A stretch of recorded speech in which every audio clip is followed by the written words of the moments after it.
Well, look who's back for more auditory sedation. It's compilation number 18, to fall asleep, to relax, you absolute sleep enthusiast. Grab your favorite drool-catching pillow and prepare to be bored into unconsciousness by the dulcet tones of yours truly. If this helps you achieve the art of passing out, smash that like button, subscribe, and share it with your insomniac buddies. May your dreams be filled with unicorns, or whatever it is you weirdos dream about. I got the honor and privilege of interviewing one of YouTube's most mysterious and most talented artists, Glorb. He lit Bikini Bottom on fire with some of the best music we've ever heard, and he has graced us with an interview where he gets a little emotional. He gives us a little peek behind the curtains, so we really get to see a side of Glorb that no one has seen before. I think it's also important we recognize I'm not a professional interviewer. This is very much out of my wheelhouse. I'm just a greasy little Neanderthal who did his best to ask the most pressing questions people have been begging for answers for. So hopefully I did it justice. I really appreciate Glorb giving me the time of day to do this interview. Hey, so it's Glorb coming at you straight from Bikini Bottom. You're in the cut with me, Mr. Moist. Let's get it. Obvious question. What drew you to make this kind of music? Why SpongeBob-related music in general? I think it was me wanting to go back into the past and bring something from back then into now. And the only way that I knew how to do that was through music and rap, obviously. And as well as that, like, it also came a lot from boredom, you know? This whole thing kind of started as a bit of an in-joke with me and the homies, and from there, people started to really pay attention, and before I knew it, I'd kind of built this, I guess, community of people that wanted these SpongeBob raps. So yeah, it started out as a joke and then very quickly started to heat up. You mentioned you've been doing this for a while. There's been speculation, some theories, the old tinfoil hats going around that you might be a big industry player. Can you confirm or deny these rumors?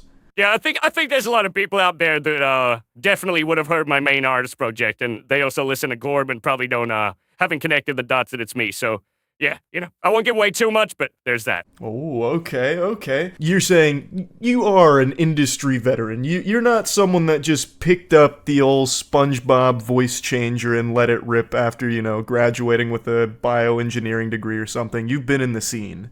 Yeah, so aside from the bioengineering degree, which I definitely have, I've also I've been in the industry for a while. So if you're tapped in with modern rap, you've definitely heard of me. Who are you?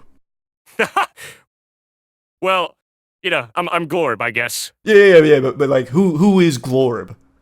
Well, you know, Glorb is Bikini Bottom's finest. I'm the top dog out here. I guess, I get, now what you're looking for, though, my main identity, I've got to conceal that, but I will say this, listen, so if you've been looking over the series for a while and you've been a fan for a while, you may have caught some breadcrumbs about little things, and maybe I've said some stuff in lyrics, or, you know, maybe something in the visuals somewhere, but I've definitely left little breadcrumbs that might lead you to who I really am, if that helps. Oh, wait, what the fuck? So wait, you've got your own little clues hidden in there, like it's national treasure that'll connect to you, the Glorb? Yeah, so that there's little bits we've left here and there, and if people have an eye for it, they're gonna find it eventually. I think it's just a matter of time, to be honest, before it's leaked, but I guess that's the fun of it, right? That's such a banger little scavenger hunt. You're gonna have, like, super sleuths going through there frame by frame, dissecting that now. Yeah, I mean, once my address gets leaked and people pull up at my house, I'm probably gonna regret making this little scavenger hunt, but you know, we'll see how it goes. We'll see what happens. Who are your main influences? I'd definitely say the genre of rage music in general is a huge influence.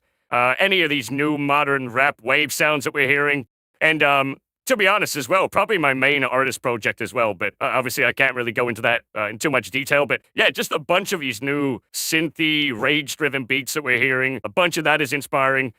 There's a ton of underground artists that obviously I've got my finger on the pulse and I work with a lot of these people, so I've been listening to a lot of that stuff and just combining it with this nostalgic childhood dream, you know what I mean? Now, correct me if I'm wrong, but I'm picking up subtle hints, some flavor of the gentle min in some of the Glorb tracks, such as our track Filthy. Is that correct to say? Yeah, I think I might owe you some royalties for that one there, Charlie.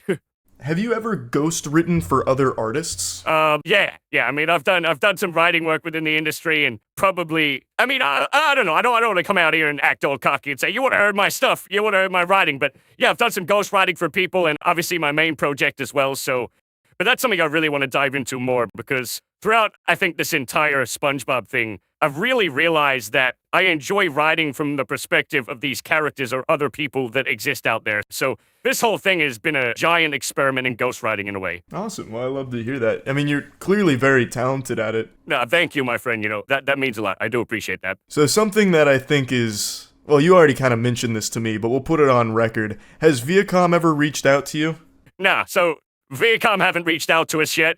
And, yeah, we're hopeful in the future that when they do, it's for something insane. Like, the ultimate dream would be this crossover Glorb show where we get to do our own thing and, you know, they're a part of it and everything. But, you know, it's so far in the future, it's hard to say. I just hope that when they do come to the table, we can really agree on something and there's a way that we can both benefit each other. Because, it could be a bit crushing if not. But, yeah, either way, at the end of the day, I'm just, I'm very thankful. You know, I grew up watching this show, so it is what it is. Have you faced any problems at all doing this kind of music, using this property?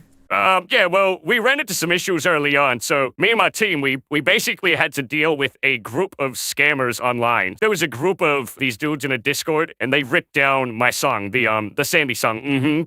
That dropped. That was going viral, and then they ripped that down completely offline, and they re-uploaded it and basically stole all of the royalties from the song. Yeah, there was this big back and forth between us. They would put, what they would do is they put a copyright claim on the song. They'd rip it down from my Spotify. Then they would re-upload back to my Spotify, but their version. So they would basically be able to claim all the royalties. And this speaks to a way larger issue at Spotify in general, where independent artists don't really have any protection against this stuff. So, like for example, with the gentleman, are you independent? Yeah, that's just us.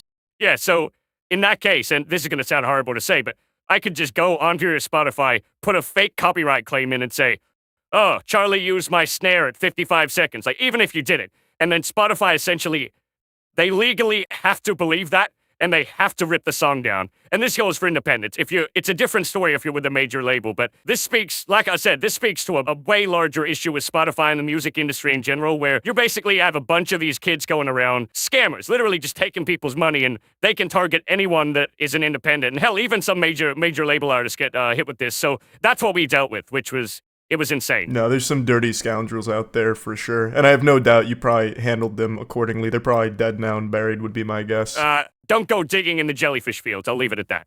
To what degree do you, like, how does the AI work here? Do you sing the track and then put an AI filter over it? Is it entirely AI and you're just inputting the bars? How does it work? So I've seen a lot of comments, especially on TikTok about this, where people, they're saying, like, AI is getting so scary, it's now writing these full songs. But no, I'm writing these songs as Glorb, and then in terms of the beats, 80% of the beats are made by me and my team. So it's all done in-house. We're all running that stuff. There's some beats like the bottom 2 beat. A lot of people pointed that one out. That was a beat that we found early on and we got the license to and blah, blah, blah. But yeah, we've used some beats online and other stuff like that. But for the most part, everything you hear is coming, I guess, from the Glorb factory, which is basically me and the homies. So yeah.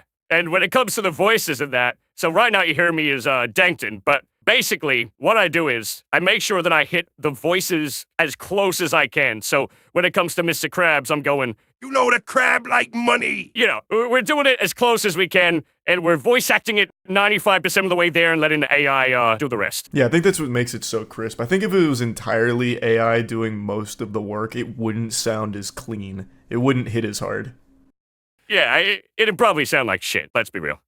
So, how many people have reached out to you for a feature by now? I imagine you've got a Rolodex full of some heavy hitters coming at you for some Glorb features. Oh, yeah, well, no, aside from Drake, we keep getting hit up by this guy, these guys called the Gentlemen, I think they're called, but never mind about that. But yeah, no, look, we get a ton of emails from kids, and there's a bunch of younger kids that are artists trying to come up that really want to feature, and then there's also some established acts as well, but you know, at the end of the day, it's very hard to bring features into the Glorb universe because obviously it just comes with a bunch of moving parts. We have to figure out ways to bring it in. But I mean, hell, man, it just makes me happy to see all these emails from kids. Even if they're just wanting a feature, I know that in some way I've inspired them. And, you know, we get emails as well of people saying like, man, we play your stuff in our college dorms, or we all love you, we listen to you on the school bus, or whatever it is.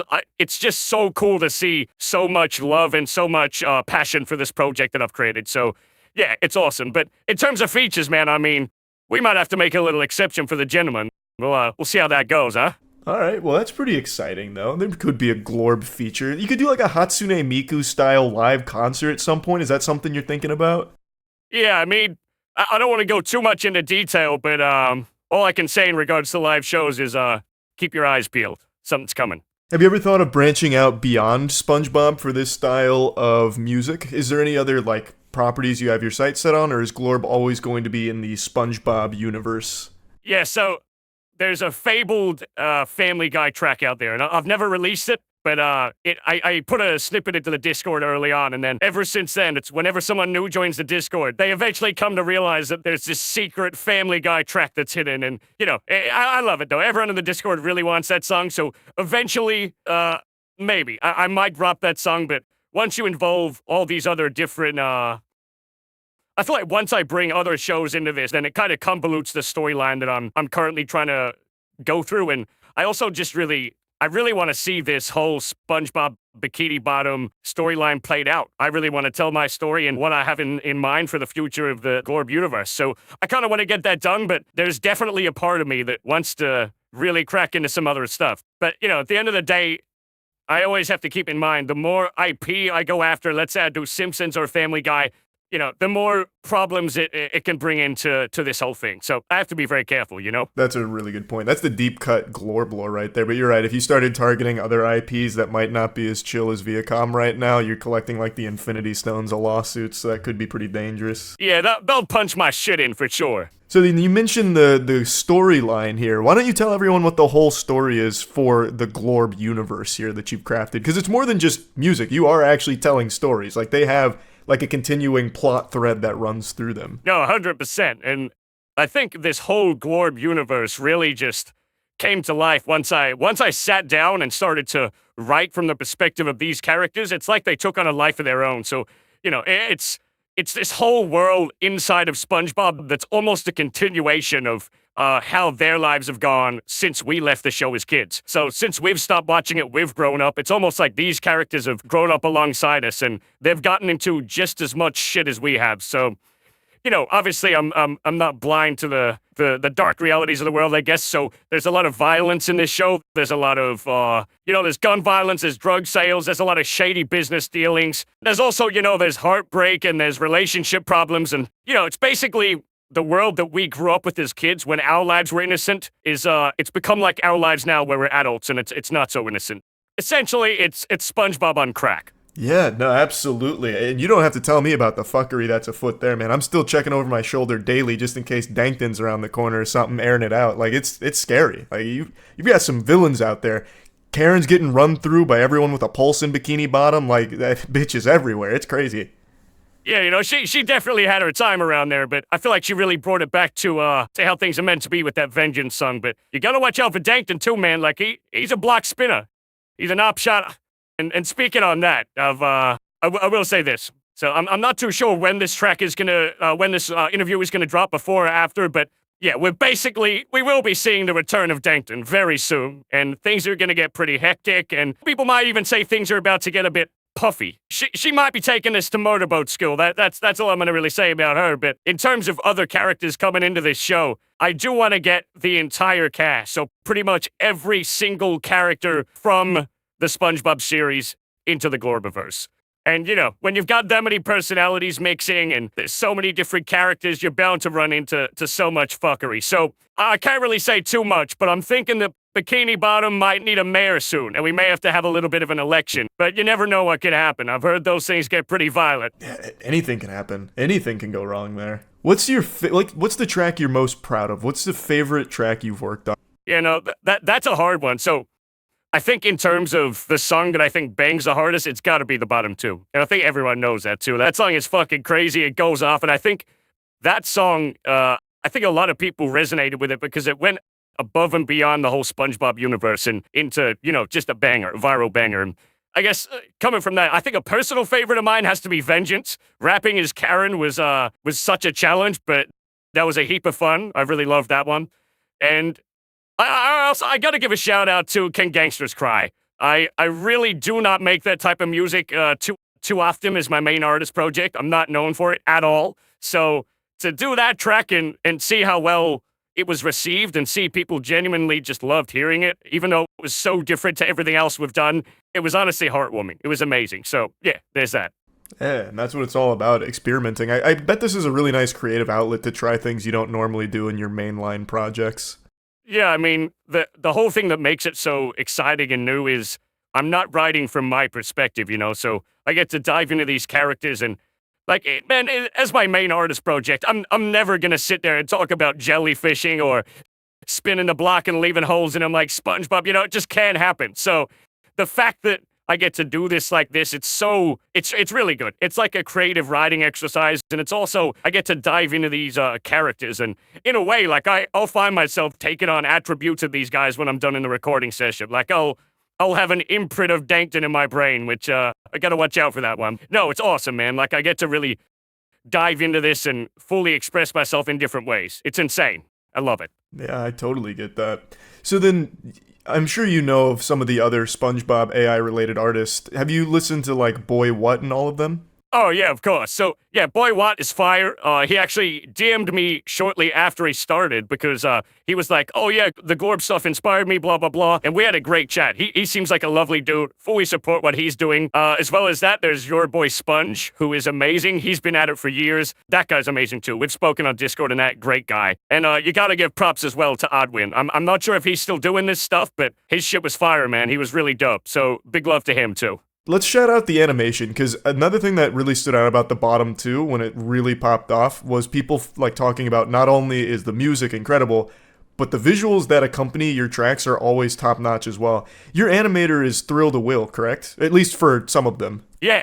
So the 3D guy who does most of the Glorb stuff is Thrill to Will, and then a lot of the earlier videos too, stuff like the bottom number 1, that was done by a guy called Cyrenek, and he's awesome. And I guess aside from that, too, so those guys do all the 3D stuff, most of my videos and whatnot, but for the short-form content that's on TikTok and Instagram and stuff like that, we mostly go with these 2D kind of animations and skits, so the people that do those are, there's a guy called Silly Incorporated, he's an absolute legend, and there's a guy called Fell Animated, I believe is his Instagram, and he is dope, man. So both of those guys are awesome, and, Will and Cyrenek, too, they're a massive part of what makes this whole reality come to life, because I can make all the music and do all that, but being able to see these characters dive into this world and actually being able to see them spin the block and do all this, that's what brings it all to life. So shout out to those guys for... Yeah, so I don't know if even you knew this, but just to further drive home the point of how deep the gentleman's influence is, Thrill to Will is actually the animator behind one of our music videos called Perfect Oblivion a couple years back. So he is a fantastic guy. He also was the mastermind behind a game that I was addicted to speedrunning called Mr. Krabs Overdoses on Ketamine and Dies. I speedran that game. Oh, wait, he made that? Yeah, he made that game. That's his game. Oh, man, that's like a Nardwuar moment for me. I can't even believe that. That's wild, man. He's never, not once, brought up in conversation with me that he made that game. I played that game too, dude. That's so weird. What the hell? No, he's way too humble to bring up like his success in his career. He is such a talented guy. Like you've got a great team around you, and someone like Thrill to Will on the staff is such a huge like shining star to have there. So yeah, kudos to everyone you've built up around you, your 2D team, 3D team. Yeah, absolutely top notch shit. Oh, no, hell yeah, man. And that even gets me thinking, like, I might have to look at making a Glorb video game. I might have to jump off this call soon and have a little chat to Mr. Will, huh? The past few months of my life, with my main artist project and with Glorb, have been absolutely insane. So I guess mostly what I just want to say is thank you. So to anyone out there who's watched my stupid-ass SpongeBob videos or stuck around or dove into the story, like, I truly appreciate you. Thank you for being a part of this. And to you as well, Charlie, thank you so much for having me on here and giving this a platform, man. Like, I appreciate that for real. Oh, absolutely. I mean, you guys are extremely talented. Like, it's hard not to talk about how great what you're doing is, especially using a tool like AI, which has an extraordinarily negative reputation. Using it for a purpose you are is exactly, like, the best use of it.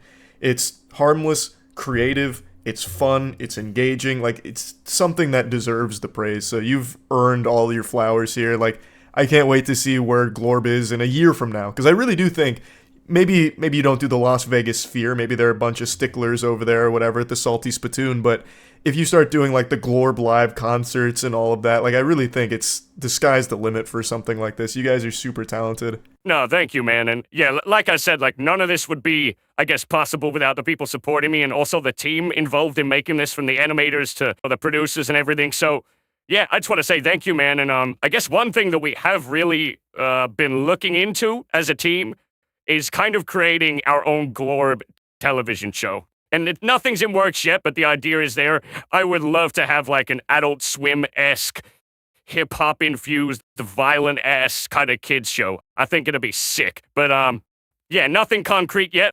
Let's hope I don't fumble the bag. That's all I got on my end. If there's anything else you want to talk about, mention, feel free, let me know. I think we're about done here, but Charlie, genuinely, thank you so much for having me on, and anyone watching this shit, I appreciate you. My name is Glorb, and until next time, see you in bikini. Still awake, I see those eyelids fluttering. Keep listening, you stubborn night owl. I've got all night, and I'm not above boring you into submission with my soothing monotone. Another day, another Kik degenerate streaming themselves committing crimes. I swear, there's more crime on Kik than there ever was in Gotham. And today's Kik crime comes from a familiar face that only a mother could love, and I guess OnlyFans girls that are using him for his money, Neon. He recently got released from jail to everyone's dismay, and he is already back on the grind producing content for the weirdos that no one really likes. Yesterday, he came up with a banger idea for his content where he actually linked up with a criminal who is somehow a bigger loser than Neon, if you can believe that.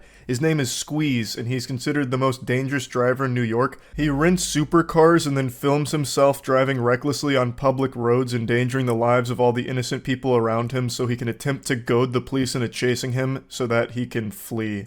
Jiminy Christmas, how cool is that? This clout-obsessed turbo douchebag is somehow more lame than Neon, which I didn't think was possible. I didn't know a specimen like that could exist in this realm.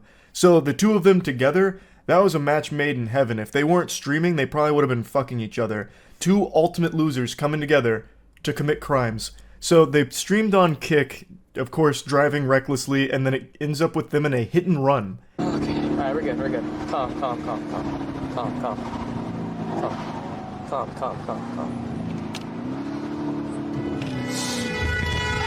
Oh my god! Oh my fuck! Oh! What the fuck? Oh shit! What the fuck? Oh shit! Everything's good. Oh Shit! Oh, everything is 100% good. drop me off. We're good. Neon begs to be let out of the car, and his wish was granted. They let him out, and then he starts running away, saying that he needs to get inside and off the street. He starts treating it like he's trying to lose stars in Grand Theft Auto here. So he is clearly freaked out by all of this. He also just got out of jail, and now he could be looking at some more problems. Now, granted, he wasn't the one driving, so I don't think he'd face any serious repercussions, though I imagine maybe they could come after him for setting this up, because this was clearly the idea behind the stream, is get together with the most dangerous driver and do some dangerous driving for Neon's stream to entertain his audience. So it'd be like premeditated crimes, pretty much, for the sake of Kik streams. Now, Neon has been banned for this, and I know it's not going to be permanent, because nothing on Kik ever is. They are a platform that is impossible to take seriously, because it is pretty much used by a lot of people as a place to just broadcast actual illegal activity, and Kik still does really nothing about it, except give them a 72-hour ban at most. Which always makes me laugh, because a lot of Kik streamers, as well as Kik themselves, would talk about how Twitch is so inconsistent with their rules, which they are, don't get me wrong. So like a girl spreading her butthole live on camera, or even having full-blown sex on cam on Twitch only resulted in a 3-day ban. Meanwhile, Kik still does the same kind of shit for similar content like that, as well as actual crimes that are being broadcast there. They are still guilty of doing exactly the same shit of terrible enforcement of their rules. And it blows my mind that they don't see that. Like, for some reason, it's different when Kik only gives a 72-hour ban for someone having sex on stream, or not even ban them for having sex on stream most of the time. And also only gives like a 72-hour ban for fucking criminal activity. It's laughable. But anyway, after the hit and run and the adrenaline started to wear off, Neon did a bit of reflecting in a very somber mood about how everything went awry. I was there to do a Q&A, sit in his car, We agreed and handshaked only 10 over the speed limit, and this retard just went crazy, and I can't do shit. I'm sitting in the car. What the fuck am I supposed to do, bro? I can't just jump out when it's going 100 miles per hour, bro. So, it is what it is, bro. It is what it is, bro. Don't tell me to shut up, bro.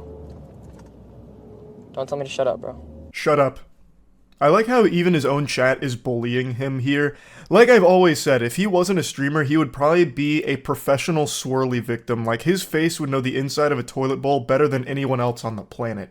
This guy is so unlikable and insufferable. So he's trying to say that this whole thing was just supposed to be a Q&A where he sits in his car and Squeeze only goes 10 over the speed limit. I highly doubt that's what was agreed upon. Squeeze is addicted to attention, so he has done an interview before, and even in that interview, he does something similar to what he did with Neon here. Granted, to a lesser degree with the other interviewer, because obviously the other guy is taken more seriously than someone as pathetic as Neon, but still, there's no way Neon went into this not expecting to get into high-speed, illegal shenanigans. That must have been the entire point of doing this. Why would you just interview him again after he was just interviewed by somebody else? Like, it wouldn't make any sense, and Neon is not an interviewer. He's not an anything. Neon is the human nothing burger. So the only thing that he could have possibly concocted here for his stream is to excite them with Squeeze driving recklessly as Neon screams like a bitch in the passenger seat. That had to be the entire purpose behind it, not some kind of fucking Q&A with Neon at the helm. That sounds like the biggest snooze fest of all time, and he knows that. He knows that he is uninteresting. So he would have absolutely said to Squeeze, let's just go on one of your stupid joyrides for the stream. That's what I think, and this is Neon trying to cover his own ass since he was literally involved in a hit and run. So he was probably afraid of some repercussions from this, especially since it was streamed on his channel, and it seems like he organized this whole event here. I highly doubt it was ever just supposed to be a very calm Q&A with the most dangerous driver in New York. Neon sucks. Like, he would not broadcast him doing some kind of Q&A format. That is so boring. I would rather listen to a 2-hour audiobook lecture on the Krebs cycle than ever listen to Neon interview someone. And I know his fans feel the same way. Like, his view bots, they don't really care. They're gonna be there regardless because Neon's paying for them. But the ones that actually watch him are like the perpetual jingling keys addicted children. And they are not gonna just watch a dumb Q&A with Neon. So he would have absolutely said, just go crazy and I'll stream it. That's what I think. Squeeze! Squeeze! Please! Please, please, please, bro! Please, bro! Squeeze! I'm enough!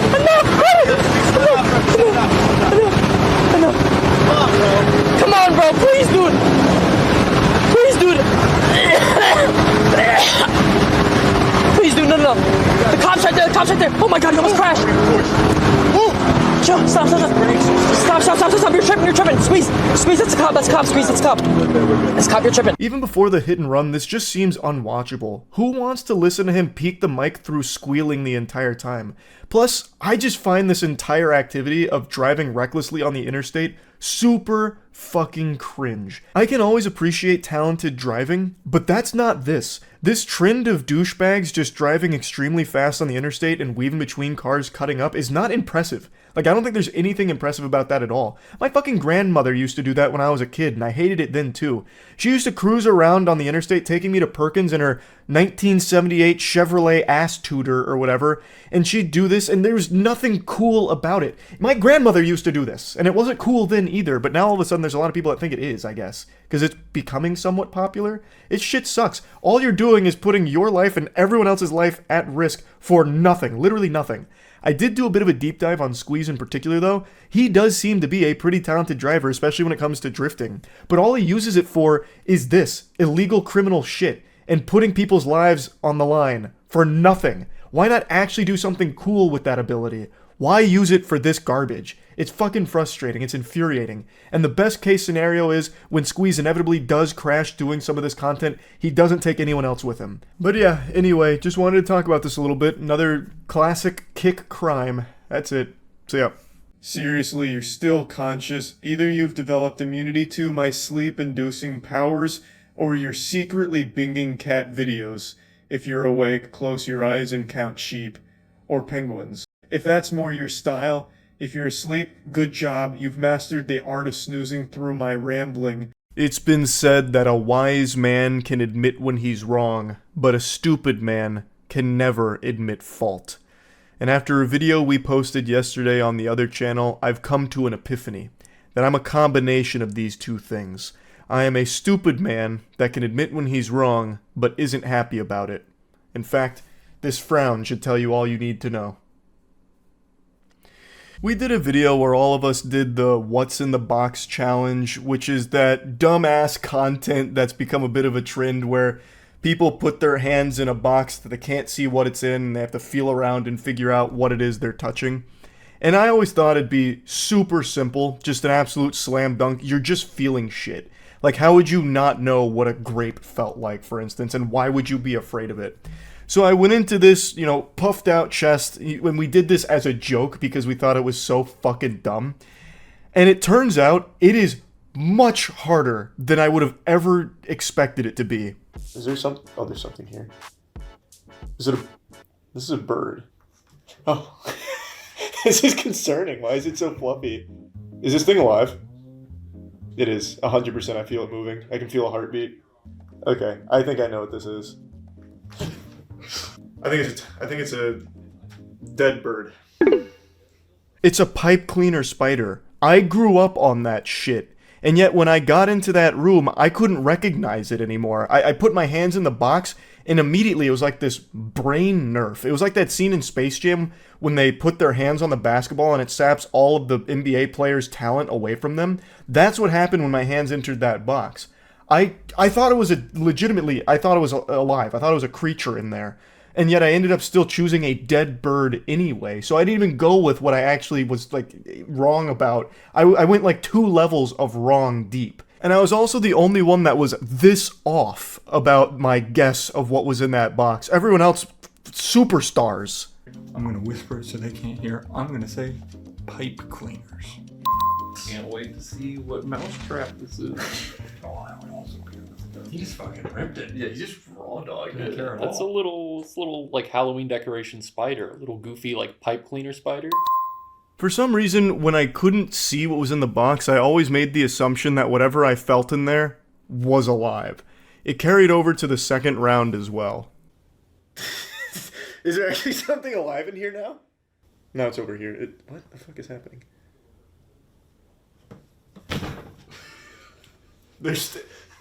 That's something alive.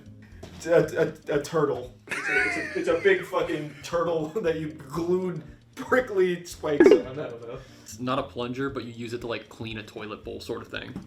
I can't remember what it's called, but the brush, toilet brush. Toilet brush. This is how. Ooh. I'm gonna take a wild guess. I'm gonna take a shot in the dark here and say it's a toilet brush. It is just so ominous to put your hands in here. That's gross. Is that a toilet bowl cleaner? Everybody got it instantly except for Charlie, who had an existential crisis when he was feeling. It's an embarrassing performance from me. And what makes it even more embarrassing is the reason we were doing this kind of challenge is because we were trying to think of some shit to do where we could keep a score across multiple videos, and whoever has the lowest score goes through a punishment game. If any of you ever watch Gaki no Tsukai, which is one of my favorite shows, it's an old Japanese game show, they used to do this thing that was called Batsu games. I'm not sure if they still do it, I actually haven't checked in quite a while, but the Batsu games were incredible. A lot of old internet viral videos actually came from Gaki no Tsukai as well as their Batsu games. So something like Pie Hell, where one of the cast members spent 24 hours locked in their home while getting hit with pies and being unable to react to it. So they'd have to go through their daily life while getting pied constantly, taking a shit. If they tried to go to sleep, if they were on the phone, just getting hit with pies until their psyche broke. And we thought it'd be fun to do something like that with our crew. So we were coming up with challenge content we could do kind of like that. So we just decided, let's just do that dumb box thing. And I thought, okay, I'll be a shoo-in to at least not get last place. And I couldn't fucking activate any neurons in my brain for this challenge. It wasn't until round 3 here where I finally got one right. And it's because it was actually something that hurt me. Just... You fucking kidding me with this? What is it, Charlie? It's the electric fly swatter. Is it bad? Nope. Okay. Dude, is it alive? Okay. Wait, wait. What is that? I have no idea what that is. Oh my god, this could be my round. Wait, I have no clue. Oh. Oh, Jesus Christ! I think I have an idea of what it could be now. Hold on, I gotta go in for one more. Just to make sure. Okay, yeah, that's what I thought it was. That's a electric fly swatter. Ah! What is that? The snack that smiles back. You gotta go back in. I don't want to go back in. Gotta go back in. What the fuck was that? How do you not know what that is? Ow. It's a fly killer. Like one of the racket ones that kills flies. Hold on, I'm not sure though. Yeah. Third time is the charm. Unfortunately, my triumphant round was one that everyone else got because I imagine it's pretty easy to figure out if you get shocked by something. There's only a handful of things that can be, and since it didn't have us like fucking seizing up and falling on the floor, it probably wasn't our taser. And thus it only left one more option, which is an electric fly swatter. I'm not going to show you every single round here. We did quite a few of these, and I firmly got last place. I'll spoil that for you, but it was still a lot of fun. So check out the full video if you want to see the entire like box challenge here. But I'm going to show you one more that is so shameful. You know how I mentioned being afraid of a grape earlier? Yeah. It's something gooey, like wet. Is this a testicle of some kind, maybe? It's like a giant grape. It's not a piece of poop, right? I'd smell it. It's like a giant olive. It's like a big fucking grape that's oblong. I'm just gonna do testicles. Some kind of testicle. Maybe just run it. It's a grape. It's actually... What the fuck is that? I'm afraid. Genuinely scared. I'd like to phone a friend. Is it like slime or something? I'm gonna give it one more college try. I'm gonna say a last guess and then I'm done. Where did it go? it's disappeared. Yeah, it's slippery. You gotta make a guess. I'm gonna say it's a stinky turd. I don't know. I have no idea. Just a grape. Oh, it was a grape. Ooh. Ooh. What the fuck is that? That's what I said. Come on, man. Stop being a bitch. Stop being a bitch. Stop it! What are you? Oh, wait. I'm getting through this. You got it. Just Oh. go with your gut. I'll say grape.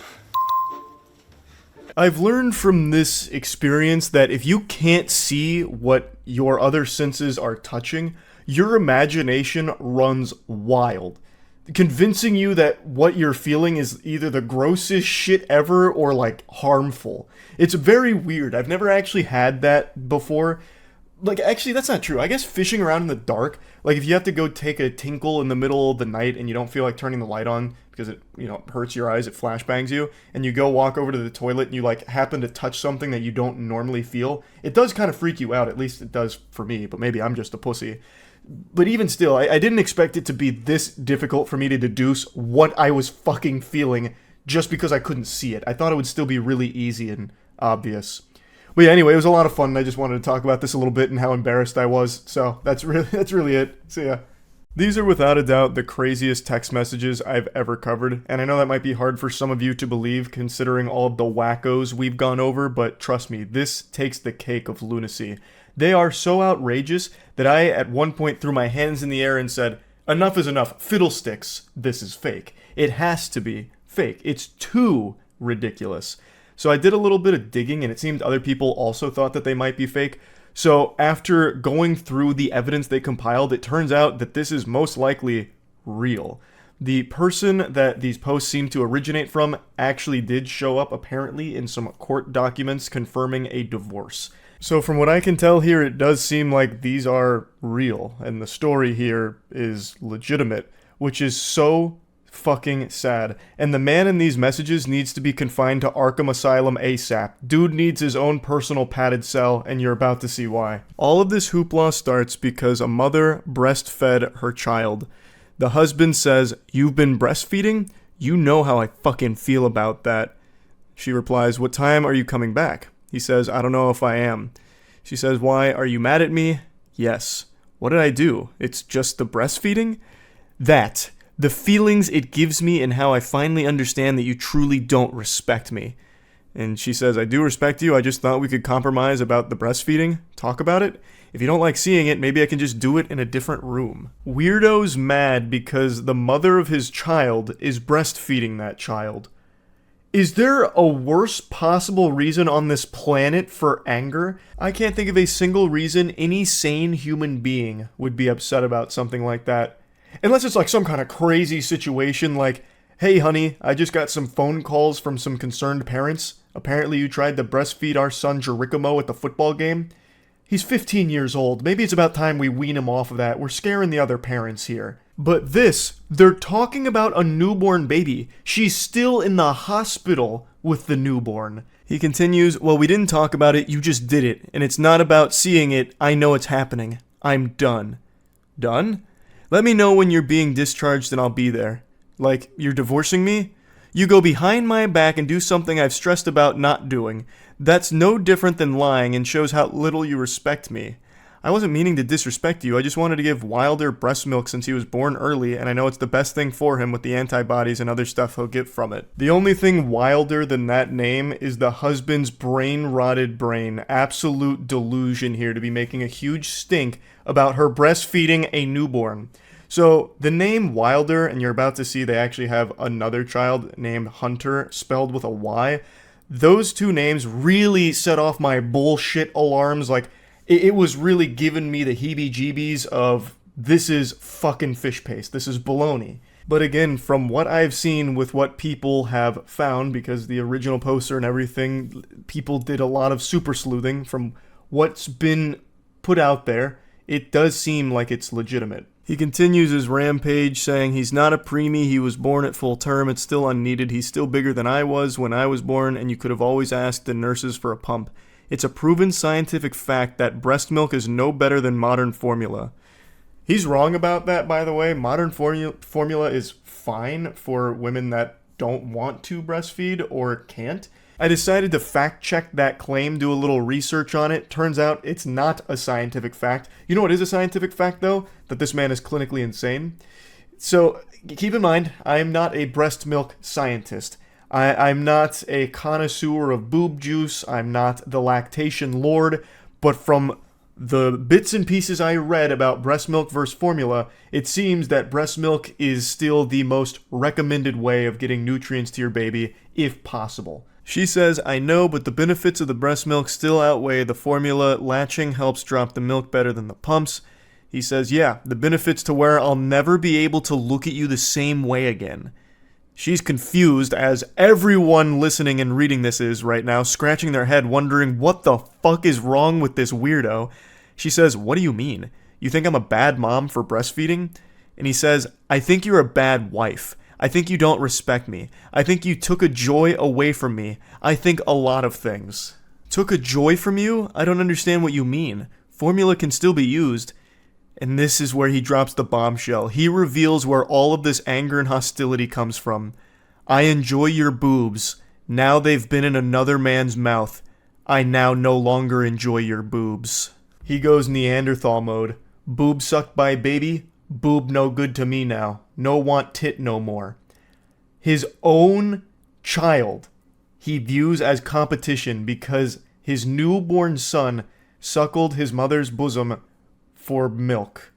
The most natural thing throughout human history. And somehow this psychopath thinks that his newborn has now tainted his wife's boobs and he can no longer enjoy them, saying that they were in another man's mouth.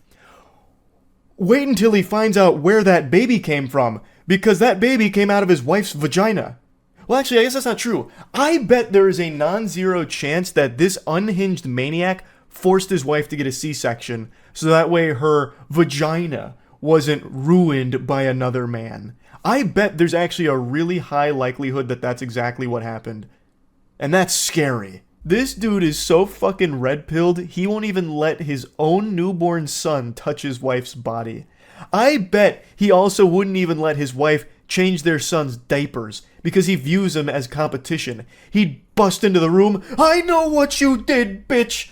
You looked at another man's wiener when you changed Wilder's diaper, didn't you?" And just starts profusely crying, probably calls her like a cheater or something if she changes their son's diapers. This guy is so mentally unwell, I was stunned. Like I said, I couldn't believe this was real. She tries to talk sensibly to him. Just Wilder's, not another man. Their baby, their actual baby goo goo gaga infant is who we're talking about here, not a man. He views an actual, 2-day-old as a man? What the fuck? But anyway, he says, he's a male, and your son. That makes it incestuous in my eyes. And she says, it's not like that at all. And then he goes, I'm not saying anything I haven't told you before. So this man was probably riddled with red flags for a long time in this relationship, and now he is just breaking. Just melting down. That's definitely one of the most unhinged things I've probably ever seen anyone try and say. That breastfeeding your own child is incestuous. There are so many things wrong with that. I don't even know where to begin. It is so shockingly stupid. This guy needs to be put away. He needs to be institutionalized. ASAP. Dude must think that all the days pre-baby formula, so, the thousands of years BF before formula, it was all just incest with people breastfeeding their newborns. This guy is so dangerously disconnected from reality, it is scary. He is a loose cannon on the edge that is snapping. I'm going to spoil a little bit here and just let you know, he divorces his wife over her breastfeeding their child. Just let that marinate for a second. Sit and stew in it. That is insane. That is crazy. Let me pose a question to this individual. I blanked out his name, but I really want to call him by name. But I'd love to pose a question to him. Does he realize how fucking degenerate this is and how much of a pervert you must be to view a newborn baby as a man that is a competition to you? And it's not even a random baby either. Not like that would make it excusable. Anyone who would go out there and view a baby as competition because they're getting breastfed is very fucked in the head. But this is another level of fucked because it's his own child. He fucking blew that load into the world. This is his DNA in there. And he immediately views it as some kind of sexual competition with his own kid. That's so weird. He is a menace. He is a menace. She leaves out some of the conversation here. I imagine it got way too personal with some of the information that was conveyed. But it starts here saying, I wasn't playing. She says, I know. You are a bitch for making matters worse. I'm sorry you feel that way towards me. I doubt they're going to let me bring y'all home, so good luck finding out or figuring out a way to make that happen. I just felt it would be okay to breastfeed Wilder, and we could compromise a situation where you don't have to be in the room. You don't get it. I told you that with Hunter. The way Hunter is spelled is so peculiar. Again, that's what really made me put on my fedora and do a Reddit deep dive on where this picture came from, who posted it, and if it was real, because these two names really just make it seem like it's rage bait or some kind of joke. But again, there is quite a bit of evidence that points to it being legitimate. He continues, that was a compromise you made then, and I still feel the same way about it. After you heal and get on your feet and are able to afford your own place, move out. Until then, no matter how long it takes, the bedroom is all yours. I'll set up an air mattress in Wilder's room tomorrow. Letting this fungus anywhere near their child seems like a recipe for disaster. He already views Wilder, his newborn son, as competition. Him staying in the same room as Wilder, I think, is just a terrible, terrible idea. Because it really does seem like he thinks that his wife has cheated on him now by breastfeeding their son. Like, he's calling her, like, you know, disrespectful, doesn't have any respect for him and what he wishes, because he told her not to breastfeed, because now he can't enjoy her boobs anymore. It's all just ruined, it's all kaput. All because Wilder was breastfed by her. So I really think having him anywhere near these kids is a bad idea. Fuck you, we're done. I'm going to talk to a lawyer about 50-50 custody because no matter how much I hate you, I would never keep the boys from you. You can stay at the house for as ever long as you need. I'll sleep in Wilder's room. I'm gonna pause right there. You absolute goober. You goofball. You really think that you would get 100% of custody here? He's like, okay, since I'm such a benevolent saint, I will grant you 50-50 custody of our kids. Even though I hate you, you can see them sometimes, you disrespectful harlot. Brother, I'm gonna give you the truth here. Brace for the cold water. Here it comes. If anyone, especially a lawyer, saw these text messages as well as the threats that the hospital was made aware of, you would never be around these kids. Rightfully so. It's unsafe to have them around you. You are deranged. You are absolutely fucking filthy. So I don't know why he thinks he would get 50-50 custody, like that'd be his call to make. He replies to something she said that isn't in these screenshots. She said, they made a report because of what happened the first night I stayed in the hospital. I'm guessing he exploded then too about something. And he replies saying, not what they said. They didn't know anything about last week. They said because you told them this morning you didn't feel safe with me in the room and wanted me to leave. And she says, I just didn't want to fight over me breastfeeding. Fuck you. I told you when we fought over it with Hunter I would leave you if you did it. This has been like his worst nightmare, having a child that gets breastfed. This has to be, with no exaggeration, the most insecure man on the planet. Bar none. No one else would even come close. He is so insecure that he worries that his own flesh and blood is a threat to him because they get breastfed by his wife. Wow. So again, this is so over the top that I questioned its authenticity. And as sad as it is, it seems like it's real. And he, from what I can see, was the one to start pushing forward, like, the divorce. Like, that's the best thing for the mother and her children, 100%, and I'm sure she'll realize that down the line. It's probably very difficult right now. But, man, this guy is bad news. What a terrible piece of shit. I just had to talk about these. I was blown away by what I was reading going through this. I just had to share it. That's really about it. Awful situation. I'm wishing the best for the mother and the kids here. And the best thing that can happen with this guy is he gets put in a straitjacket and goes somewhere far, far away. Because I don't know how you even fix that perspective. This guy is so lost in the sauce, there is no getting him back. It's insalvageable. So yeah, that's really about it. See ya. I don't think I'll be able to beat the first fight. I think I'm gonna have to take that scripted loss. I haven't played this since release. Thanks to the resub Closure. And the gift sub L to Fire. I'm not speedrunning, no. It's gonna be 100% bosses. All boss playthrough. Just like the other Souls games. But I did, when this came out and the roots were being discovered, I did try and speedrun this a few times. It was just really hard. Some of the skips were nuts. Shura Ishin is harder? Are you serious? Ishin Sword Saint is a 4-phase boss battle.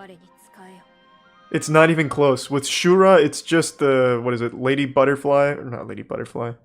The Nurse Lady and then him. 2 phases. So much easier. Emma, thank you. Alright, just need to get warmed up here with timing, and it should be good. This is the speedrun, I think, right? Shit, I missed.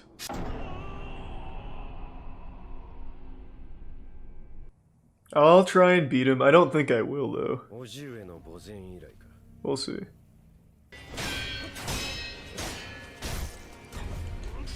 Ooh, dodged the wrong way.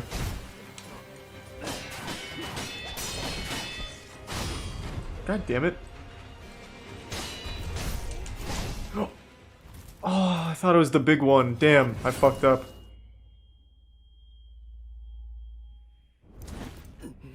I was just gonna go off his head again. I thought it was safer. Since I can't parry that yet.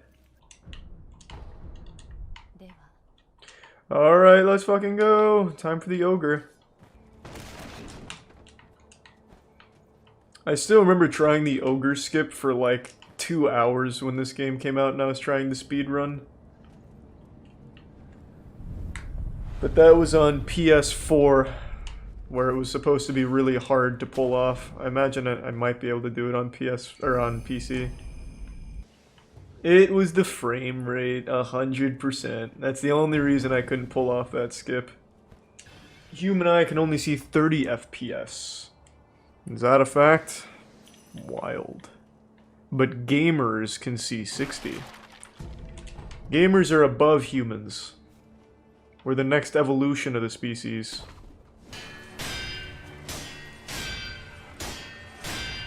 Jesus Christ!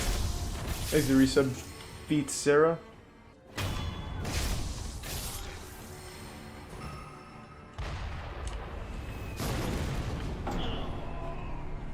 I totally forgot about that. Fucking mortar crew.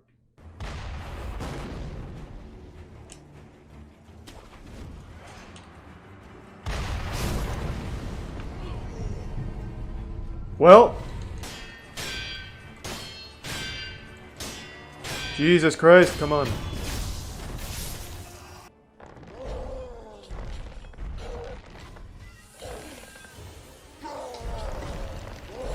What side is it that I can get the...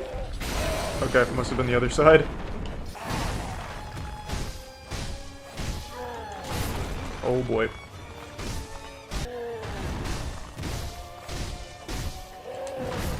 What the fuck? I didn't mean to dodge backwards.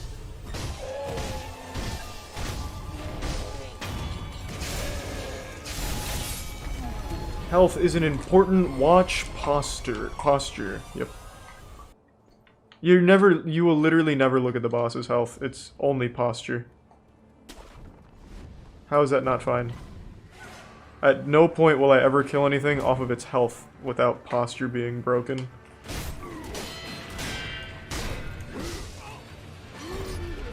Nope! Oh, I didn't want to dodge right! God damn it. I do still remember the skip here. Let's see if I can get it first try.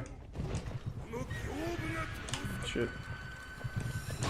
Okay, there that goes.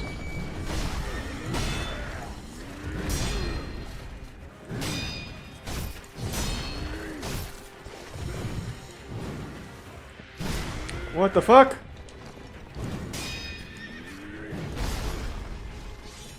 Wow, this guy blasted me this time. Exit Prime Sumob in Tier 1 Rizzo.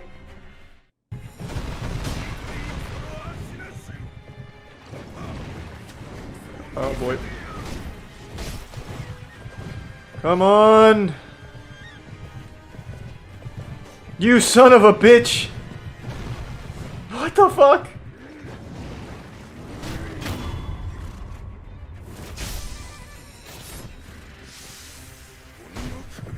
There we go.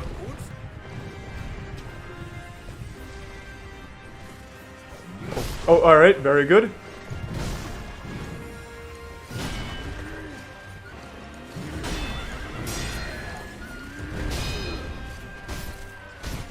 We're cruising now.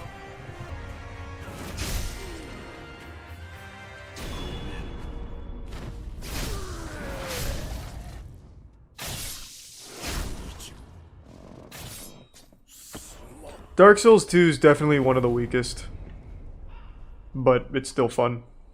I refunded this game after an hour, I just kept dying. Oh man, you just gave away your fucking gamer card. When a gamer dies, that's when he becomes stronger like a Saiyan.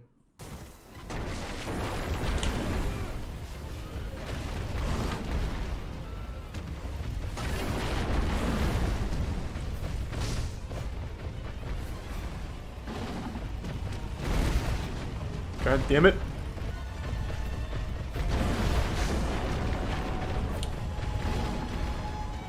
I don't have any ninja tools. I haven't gone back for any.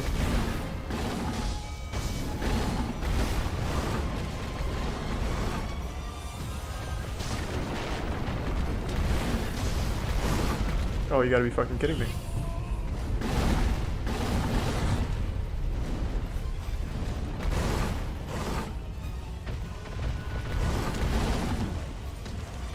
Can you... I actually don't remember. Can you even parry his shit? I mean, it's a fucking bull. I can't imagine you can.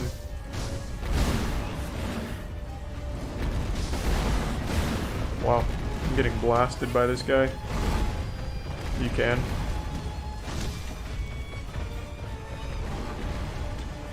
Let's try. Well, that didn't work. That didn't work twice. Thanks, Resub Spectre.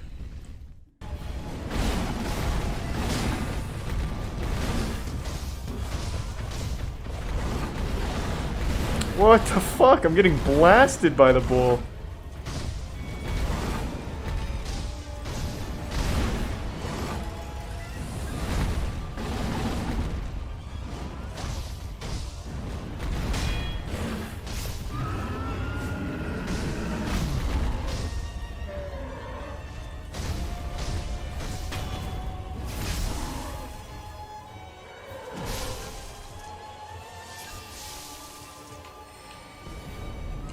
Fucking rough. God damn it, too early. Oh boy, I'm getting comboed.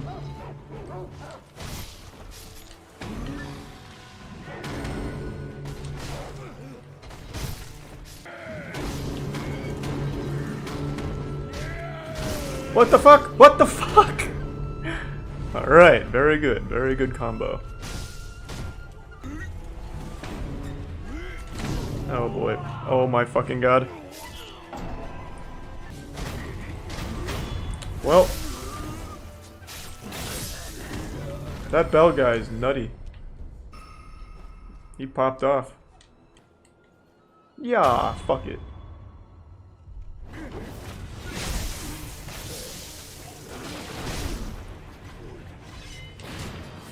Oh! Oh, very good!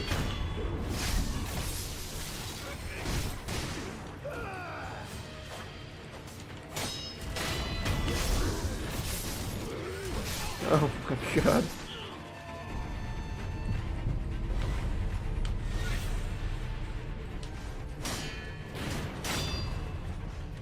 Oh.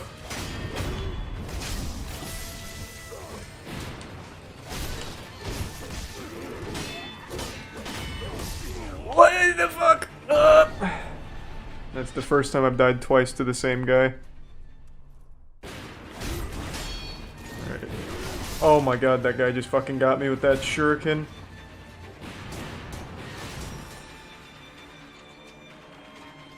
Okay, here.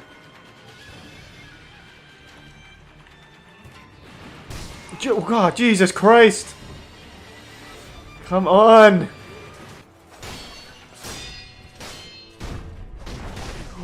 I thought, oh my god.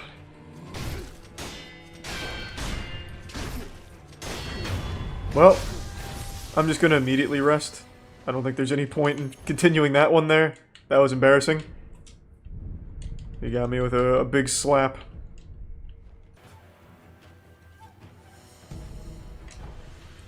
Okay.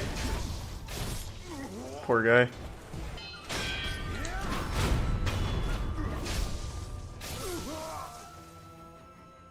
Yeah, there we go. Looking good. Pretty clean.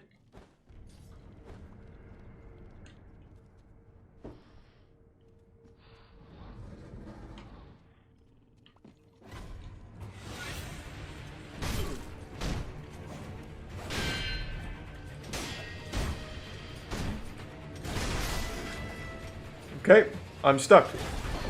Close. What the fuck? Okay, I'm getting blasted. What? Okay. Well, he popped off.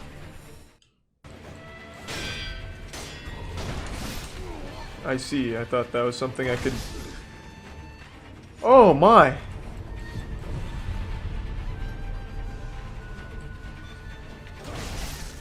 What the fuck? Why am I having such a hard time parrying that?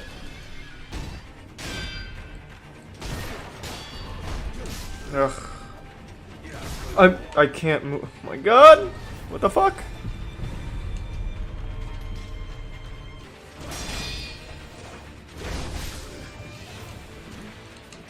Up!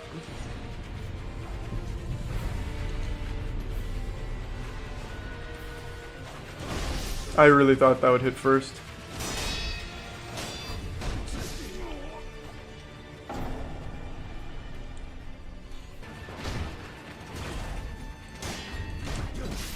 I need to jump that. I just can't dodge it. I have to jump that attack.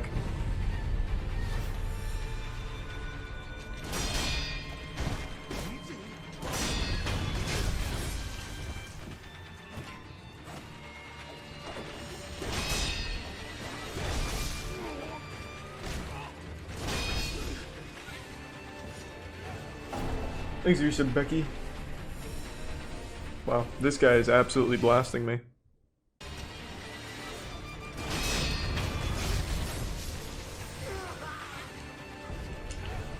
That's a real dumb boss fight.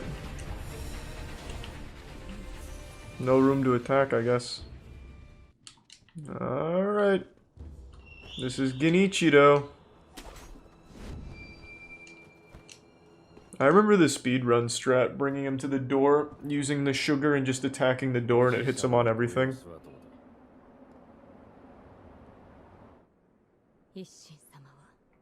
I remember Jynxzi being very hard. Let's fucking get it, pussy!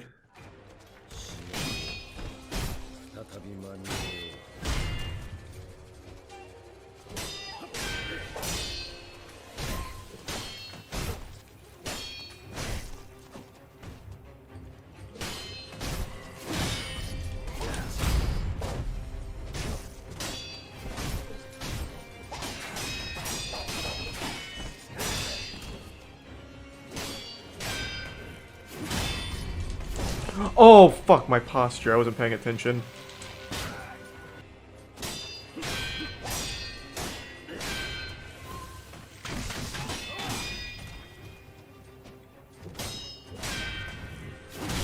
What? I dodged into the wall. Unlucky. Oh my god.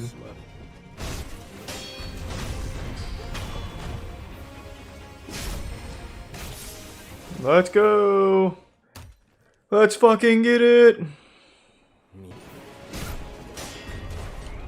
What? I didn't Mikiri counter it?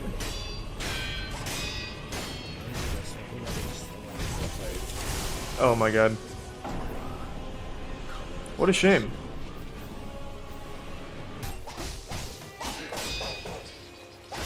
Okay, I'm getting a little too rambunctious here. Okay.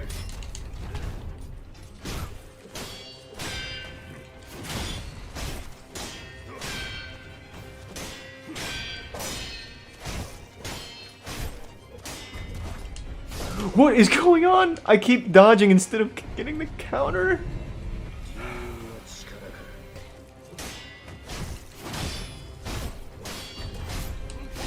Why does this keep happening? Why do good girls like bad guys? What?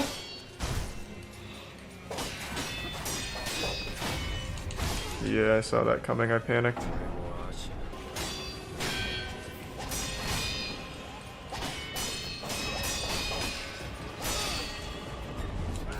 He did it again! I keep missing the fucking counter!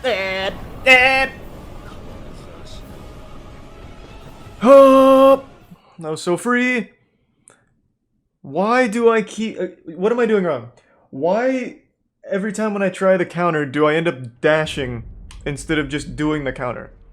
I take my finger off of the fucking sticks, that way I don't dash. I hit B and I still fucking dash. Very good RNG. Is this game on a CD or no? No, man, it's not the 90s anymore. This is just on Steam. I mean, you could also get the disc, I suppose.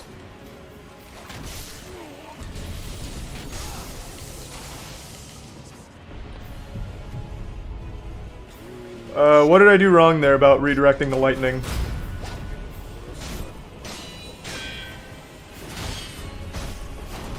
Oh boy.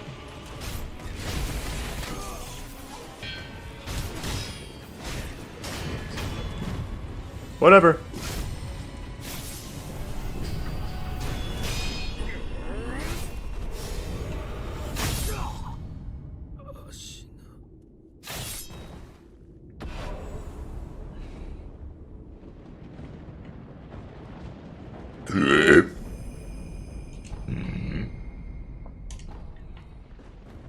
Could not get the lightning deflection to work for me. So I jump up LB and RB to throw it back, right?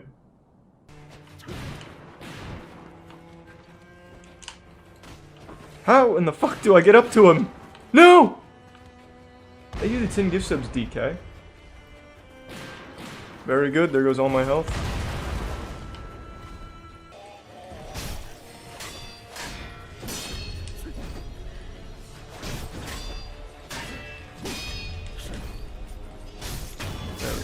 Thank you to 5 gift subs, Green Seth. Thank you for the generosity. Well, that's a lot of monk kills there. I don't think they give much XP, so it probably wasn't even really worth anything. But we did it. Oh my god! That guy hit so fucking hard.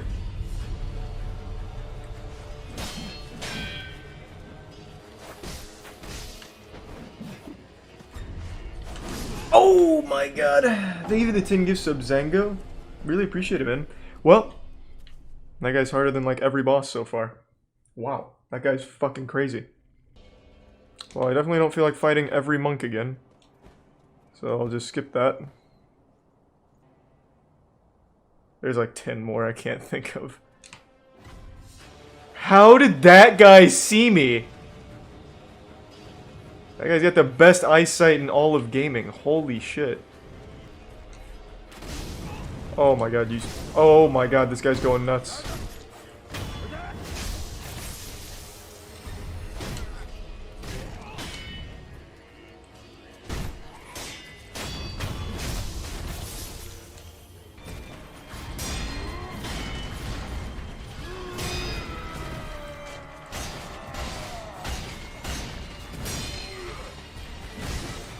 Oh my god.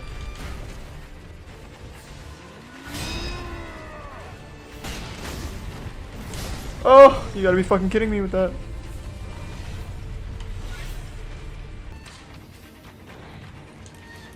God damn it, I couldn't stop in time.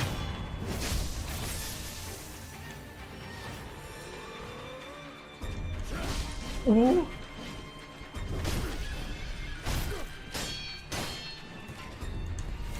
What is going on? I can't fucking counter that. Oh my god, he's blasting me.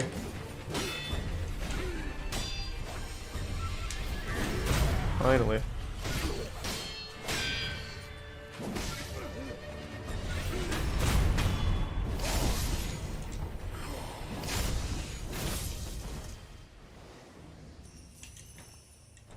Missed every counter except for those last two. Thanks for Prime Steve. Oh, I remember this part very... Oh, wow. I remember this... Oh my god. What the fuck? Okay. The archers are comboing me.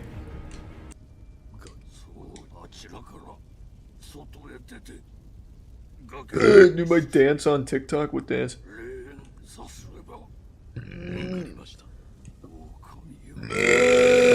Oh, that's what I needed right there.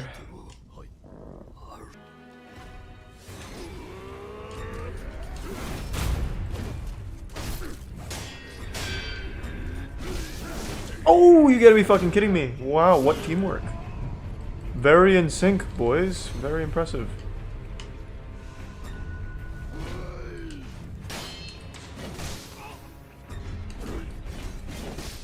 Okay, this is fucking tough. 2 spears.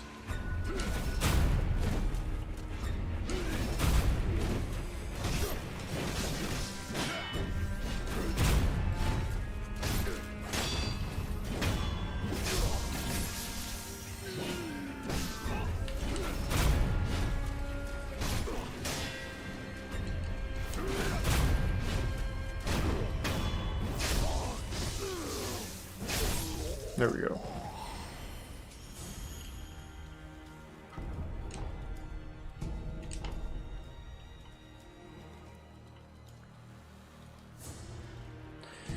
Had to work for it, but we got there, baby. Too easy. I'm coming in hot.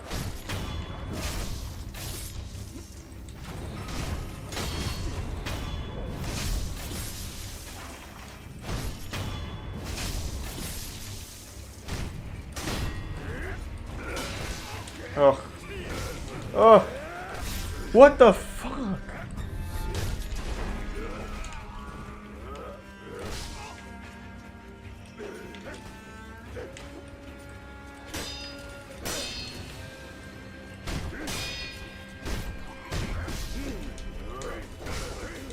I really don't. I have to, I think. Holy shit! They're working so well together! I think this guy's on to something.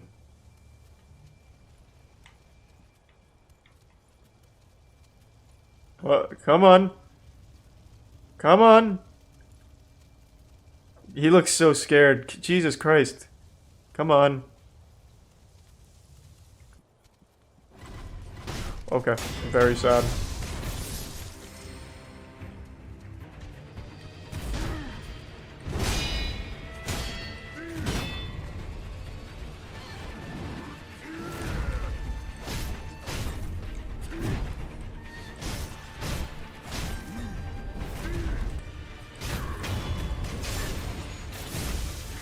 Thanks to the gift sub again, Scribble.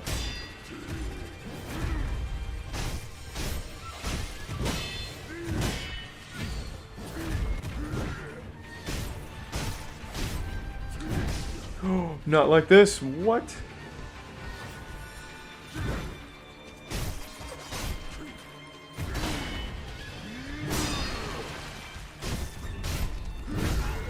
What the fuck is going on?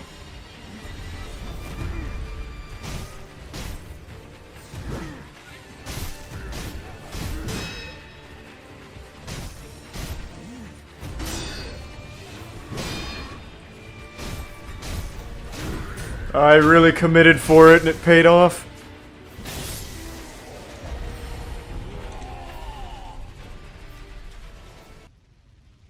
Alright, Lady Butterfly, let's go.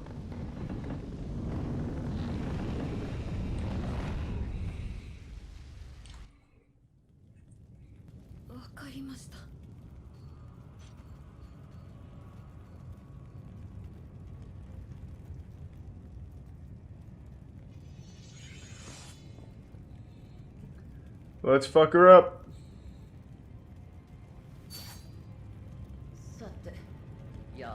Kunai are strong in this fight to make her fall out of the air.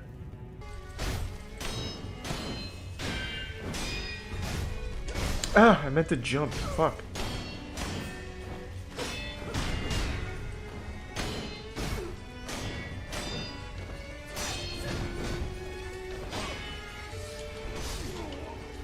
Rough. Hold on, hold on, hold on.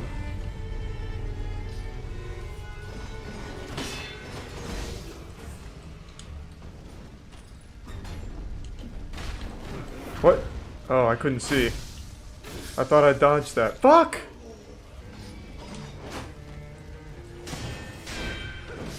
Whoa! Oh my god, my timing's so off! I'm tilted!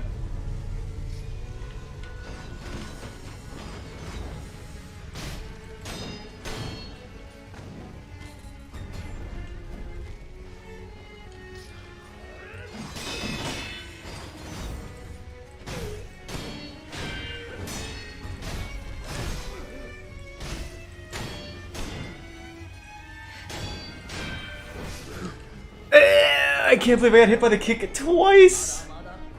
Lady Butterfly is going wild.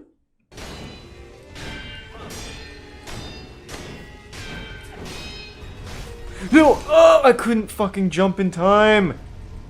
God damn it, I'm having such a hard time jumping that.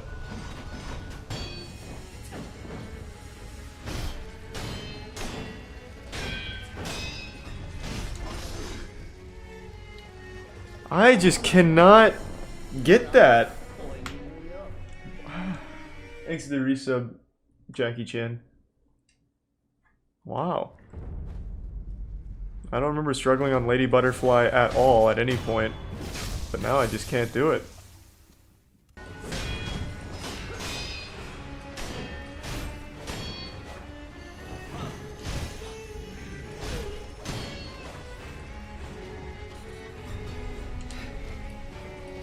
Come on, pussy!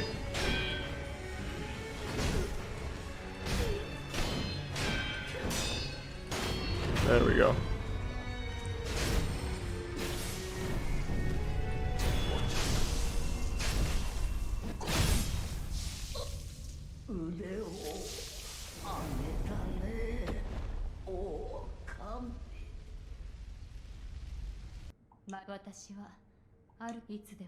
Alright, let's upgrade this fucking gourd now, huh? Yeah! This sends me to the monkey realm, doesn't it? Good. I don't remember how to find the invisible monkey.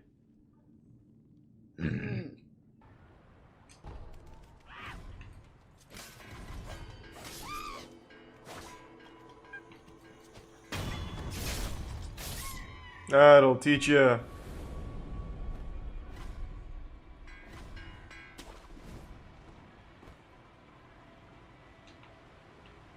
I remember when I was speedrunning this game, this was always like the run killer for me. I could never get the rotation right for the monkeys.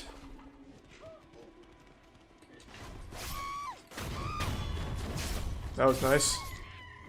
I didn't even see that guy.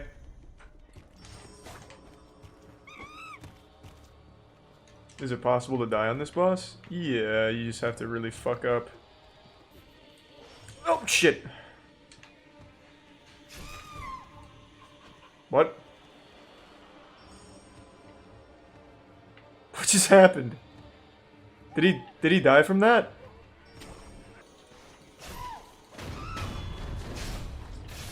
There we go.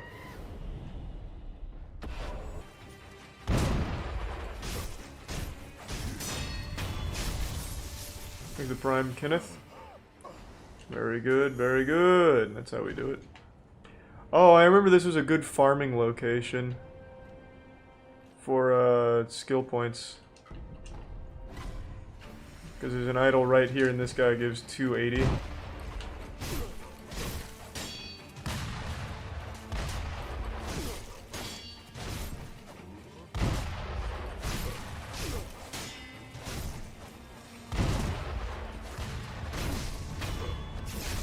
Or not 280, I think it's... Oh, 290. Oh, baby. Thanks, you said big boy. What the fuck?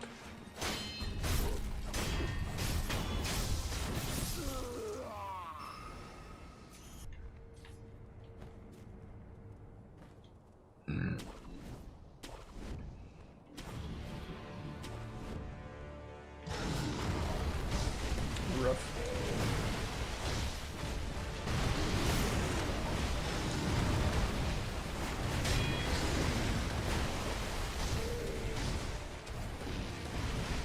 Oh shit, I forgot about the poison.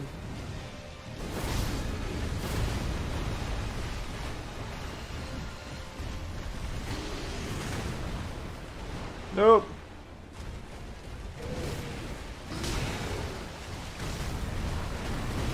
Oh shit.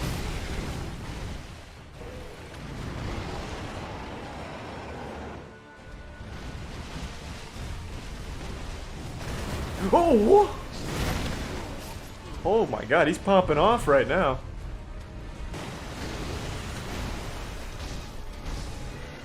I thought he was gonna shit. Oh, I was right. He did shit.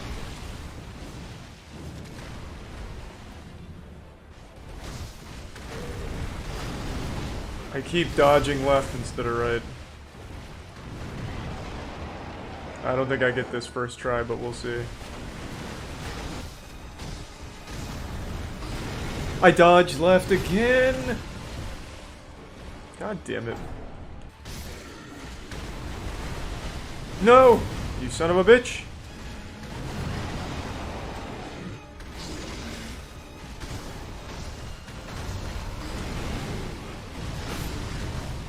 Must have had bad timing on the parry. I can't move. There we go. Oh! Close.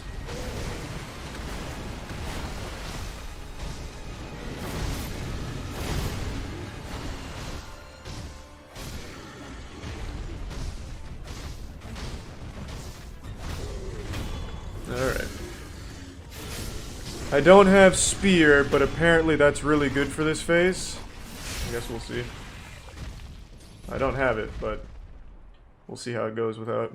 Yeah. Yeah. Yeah.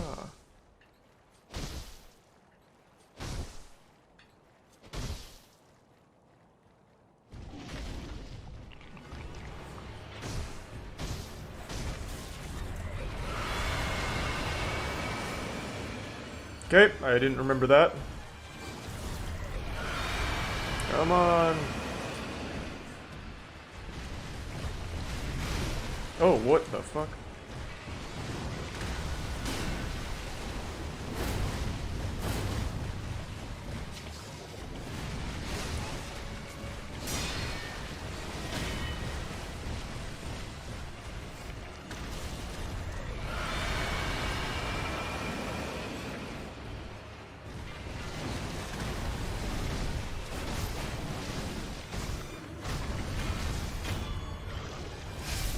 Alright. Phase 2 is significantly easier.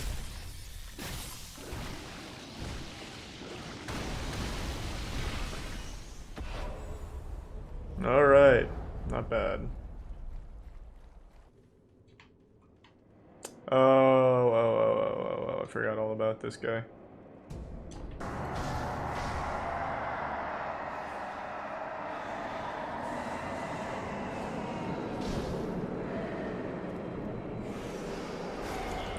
God damn it.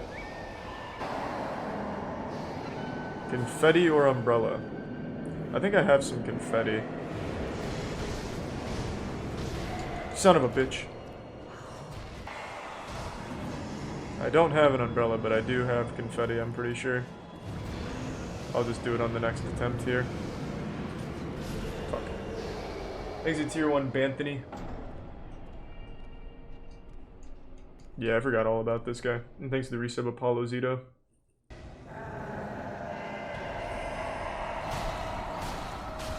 Well, that didn't do much. Wait, what the fuck does Divine Confetti do then? I thought that gave me, like, immunity. Well, okay.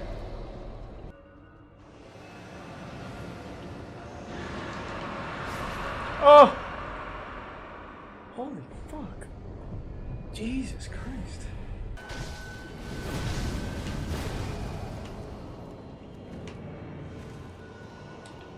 Maybe I really do need the umbrella for this. Because I don't really want to use another confetti. But whatever.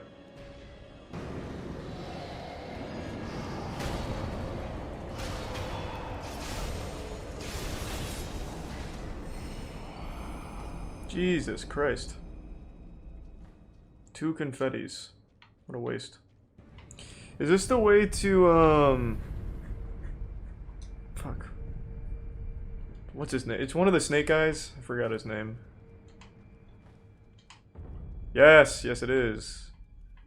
I remember there's a way of getting here over that way, which is like a shortcut speedrunners use. Or at least used to. Here I come. There's 2 this time, right?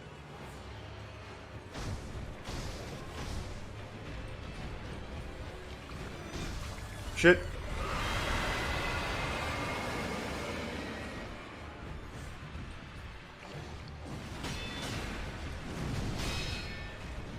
Oh shit, I didn't see the last one there.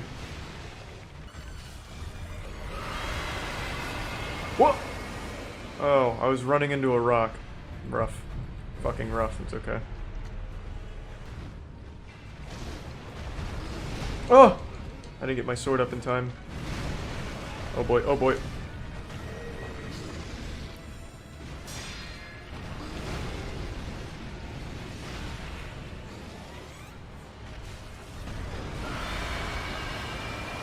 Okay, we're in a rough spot. We're in a rough spot. God damn it! I got blasted back and I couldn't finish him. Ugh. Come on, baby. Please, let's fucking go.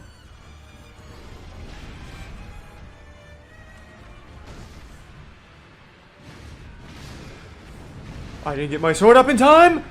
No! That was so free! Thanks to resub Apache Wolf and the bits. Aubrey. Yeah, it's fine.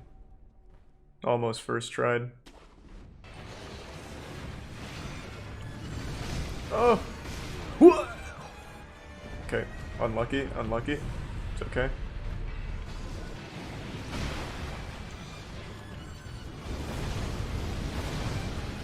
No!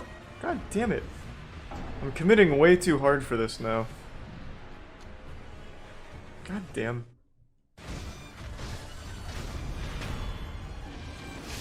Pretty clean.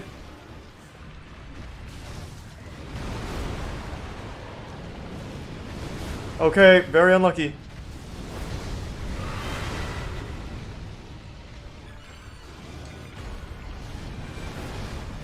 Ugh. Oh, I couldn't get out in time. Why?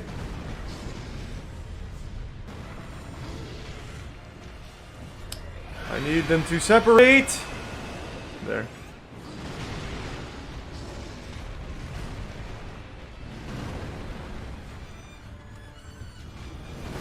Oh god, why?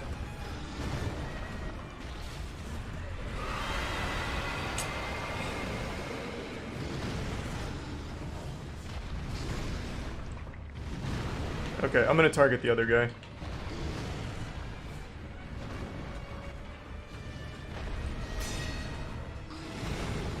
Never mind.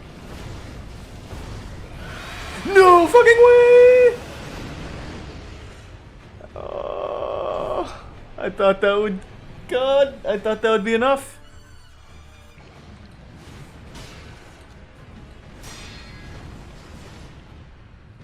I just need one more mortal draw on that guy. Leave me alone!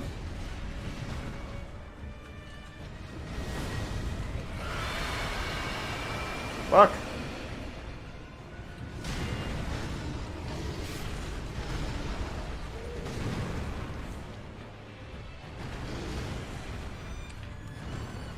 Please separate, you son of a bitch.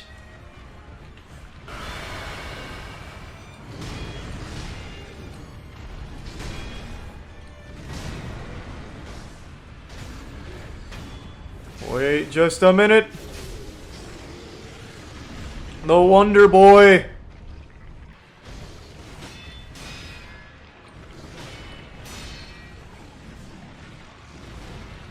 Going for it. There we go. Squeaked it out. 3 tries. Or, that was my 4th try. I'll take it.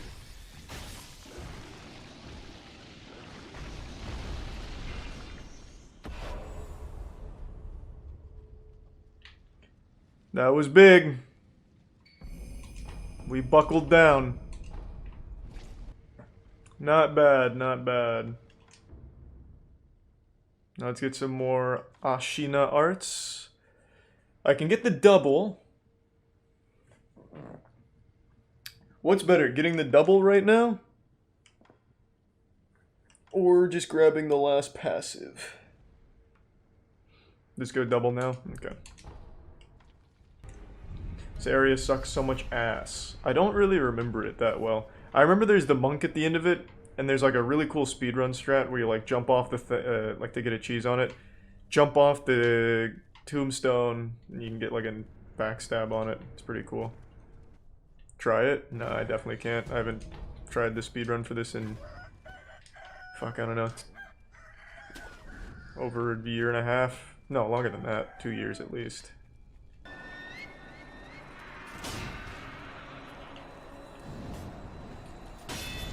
Whoa, I forgot about the terror. Son of a bitch. Thanks, Resub Brince. Yeah, I see I can't do much to these guys without confetti.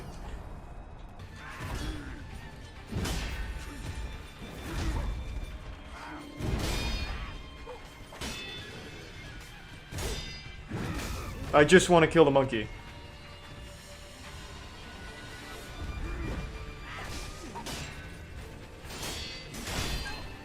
Oh my god, just let me kill the monkey. Holy fuck. Holy shit, stop being such an asshole.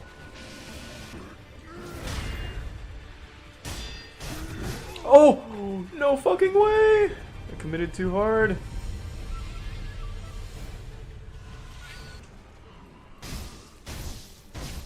Oh boy. Oh boy. Oh god, I can't. Oh boy, oh boy. Holy shit. Oh god.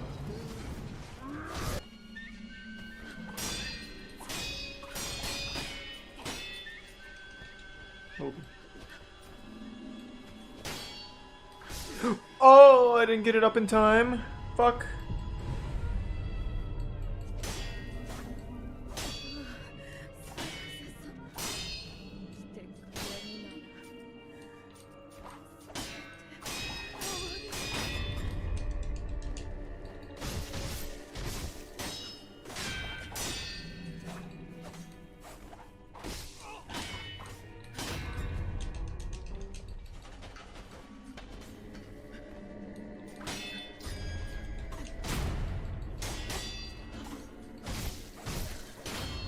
Close call. Fuck. That was tough. Jesus. We're cruising. Easiest in the series, in my opinion. Yeah, I feel the same way.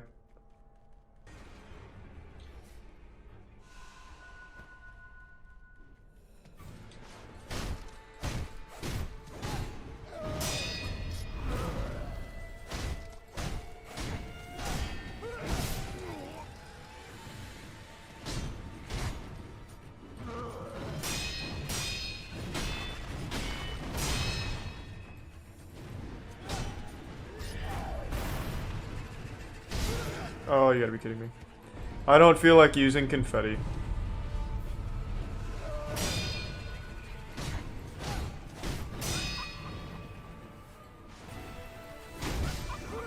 I don't know what I was thinking with that.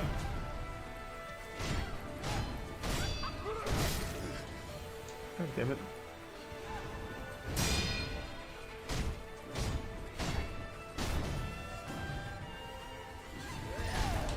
No! Up! Too early.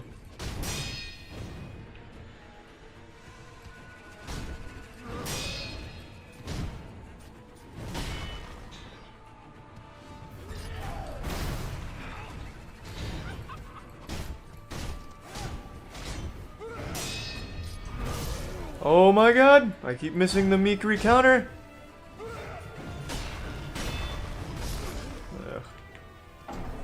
Broke my posture. Thanks for resub, Lil Mac.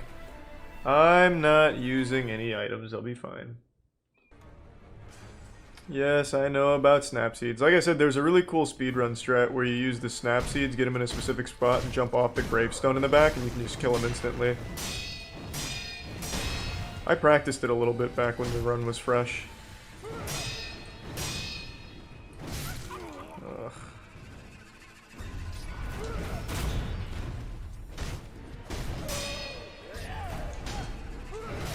Nope. What the fuck is going on? He's blasting me. Oh my. I'm way too young to know this game. You're literally less than 2 years old? I'll just say you're probably too young to be here in this case, man. I think you've come to the wrong spot.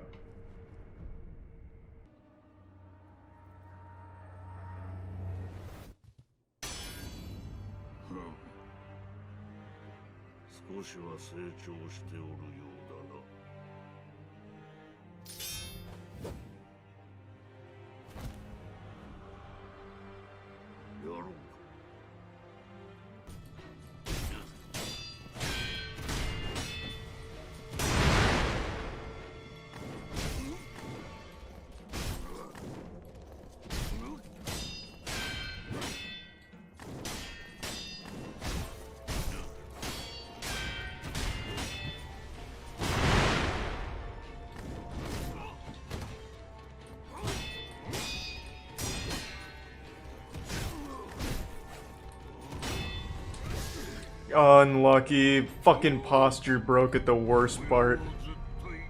Unlucky.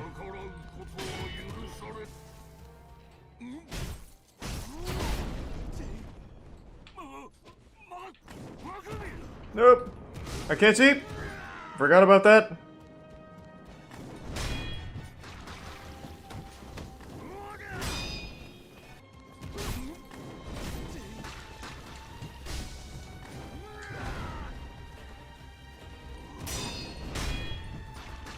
God damn it. So much poison.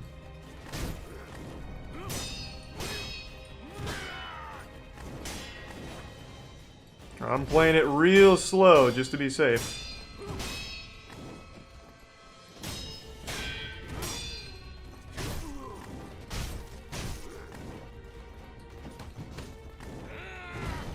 You got very confused on that. Come on. Oh, I didn't know what that did.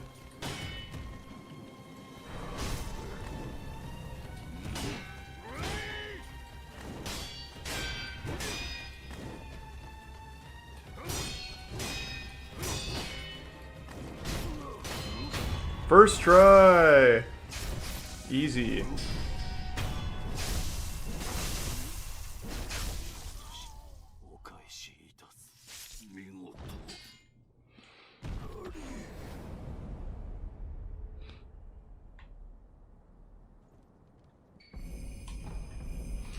I really think Owl Father's overhyped.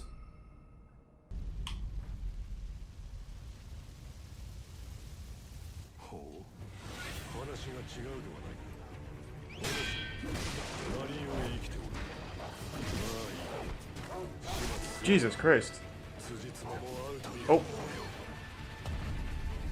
Very good, very good.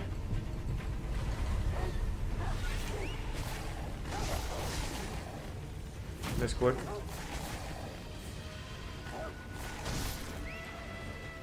Okay, this guy just summons a fucking ton of dogs, it seems.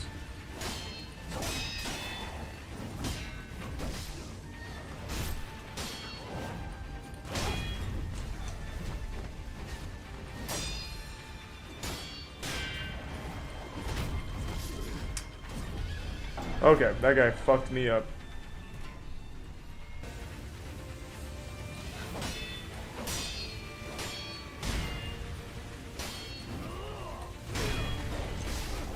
Oh boy, the dog combo.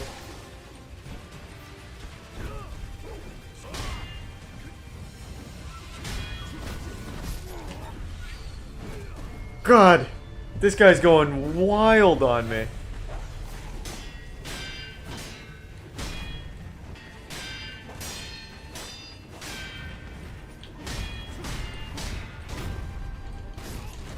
That fucking stun duration is nuts.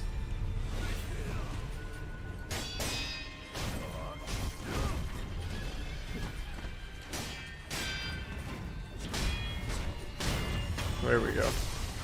Christ. That guy was wild. Those kicks are fucking crazy. Oh shit, oh shit. Okay, look, get out, get out.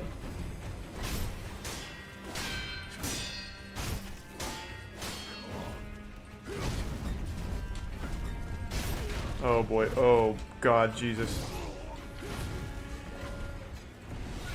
This is an unwinnable encounter I've got myself in here. Oh shit.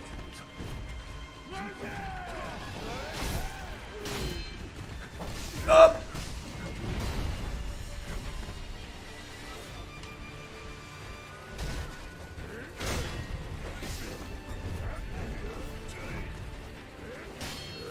Oh my god.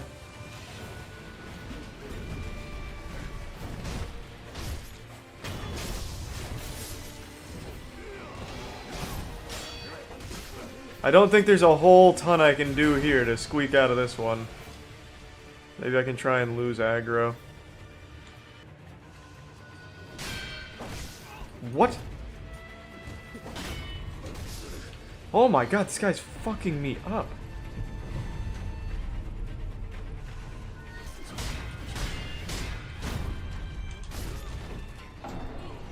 That kick is crazy. Thanks to the resub, Abby.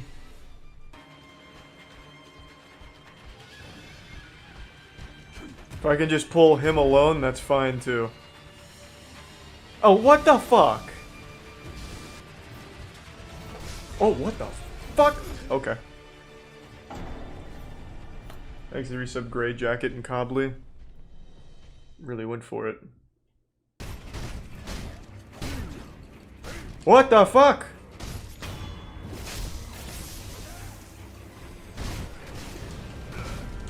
Oh my god. Oh my god.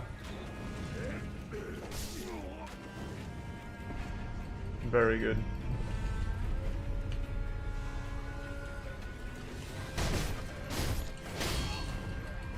Why am I not getting any fucking death blows?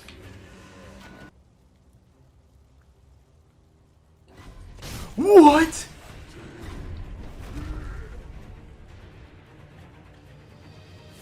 Huh? I don't understand.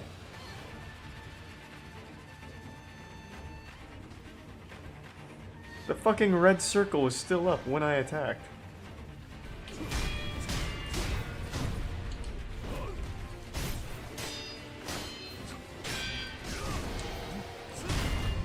Okay, hold on, there's hope. Only the archer got aggroed. I might be okay. Oh shit.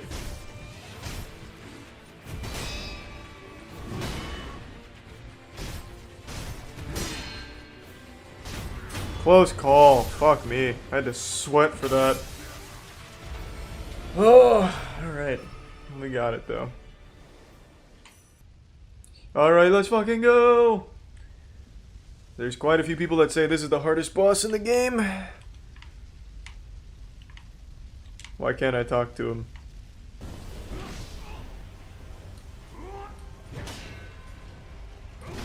Holy shit. Jesus Christ. Is this a shadow fight? No. Exit tier 1 undead Abba. Appreciate it, pizza, and thank you, man.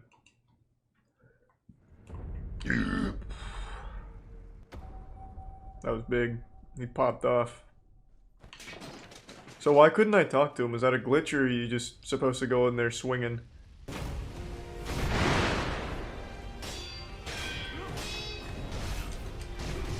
Whoa, what the fuck just happened there?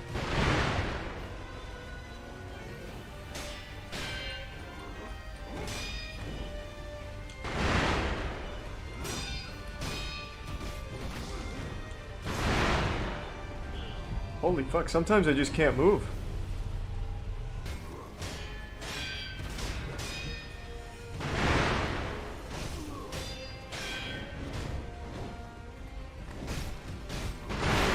That, oh my god. I didn't think that would hit me. Wow, Jesus, that hitbox is nutty. Holy shit. I cannot do much posture damage to this guy. Exit Prime distorted, even though I'm getting timing down pretty good.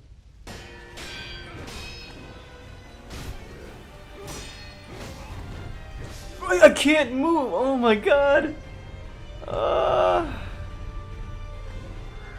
Getting hit one time against this guy, like, keeps you down for the rest of the fight. Okay.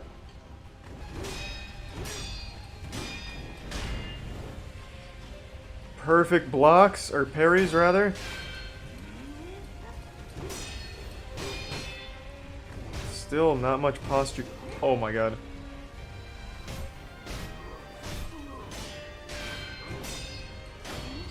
Okay. There's one.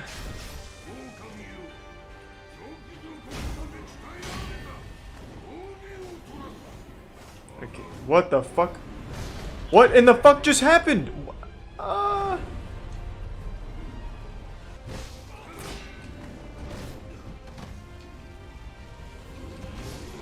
I didn't realize I was out of gourds. Thanks to the bits punk and the gift sub cantaloupe. Well, yeah, this guy's nuts. I just don't do any posture damage to him at all.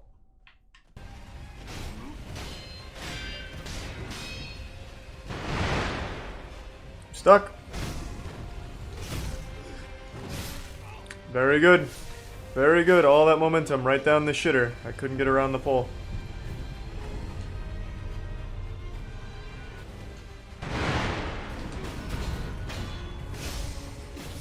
Alright, phase 2. Let's go.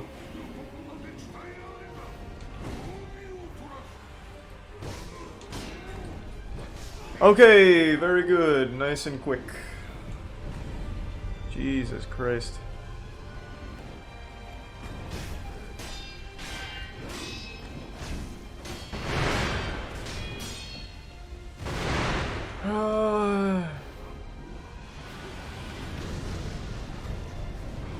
Whoa! Oh, what? Thanks for the gift sub, Pierre. What? I still don't know what to do about the giant firebird when he throws it.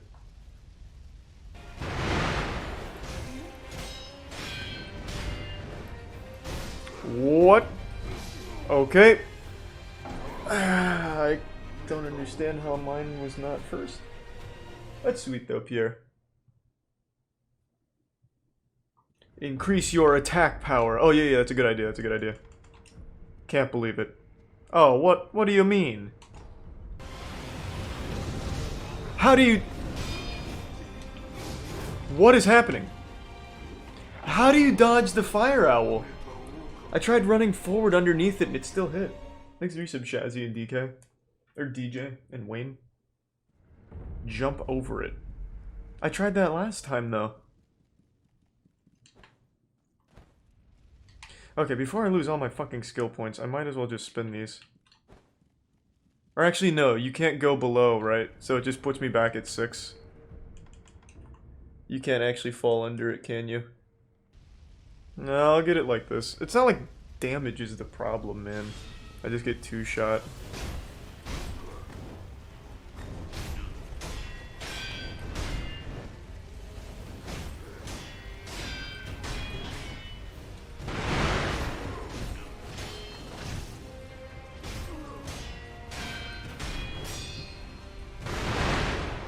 Didn't make it behind him. Oh boy. Well, that was a really smooth run right there for DPS until right then.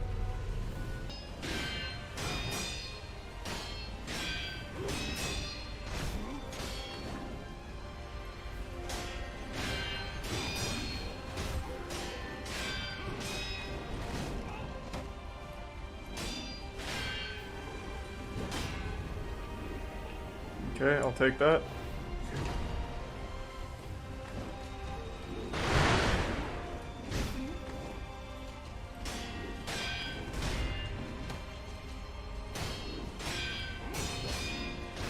Finally, fuck.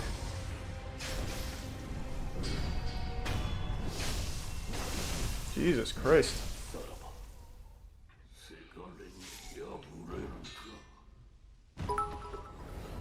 Thanks to the bits, fat kid. Should have done that 5 attempts ago.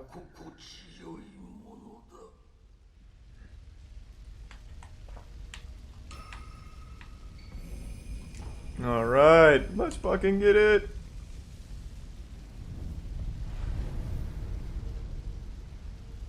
We'll see about that, fat kid's in a tree. Thanks to the tier 1 no Sakura.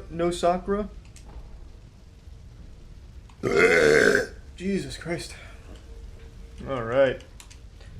Wasn't too bad. Orphan of Coast took me more attempts.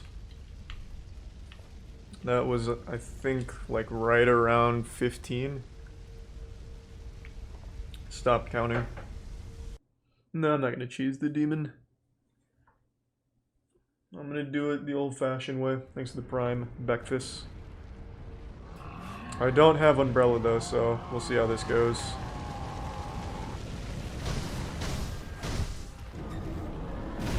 Oh, you gotta be fucking kidding me!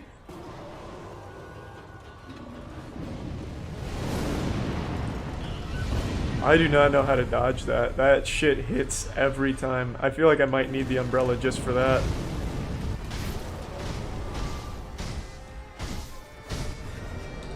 No, fuck! I fucking knew it. I knew he was gonna have some AoE shit. Okay, that's new. Nope! It's not looking good. I really might just want to get the umbrella so that way I can do this easier. I'm shocked that still hit. Can't parry that shit. I tried earlier. No! I committed too hard. I thought I'd finish him there.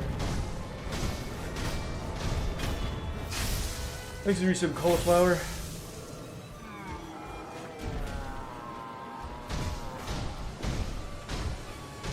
Oh, I don't do any damage there. What?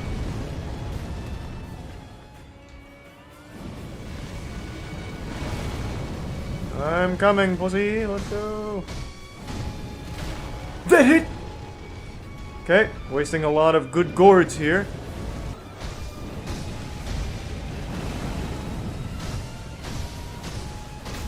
Third phase, let's go!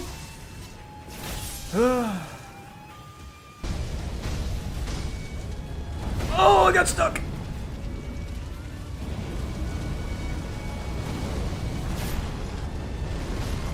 No way, why? Fucking why? I got fucking stuck. Okay, that was a huge combo from him this time. Great start, that's what I'm looking for. This is when I do my best work.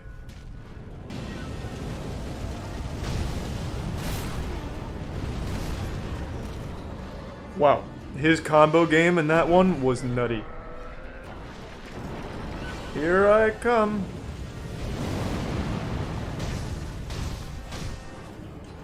I committed very hard for that. Okay. He was one shot away, I thought I could get away with it. It's fine.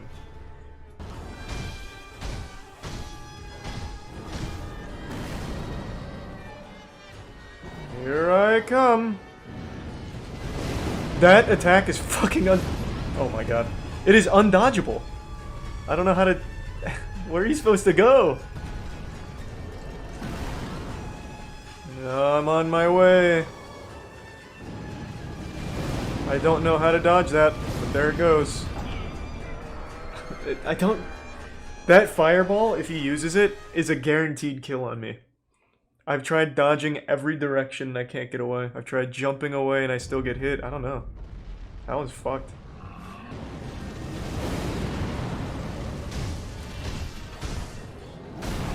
He is hitting me every time now with this stomp. In a full sprint. I think I'm fucked here. I'm a little tilted. No, you son of a bitch! He's gonna do it. He's gonna do the fire slam. He knows it's my weakness.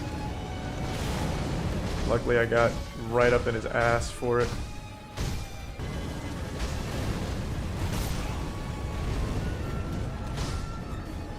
No! Oh my god, I was one hit away from... Oh, I thought I could get it.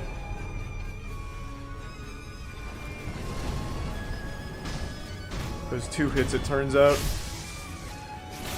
I'm debating if I use any items.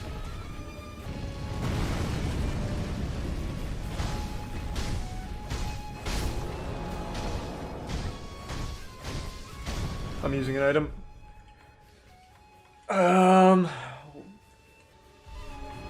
Oh, actually, I have a restore. Real quick, let me make sure I didn't see this wrong. I have a restore, don't I? Like, I will revive if I go down again. I'm getting no's and yeses. No, it's not full. I'm a little afraid to go back and check.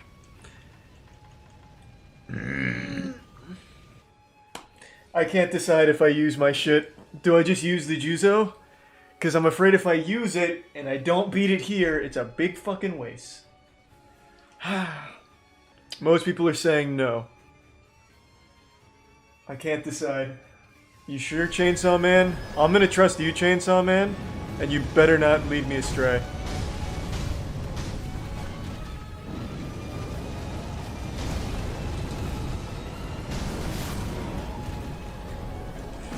Oh my god, I got locked. Chainsaw Man, you were completely fucking wrong.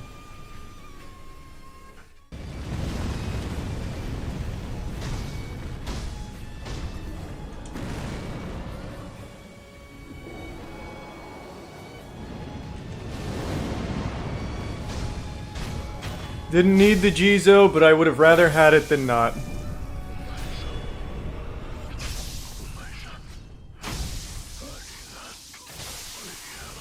No umbrella, no prosthetic.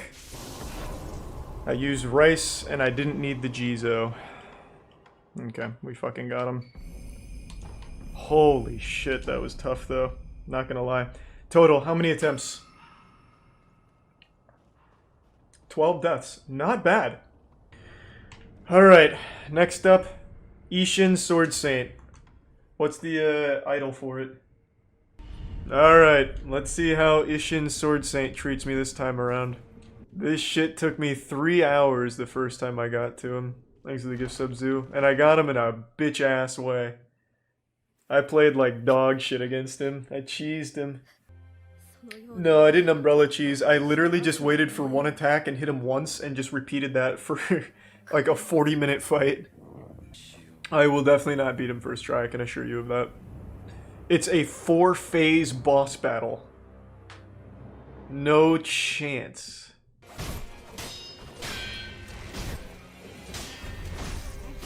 Oh my god, too early. It's alright.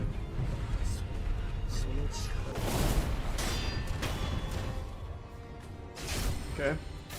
Pretty clean.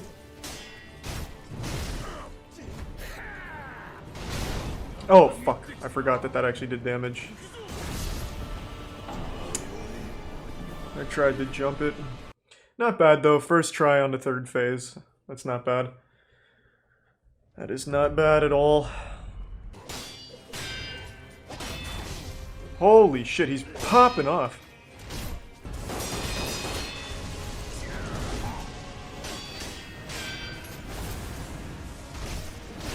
I thought, oh my god, I thought I could interrupt. Oh, almost. I actually had a really good rhythm for that. I thought 2 hits would interrupt. Fuck. That was pretty good, though. If I Ichimonji double that, does it interrupt, or do I just need to run away regardless?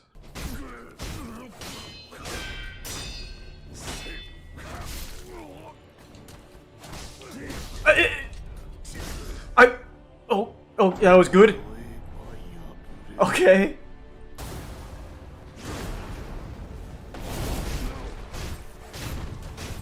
Okay, very clean, very clean.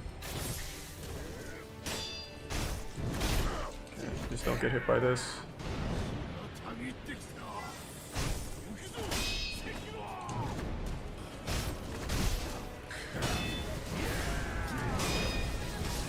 No way!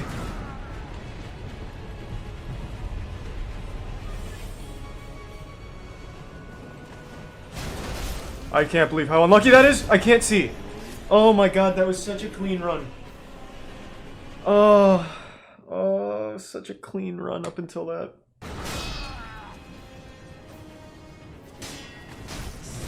What?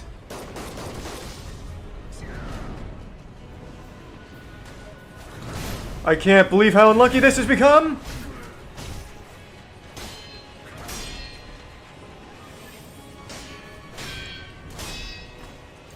Oh my god, I thought he was still in range.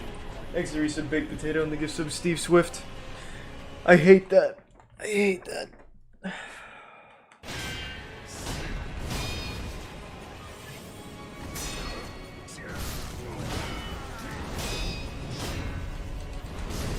What a combo, I couldn't move. Holy fuck. That was big, he felt it there.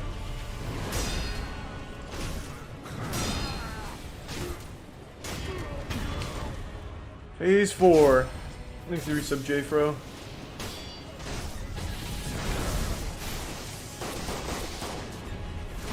Oh my god, that couldn't have gone worse. Why didn't I throw the lightning back?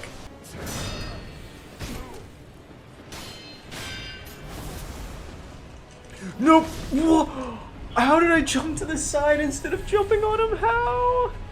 My tight little fucking ass can't... Okay.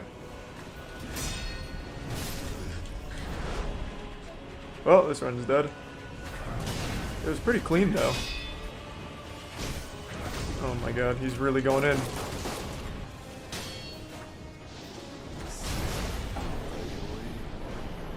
He tanked right through it, big man. What a big man. God damn it. There we go.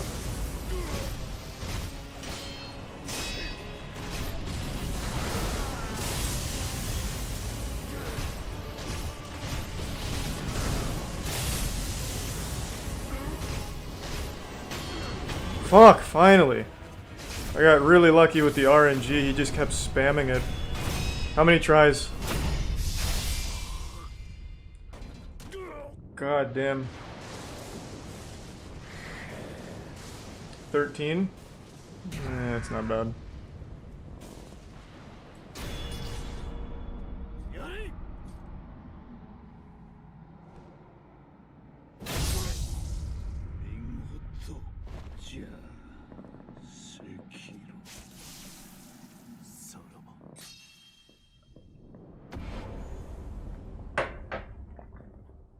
Fourteenth try, 13 deaths.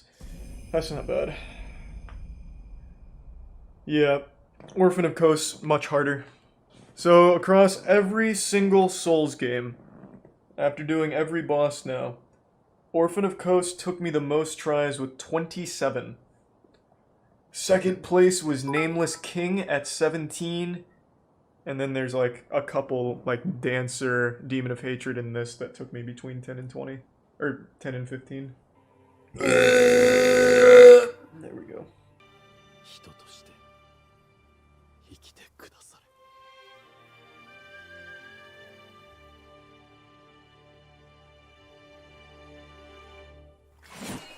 No, what the fuck?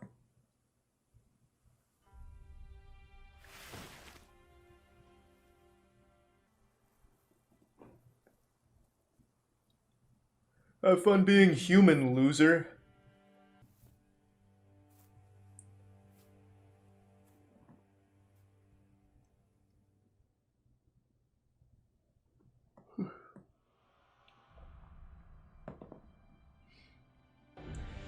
Not bad.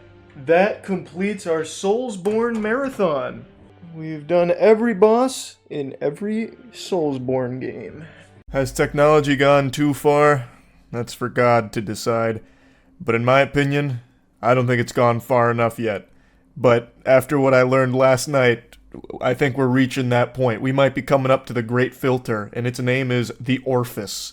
So, last night on stream, a very insightful chatter made me aware of a project that someone was building, and it's basically the Manhattan Project, but for cum.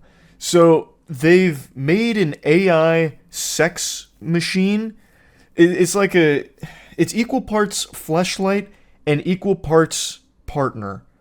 It's hard to explain. So it's like an AI in a box and a pussy in a box that will speak with you, converse with you, fall in love with you, and you stick your dick in it. It's called the Orifice. It's pretty impressive. It's reached the prototyping stage, and I imagine the creator's having a hoot and a holler with it, really enjoying his time with the Orifice. It's kind of like putting your cock in Guilty Spark from Halo, more or less, if Guilty Spark had a vagina. I'm just going to go ahead and show you a lot of what I researched and learned about on stream, but I can't show you the testing stages of it. So he was showcasing like the grip strength of it and also showing how it accepts your penis by using his finger and putting it inside the box a lot. And he also showed like its conversational capabilities through like the chat, the AI. It's really interesting in like a scary way. Have you seen the guy making Tinder for AI women? He made a jizzler machine for it too. He thinks women will be obsolete with it. It's called the Orifice. What in the world did I just read? Holy! Wait! The craftsmanship on this is impressive. I can pull it up as long as he keeps the cap on it, I think. Look at that puppy, the Orifice. It's also double-sided too, and it's got RGB gamer lighting in it. So you get your RBG pussy. That's kind of cool. Like, it looks really well made. So this is this is the Orifice. So I guess this would be the Jizzler machine, I suppose. You can double team the AI box. True, yeah. I guess you could. That would be interesting, yeah. I guess if you and a friend got together to Eiffel Tower the box. But then if it like has some kind of power outage, it'd be like a Chinese finger trap with wiener. Probably wouldn't be worth. Wow, he even has like an what is this, an MRI machine in there so you can see like the innards. This craftsmanship is so thorough. Take off your fucking panties. Oh fuck yes. Taking off my Oh my god, wait. I probably can't even listen to this on stream. Yeah, he's got like entire text prompts in here. Hold on, I'm gonna mute it on stream so I can listen to it on my own real quick. He has the box saying his name. It says, "Fuck me, Brian." Oh, okay, this guy needs to work on his talk, though. The next line he had her say is, "Breed me with your hot seed." Oh, come on. That's not hot. That's immediately like, I'm going soft. Don't you speak to me like that. This is not Reddit. He's calling it the International Sex Station. I can definitely show this part, though. Look at the craftsmanship on that. So that's like the wormhole for wiener.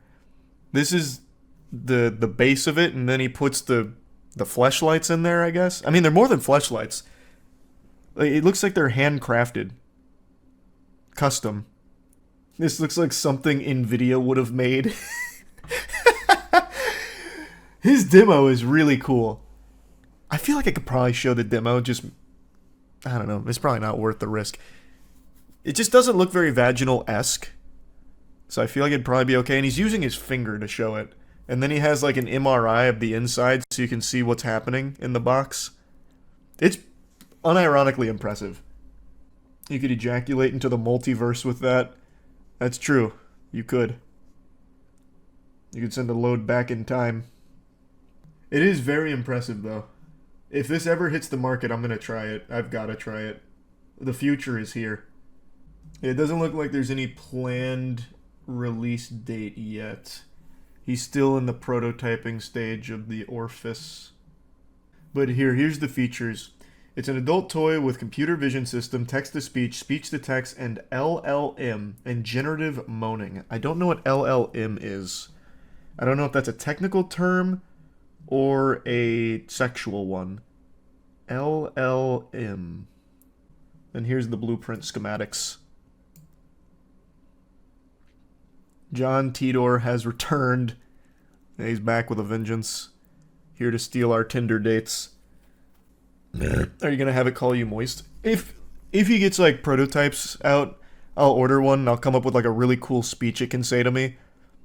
So when I'm plowing it, it'll say some really cool shit. It'll be like, oh my god, the former House of Caravan speedrun world record holder. Yes, that's the spot. Your dick is curved at just the right angle. If you go to the store, it has more info on it. No, I checked everything. I think I already went over all the main info. I'll double check though. Oh no, wait, you're right. There's a totally separate site. The future of sex is now. And this is the future is looking pretty good. Let me tell you what. Discover a more connected, intimate, and interactive way to masturbate. Our vision. We aim to fulfill men's primal energies and desire for unconditional love. I don't know if this really plays more into like loneliness than unconditional love, I gotta say. Like, I definitely feel like it'll be fun in the moment, especially if the AI is telling me cool things. Like listing off my achievements. Charlie, you hitting that half-court three-point shot to win the game last week was one of the most impressive things I've ever seen. Fuck me raw. But then once I do finally blow my load, I'm just gonna feel really bad. Because it's me saying it to me. Orifice is the revolutionary adult toy that allows you to interact, connect, and feel real love without any shame or fear of rejection, unless you ask for it. Can you imagine? I'll just let the AI run rogue. Do you want to have sex? Absolutely not. Alright, I'll try again tomorrow. How about tonight? No. Okay, I'll try again tomorrow. Our innovative products are designed with men in mind, and we offer a range of options that cater to every unique desire and preference. Join the Orifice community and experience the difference for yourself. This is a wet vac with extra steps. No. I haven't been able to show you the actual tech on stream because it's a fuck machine. I can't pull that up on stream, on Twitch or YouTube. But he has built a prototype, and it looks pretty impressive.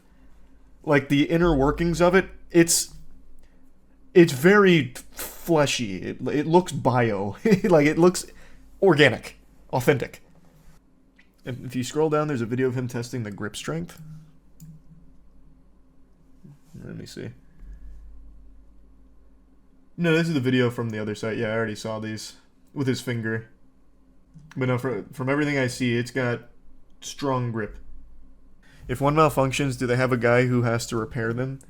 No, I feel like when one of these things breaks down, they just kind of write it off as we had our fun. Like, I don't think people are desperate to fix their sex machines.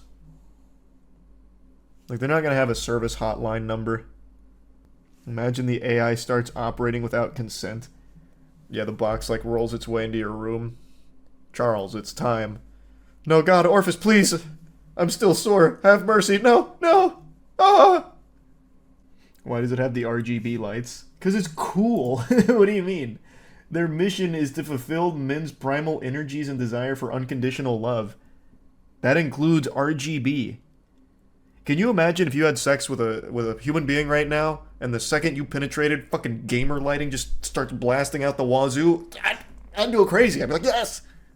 Yes, it's happening! Pussy is sponsored by Razer. I'll keep my eye on the Orifice. We'll see how that project develops. I am very interested now. I don't know if I'll moist meter it or not, but I definitely do want to check one out. I'll do like a thorough review. Nah, it won't malfunction. It's going to be built with love. Love doesn't malfunction.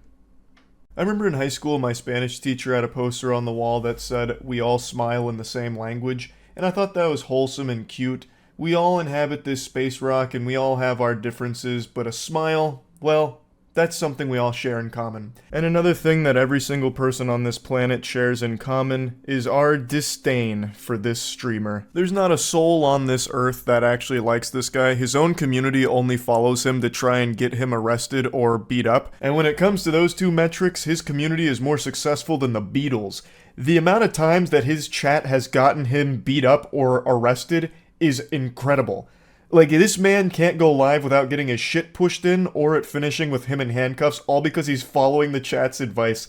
And he's so delusional he doesn't recognize that they're only there watching, waiting for him to get hurt, and nothing else. They're laughing at him, not with him, but he doesn't recognize that. and he does all of this ridiculous shit with a goofy, stupid smile on his face as he ruins his life live for the entertainment of his audience that's treating him as like a human experiment. So, I've talked about him before, everyone's talked about him before. He's the public nuisance streamer that travels the globe and just makes everyone's lives miserable around him by harassing them, spamming racist insults at them, disrespecting the cultures that he visits, and he keeps getting arrested. Oh, you a bad bitch. I swear to God. You a bad bitch. I'll take you to dinner. I swear to God, I'll change your life. I'll change your life, baby. Baby, I'll change your life. I promise you. You a bad bitch right here. I'll change your life, baby girl. You know, I'm in the sidewalk. I'm in the sidewalk. Don't touch me. I'm in the sidewalk. I'm in the sidewalk.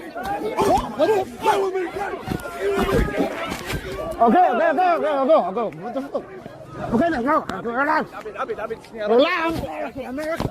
I'm in the sidewalk. I'm from America. What are you doing? This is from one of his more recent arrests in Israel. You can see him start to panic and spamming "I'm American" as if that's somehow going to save him here, like that's his safe word that's going to get him out of this situation. It's like, oh my god, pardon me, I didn't realize you were American. Let me dust you off. Fucking goober. But yeah, this is how his streams go. He just causes as many problems as possible for his audience, and then it either ends with him missing some teeth or him missing some freedom in a prison cell.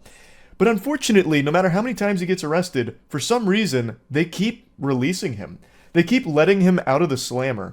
And I do have a bit of a conspiracy theory, so excuse the tinfoil hat here. But I have to think the authorities keep letting him out of the slammer because they're in on the joke, and they know if he gets out, the cycle's going to continue, and he's just going to go out there and get beat up by another stranger, because he is a knuckle sandwich magnet. Any stranger with a fist somehow finds this man's face, and just fucking pounds his flesh to bits. It happens so often. He is a sentient punching bag with a pulse, but somehow has even less of a personality than a punching bag would.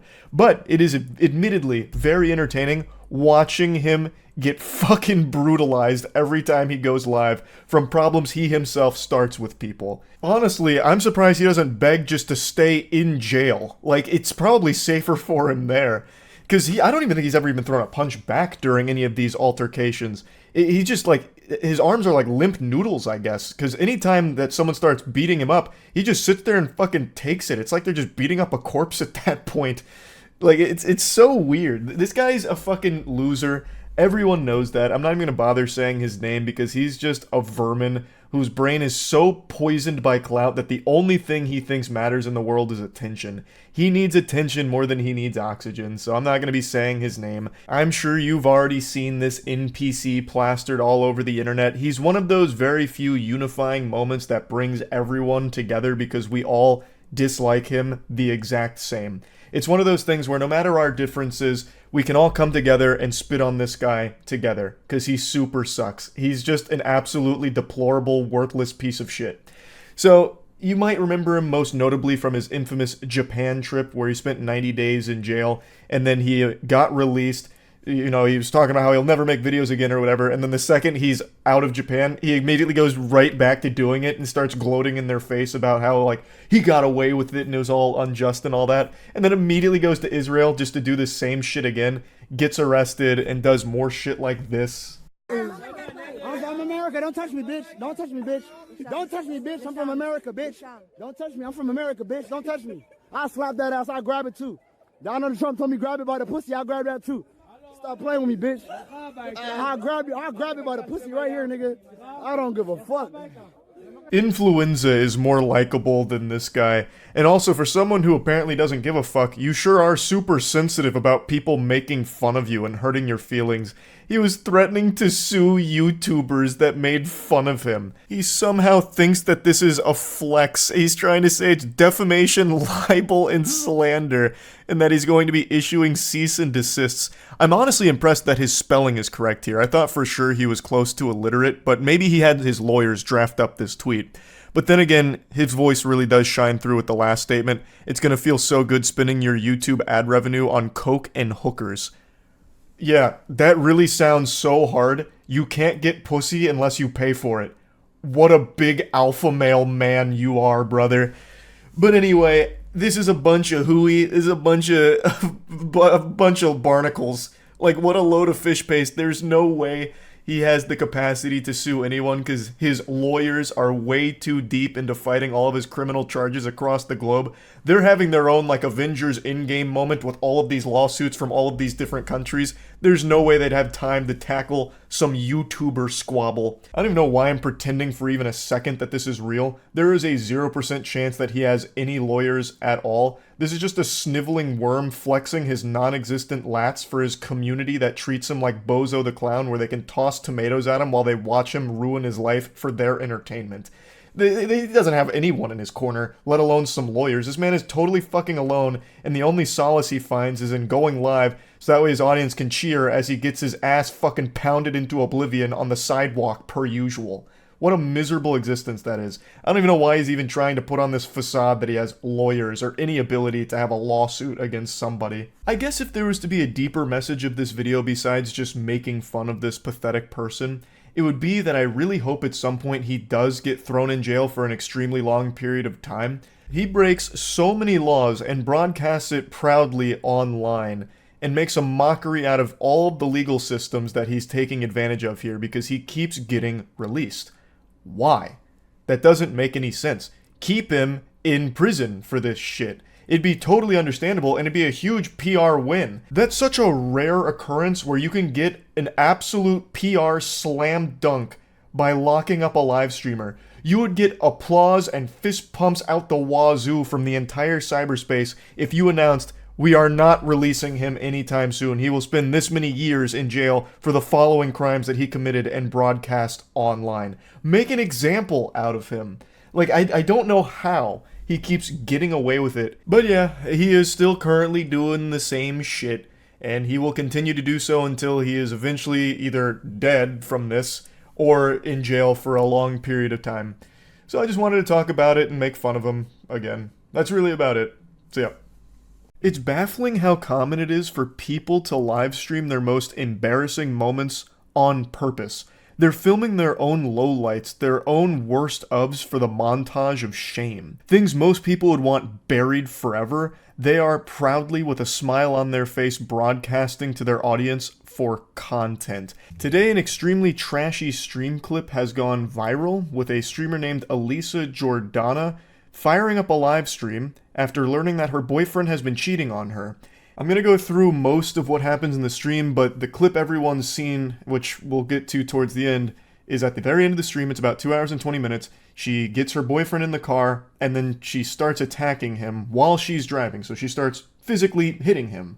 And then she hits him very hard in the nose, like a full-blown strike to the nose, like a fucking monk's palm strike to his nose. It was quite a wallop. Like, if she was playing that boxing bag game that you see at bars where it measures your punch and it, like, grades your force up to 999, she probably would have scored, like, a 700 with that strike. So it definitely could have caused some damage. She threatens to kill him, and then she continues to escalate it. She grabs on his ear and starts pulling on it, and then he starts fighting back. So he starts fighting her. He starts yanking on her hair, telling her to stop the car, and she does stop the car. He continues yanking and pulling on her. She gets out of the car. He gets out of the car, chases her down, and then he gets back in the car and turns the stream off. Without a doubt, one of the worst live streams I can think of in recent memory. It's hard to watch. It's awful. It's crimes. Like, you're watching crimes unfold.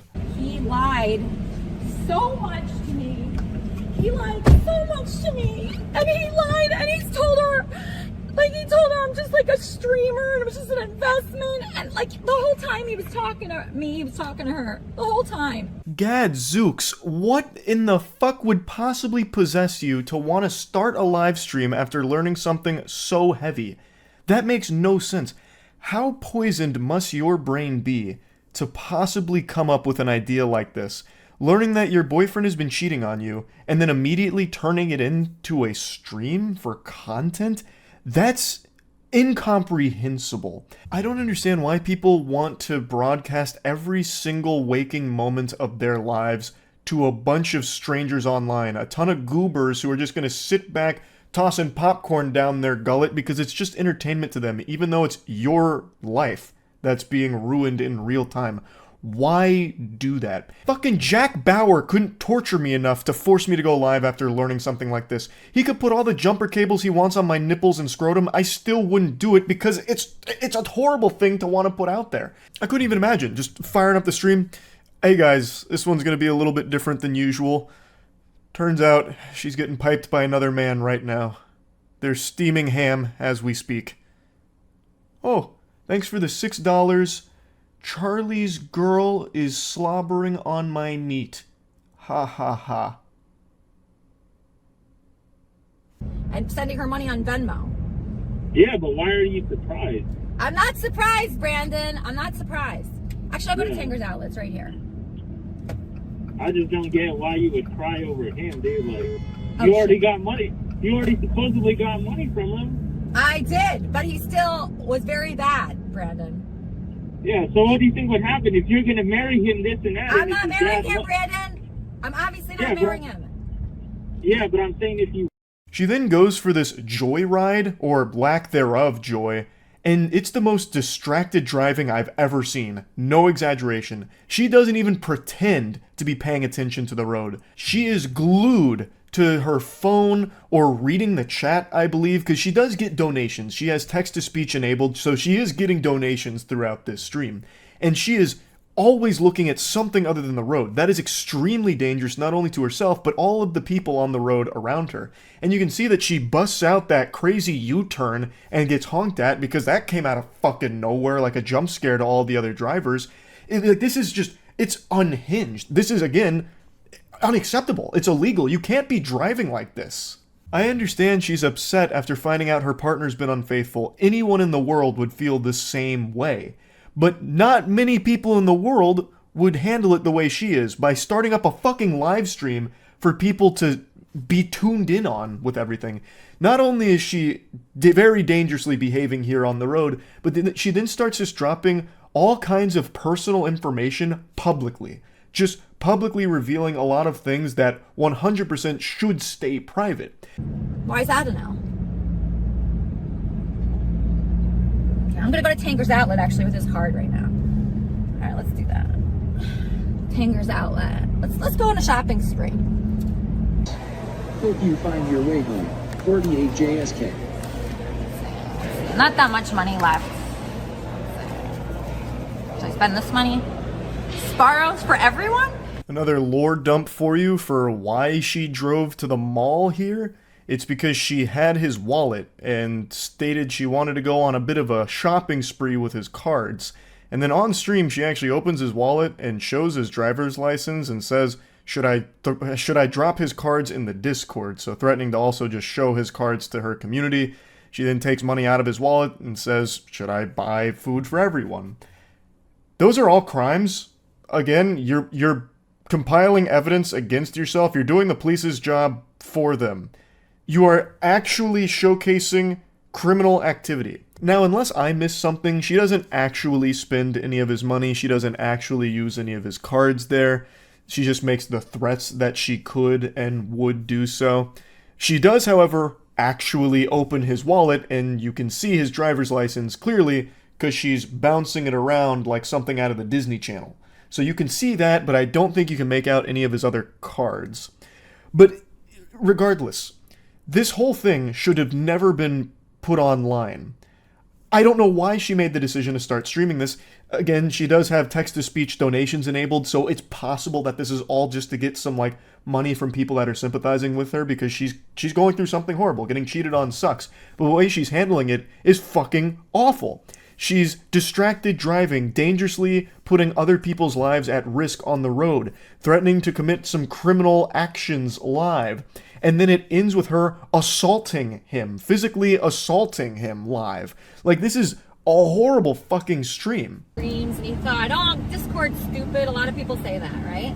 So all of Scora's private information is Sarah's phone number, Sarah's address, her full name, her Venmo account, transactions are all James donated $5. Girl, is your Mexican girl hot? It sounds as though Elisa has fully doxed the guy and the girl here, posting all of their private information in her Discord, which is illegal. You can't do that. I also think it's worth mentioning, since you caught a glimpse of it there, Anytime that girl, Sarah, is brought up during this stream, both Elisa and the community of pay piggies that's donating to her always make sure to mention that she's Mexican. And they make statements in the chat about that as well. Throughout the stream, reading the chat, there were so many moments of genuine racism, it was fucking sickening. I called Sarah, you fucking bitch. I'm gonna fucking kill you. I'm gonna fucking kill you. Okay. Sorry. You had hit him in my presence. Okay, I'm not gonna talk about the bad topic. I think I should talk about it. No, I said I'm gonna stop talking about it. Okay, good. No, it's not okay. You ever been cheated on for 2 years with a 20-year-old Mexican? I doubt it. Getting into my business. Okay, all right, well, I'm just telling you that's my business. I really don't want to talk to you. This happened shortly before the viral clip from this stream where she starts hitting him in the car.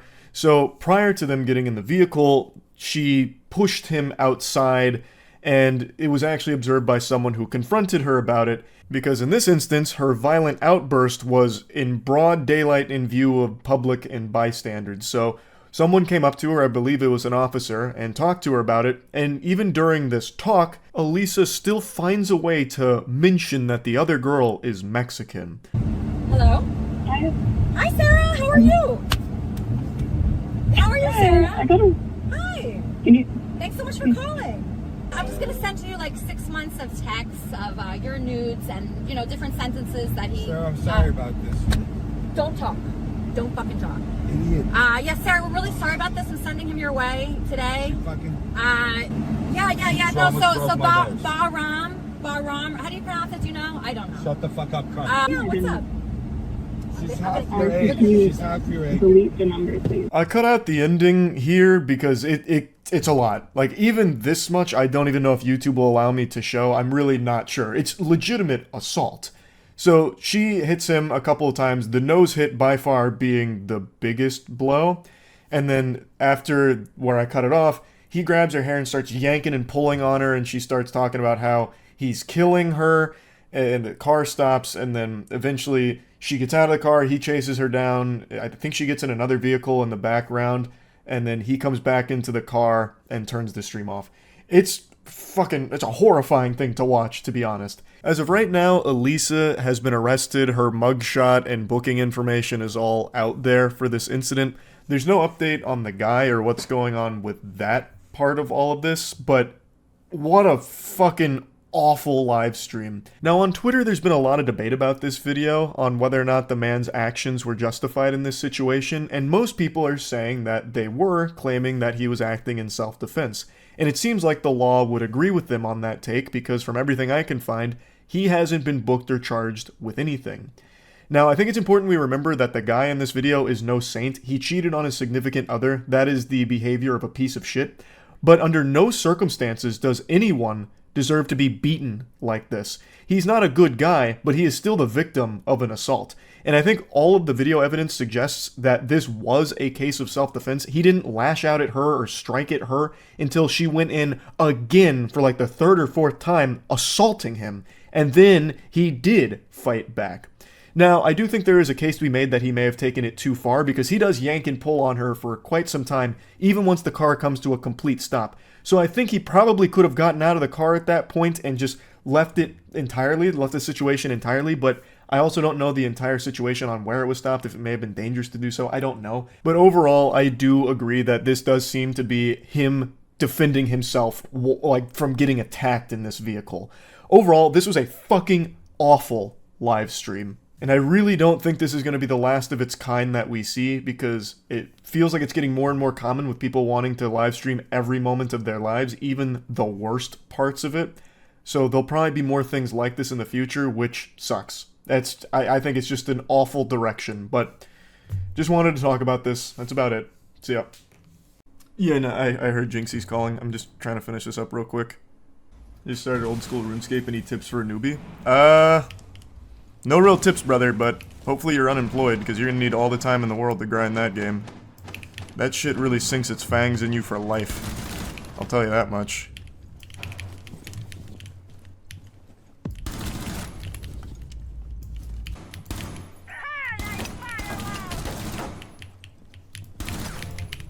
Last stop standing. Last guy was up top. Okay. See? That's a clutch for you. I'm feeling good. What was that? Was that an ace or just 4? I think it was just 4. Wait, are you in call? Oh, what's up, Moist? How's it going, brother? How are you? Good. How you doing, man? Good. I just saw your 4K. Hey, thank you, thank you. See, I'm feeling a little warmed up. It's gonna get a little stinky out here, I think. Dude, I think we can make a run. Like, realistically, I seriously do. I think we can make a run. I think we can make a deep one. I agree. I agree. Yep. We're not losing to copper, bro. Like, fuck no. No, no. No way. No. Yeah, that'd be really bad, actually. All right. What mic So you? what is up for- What mic are you using, real quick? What brand is that? Is that that McDonald's Logitech? What are you working Let me with? change it. You're listening to my Brio. Let me change it. Okay. My bad. Okay. Now, how does this sound? Oh, that's sultry. Yeah. I got you. We are gonna make it. I'm gonna make a prediction right now. We're gonna Okay. make it to diamond. That's a new record. Diamond? Okay. Furthest I made was emerald with queso, and then we lost. Damn. Wait, you went deep with queso all the way to emerald? Yeah, we did. He was locked in. I'm not gonna lie. He was actually locked in. Okay. But the aim I just saw out of you, Moist, if I can keep seeing that, bro, it's actually over. Yeah, no, I got champ aim, but bronze brain. So if you can just Yep. think for the two of us, I think we'll be good. Yeah, let's go. That's actually perfect.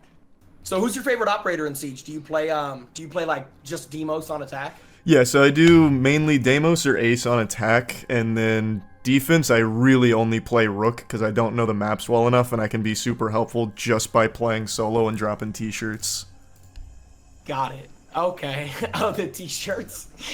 Okay, Deimos is actually really good in 2v2s because do you know like some callouts on some maps? Not a single one. I do not know the maps. Okay.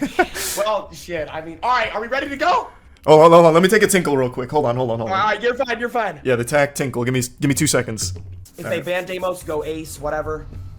Yeah. They won't do that. There's honor in these games. All right, dude. I'm pumped. I'm actually pumped. Yeah, I'm excited too. Here's hoping for a good showing. Yeah. Like, as long as we don't lose in like the first 3 ranks. Yeah. Like, okay. There's the. That's okay. They banned Deimos. Yeah, that's all right. Oh, okay. You're versatile. I like it. Yeah, Moist. I'm not worried about that at all. You can't get a Big Mac. And Okay. they banned- Okay. Cool. What the fuck is wrong with these guys? They're counter picking. Interesting. I'm in a good spot. I'm about to get a kill, I think. Left side door. Oh, no, they're both on door. One in the back, one on the left. Oh, clutch. Oh my. Please. 5 seconds left. I don't know. All right. Yo, he's Finka, so I thought he was gonna self-res, but he didn't. Holy shit. Let's go, boys! That's a start. Yeah, that's beautiful. You got in their head. I like that. You scared them. Put the fear of God in them. Let's go. Okay. Whoa, baby. All right. Bit of a shitty showing for me there, but we get it together here. Yeah. Moist, this was the iconic map of the.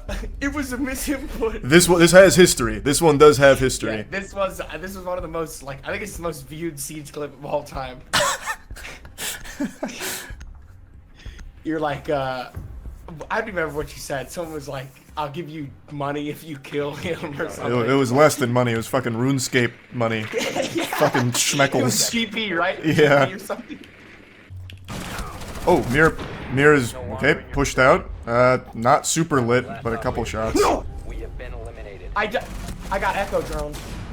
Wow. I should have won that fight. I wasn't expecting that. My brain shut off. Okay. Happens. You're good. Don't worry, Moist. You will heat up. Trust me. Yeah, I got it. Big Yeah. Moist, man. You're gonna heat up. It's fine. I just blew my load in the last game, and I got the refractory period, so we're coming down.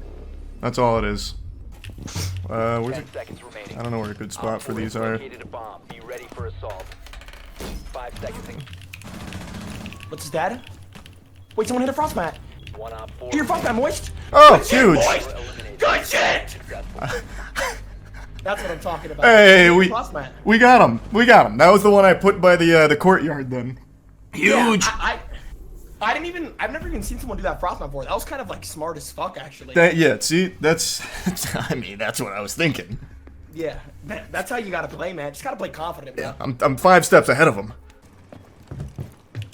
Okay. Moist, if you get to me, we can plant. If you get over here, you can plant on this Oh. bomb. Nice, Moist! That was interesting. Don't look at the don't look at this though. I fucking freaked out and I missed like half my shots. It's fine though. You got the fucking kill. We got him. Back. Let's go. Yes! This is going well. We're not losing to coppers. That would be fucking horrible. That'd be the worst moment of my life. You hold that side, I hold this side, we win. Okay, he's beat. Shit, you shot your side, on my side? That's my bad. Happens, it's alright. She's super low though. No. I ran! What? I thought I cleared the door. I thought I cleared the. That's my bad, Moist. I got you killed, man. It's okay, it's okay. Don't worry about it, don't worry about it. Alright, we just gotta end this game here and get the fuck out of this rank. Yeah. I know, I just want to get this one over with. So I know we don't fucking lose on the first one. Yeah. This would be bad, man. This would be so sad. Well, you also found the best coppers in the world, right? These were the top ranked coppers? Okay. These guys are like professional coppers here. Yeah. Okay, oh shit. Well, it might be tough. Behind, I got him. Nice, Moist! That was flank? Nice. Yeah, Okay, that was the flank. only guy flanking. Changing map. Nice. Let's go, Alright, boys! we're out of here. We're fucking out of here. No, we're out of here. Fuck, thank God. We Yeah. did not lose the copper. That was just a go. little nerve-wracking is all. Yep. Alright. I was really potatoing on that guy. I'm not even gonna lie, bro. It happens. Hey, it happens. I heard you've been hitting the Mr. Bongski over there a little bit, so it's just one of those things. Yeah, I'm a little drunk, but we're good. We'll get warm here. We will get warm. Yeah. Whew. Alright, now I'm feeling much more calm, so I think it'll be smooth sailing from here. It's just that first one. Let's go, man. Yep. Bro, Moist, remember our basketball game? I want to forget it, but yeah. I saw your video on it. Yeah, fucking hurt my feelings. I've never played that bad. Why would you bring that up? You remember when you played Snappy? If you want to go there. Okay. Yes, I do remember when I played Snappy. All right. Let's go, fucking boys. get it. Boys, come on. It's the bronze game. Yep. I don't know this map like almost at all, so this is gonna be tough. Oh my god. Oh my fucking goodness. What a bunch of baloney. Nice. Yeah, the other one's still there. Oh! Just Jiminy Christmas.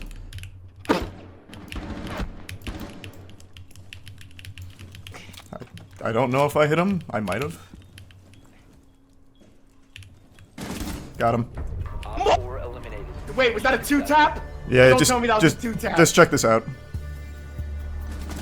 Oh, shit. Oh, Yeah. No, we're going far. Yeah.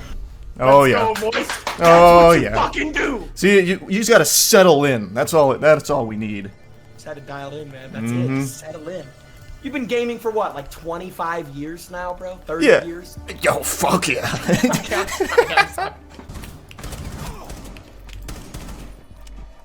Diffusing. Oh, good try. Good. God I didn't damn hear it. him defuse until the last second. I'm not gonna lie. Yeah. Fuck, that's on me. I should have pushed out sooner. I should have won that fight. I should have won that. I was aiming too low. That's on me. No, it's on me. I fucking died on you, man.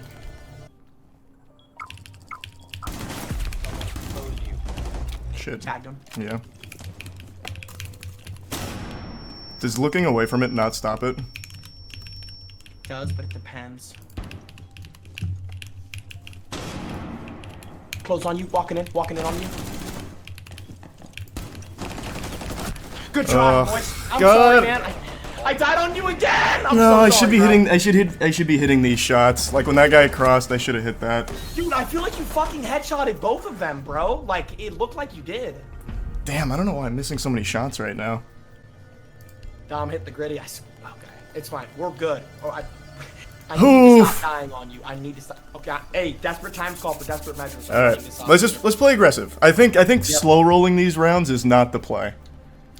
Yep. No, you're probably right. You're probably right. I like where your head's at. I am playing like a little bit of a pussy right now. In Siege, you need to just let your nuts hang, bro. That's how the game is. I killed one. Nice. Oh, this is a cheeky spot. I got you. On me. Oh, Let's nice. go, boys! Clean, clean. Oh, what a... Your fucking callouts are nuts. What a Yes, play. sir. That's how we plant, man. Yeah, that That's was big. how we do it. That was big. We're not losing to bronzes, bro. Let's go. Got him. Nice, Moist. Good shit. Nice, clean. So clean. So clean. Come on! I wish you had seen my shot there. I'm getting them with these fucking pixel peaks. Let's go. Yes, All man. right. Yes! Looking good, looking good, looking good. Now we just gotta clean up our attack side and we've got it. Yep. Dude, if this goes 3-3, bro, my butthole's gonna be clenched the whole last round. Oh, I feel that. I feel that. Yeah, yeah, yeah, yeah. Tight sphincter, tight sphincter. yeah. Yeah, yeah. Alright, let's go. Perfect then, I like that. No respect, no respect. No respect, just winning. No respect, just winning. Mm-hmm. Oh, around couch on B site. I think I hit him a couple times. I don't know if you can actually wallbang that, I'm not gonna lie. Okay, I'm gonna just let my nuts hang here. I- Daddy. Okay, I'm going on site, I'm a plant. Oh my god, beautiful, beautiful. Good shit. Oh, you carried on that one, that was huge. Bro, you went 2-1 though. Positive KD. No, we take that, we do take that. Nice, alright. Up is silver, man. Yep. We're cruising. Up to silver. If these motherfuckers ban Deimos, I know, I'm screaming, I'm a squeal. Oh, why? This is so stupid. What the fuck? They might ban Rook. These guys are such fucking pricks. Alright, huge. Okay, we got Rook at least, 1 for 2. Yeah, they fear the revolver god. He's gonna be in their goddamn nightmares tonight. Dude, I don't know. We're starting to cruise a little bit here, Moist. I Yeah. can feel it. No, you were We're looking actually good there. flow state. You were looking good. Oh, on me? I got him. Oh, outplayed. Just outplayed. In on me, in on me! He's low, he's so low. Okay, Moist, okay. I'm telling you, this guy's low. Stay calm. He's walking at you with a shield. Push him, push him. Try to shoot his armor if you can. He put the shield down. He's gonna try to plant behind it, I think. Where is it? Behind the B-bomb. It's all the way back. Oh. Yep, you see him. I don't have an impact, unfortunate. He's faking it, he's faking it. Just chill. Chill, Moist, chill. Okay, okay.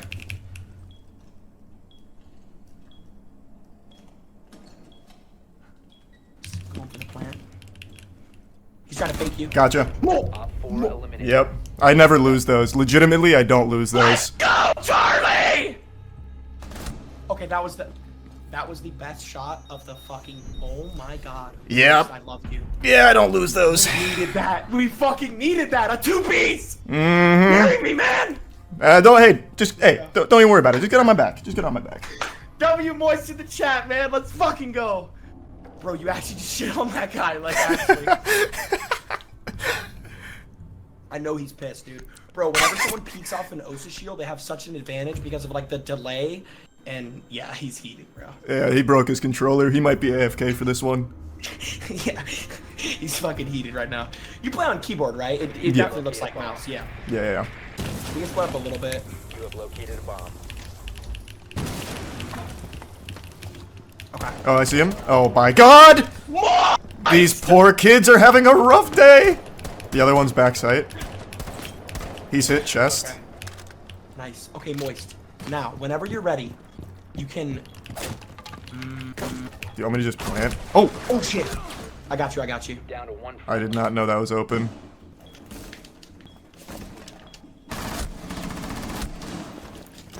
He is very low though, it was chest.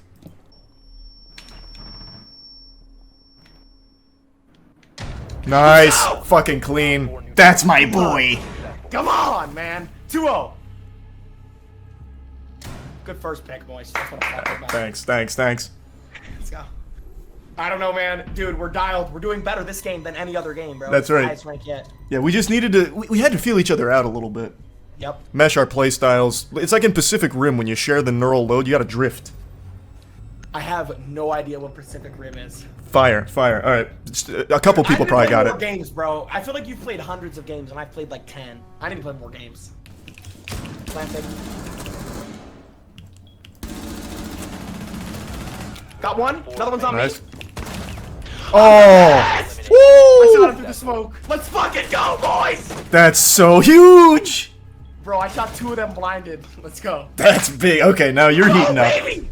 Yep. 4-0. 4-0. Let's fucking get it. sweet. Let's fucking get it. 4-0 and a handshake sounds so nice. Yep. Dude, this game is actually so fucking fun right now. Let's go. What? I'm blinding myself. I'm good. Alibi super lit. Super lit.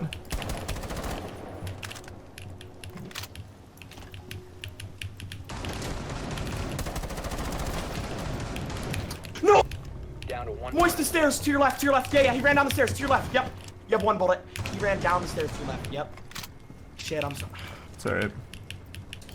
Alibi's in sight on this door. Alibi's on this yellow pin, Moist. You can shit on him on this yellow pin. Got him. Nice! The other one was by stairs last. He was. He could be fucking anywhere now, though. You have a drone. You're kind of safe to drone if you want. Okay, I'll drone. Yep. Damn, I thought maybe the noise would bring it to him. Behind you, Moist. Behind you. Got him. Yes!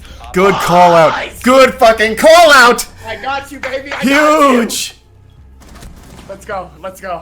Dude, next is gold. I'll be right back. Good All shit. right. That was your Fuck best game yeah. yet. That was your best game yet. Absolutely, Good shit, absolutely. boys. Let's go! Those fucking hot comms just saved the day. It's like a whole new game when the teammates are talking. Woo! What a fucking Chad. No, that's all your callouts, brother. That was basically your kill. Man. Bro's headphone hears beyond the 4th dimension. Nah, my earphones hearing like fucking 8-bit. I just hear beep beep boop bops like it's SpongeBob music.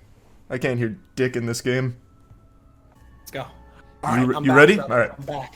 Let's get it. Let's go.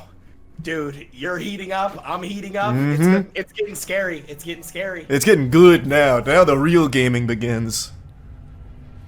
If these motherfuckers ban Deimos for the 4th game in a row, I need to see you on this revolver at least once. It's true. Yeah, maybe we get to experience it once. But now we're at like the high ranks. I might not just fucking shit on them. So we'll see. I heard drone. Good try. That's me, man. God, these guys are decent. I just got shit on, bro. Nah, I shouldn't. I should have stayed back. Fuck. I should have stayed back. I could have won that. I think he was low enough. That's on me. Bro. Happens. No, you're good. That's me. I died on you. You want me to come in? No! Top blue. Shit. He was right there to the right, yeah. Right. Yeah. I think you kill this guy. Okay. I'll go for it then. Peek at this. Got him. Yeah! I love you, man. You have a drone. Okay, I'll drone. Drone to the right of this room. I think I heard him. Yep. Right there, boys! To your left. What? Oh. Good try. Oh, Good fuck. Try. I died on you again. No, I didn't hear him move. I need a headset. I thought he was still there. Wait, so you actually don't own a gaming headset? Like, you don't? No, I hate them. Wait, I don't like headsets. They are. Bro, I do, like, some of my worst moments is when, like, I do a 12-hour gaming session, I have a fucking headset, it's like a skate park. See, that's another thing. That's another fucking occupational hazard with them. Let's go. One more round and they're gonna be on match point. We gotta stop them right now. Yeah. Plant our feet, fucking lat spread on them.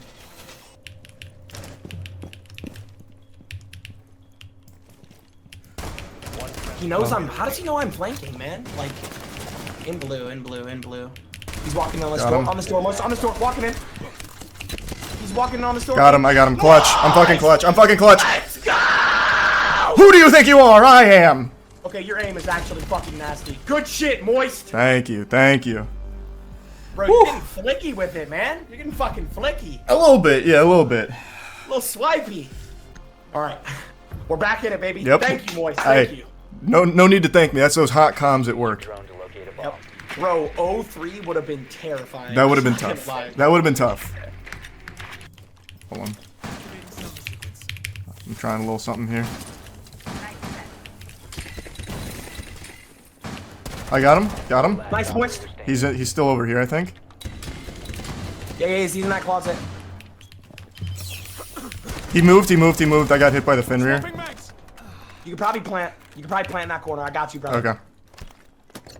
He ran to the wine room. He might be going through blue. Nice. Fucking nice. Clean. Clean. Bro, you're playing so fucking good right now. Good kill, good plant. Thank you. Thank you. Good shit, though. Good shit. It's because you kept them occupied over there. Yeah, I fucking blinded one of them. Let's go. Is that? Oh, Ding nice. Yeah! Clean. Best diffuser as well. Okay, huge. Oh, I'm hearing someone break in. I heard him. Yep, he's still there. He's very hurt. Okay, cool. I like that. That makes me happy. He's hurt more, more. Yep, I heard him scream. He squealed. You won't. Oh! Let's go! Perfect! Let's go! Nice! Bro, what a fucking comeback. Holy shit, we were down 2-0 in a 1v2 and now we're here. Whew! Dude, I just shit on both of them. Yeah, no, that was looking good. That was a huge pick early. Nice work. Way to show your meat. Yep. Keep doing that. I killed one. Nice. Hold on. I'm droning for the other. Yep, He's right there. Bathroom. Okay, come in A side and plant. Plant in A side. I got you. Oh, I got hit by Fenrir. I can't see. Hold on. Yep. Wait, there he is. He's on it. He's super low. Oh my god, he's actually don't won. Don't peek. Yeah. He's got to defuse, remember. Yeah. Still hasn't defused yet, I'll tell you when. Defusing. Nice. Fucking nice! What a comeback! Let's go, man. Bro, we were down 0-2 and you were in a fucking 1v2. Yeah, that was where. Holy shit. That's where the momentum really shifted for us. Then you came online, your mother bear instincts took over. Oh yeah. Let's go. Next up is Plat. If we win this, we're tied for the record, man. Alright, I like that. The 1v2 clutch, though. My 1v2 clutch was instrumental. You'll be seeing that moment on ESPN probably later this evening. If you can just give me any general call out. Bro, you have Deimos and Rook, Moist. I know, potential. They gave me mains here to really test my chin. I like that. Yep, these guys didn't give a fuck. Yeah. They banned, they banned your Ying, though. That's kind of rude. They're both in sight. Where'd that shot? Oh, okay. It's this way, right? Yep, we're here. Op 4, last operator standing. He's like deep back by the B-bomb. B-bomb? Okay. Yep, B-bomb, yep. Nice.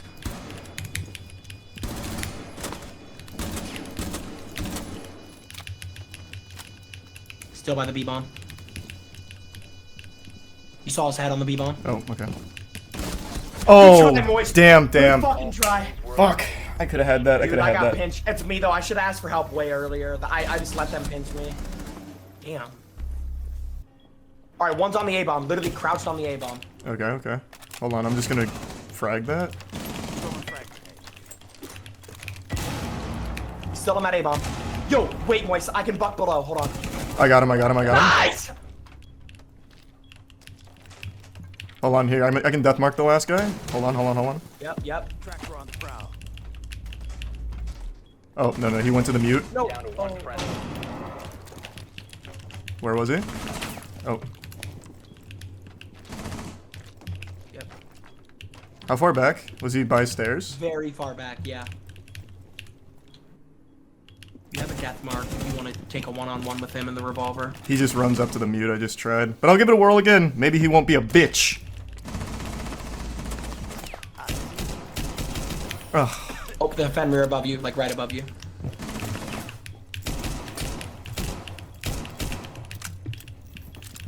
Got his ass moist. Revolver God for a reason, baby. You're so good. Moist, you are so fucking good. Come on! Thanks, brother. It's all you, though. These comms. It's the comms. Dude, the natural fucking skill. I love it! Let's go. The revolver. God, man! Come on. He's pushing. He's pushing. He's up. Not in sight, but he's still back. Nice. He's gonna chill. This guy's got a plant. Yeah. 10 seconds to go. Oh. On me, Is he on below? stairs. Yeah. 5 seconds to go. I'm just pre-firing. Friendly last operator. I'm just running. I'm just running. Time to expire. Let's go, boys! I like the heat check though. Yeah, I was overheating, man. I fucking Randy Orton'd his bitch ass.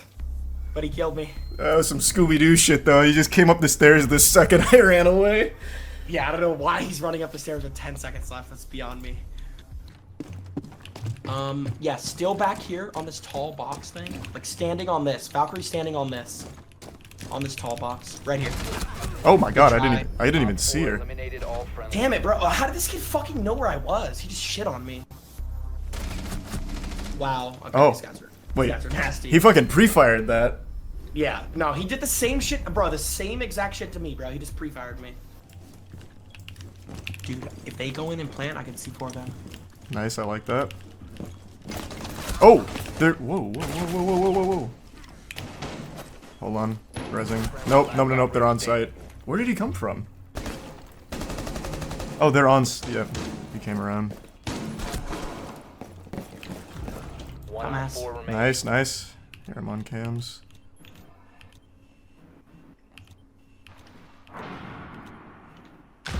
Oh! Fuck! Baby! Huge!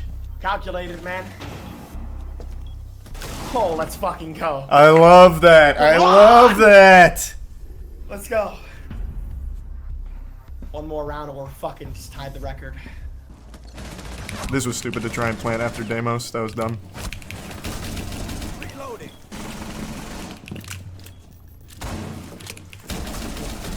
Ugh. That was bad. That was bad. No! That was my fault. That was my fault. No, actually, I told you to Deimos. That was me. That was me.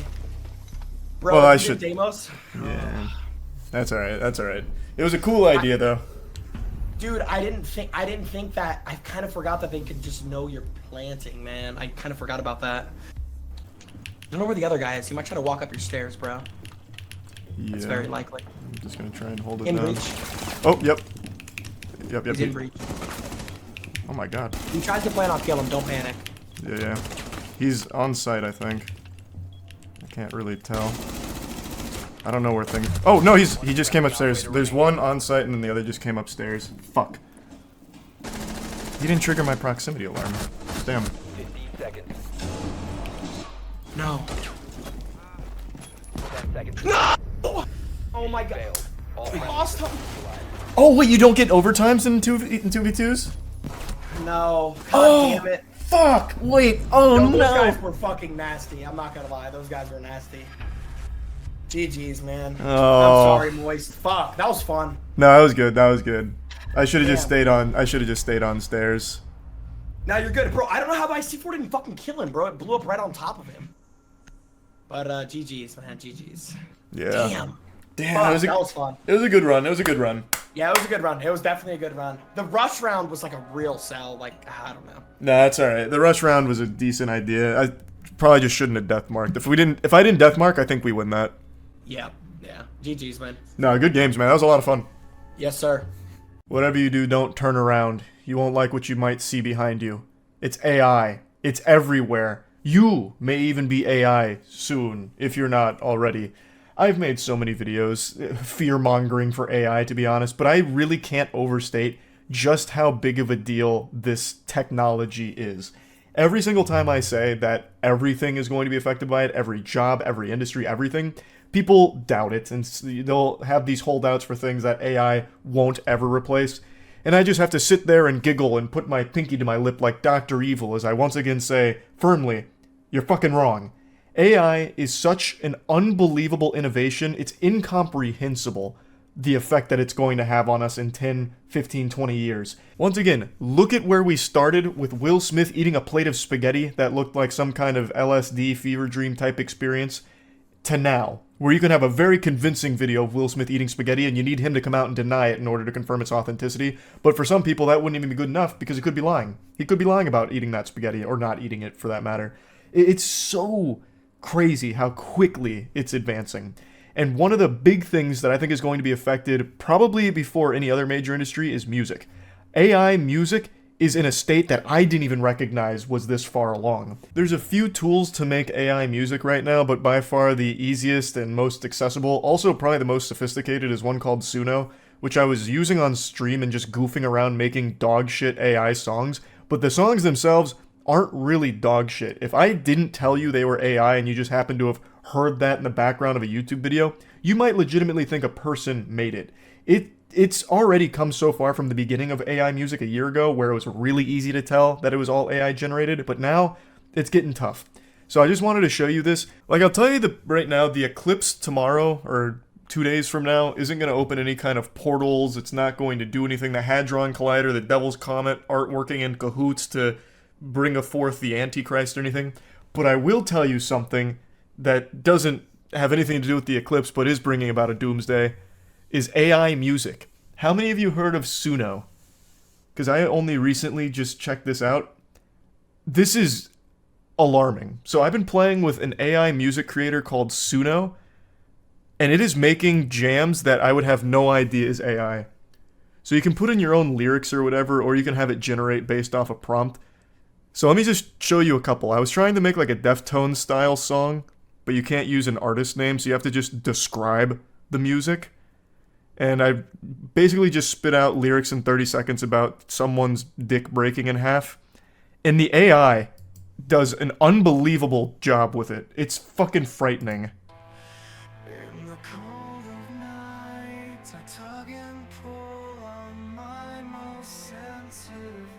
Thanks to Tier 1 Cloudy.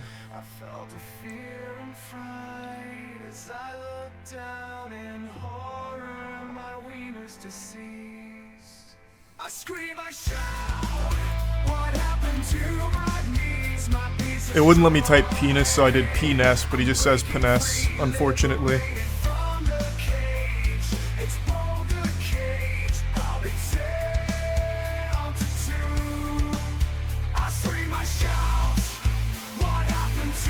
But it's like not, it's actually just not bad, which is the worst part. And this is still so primitive. It's so scary.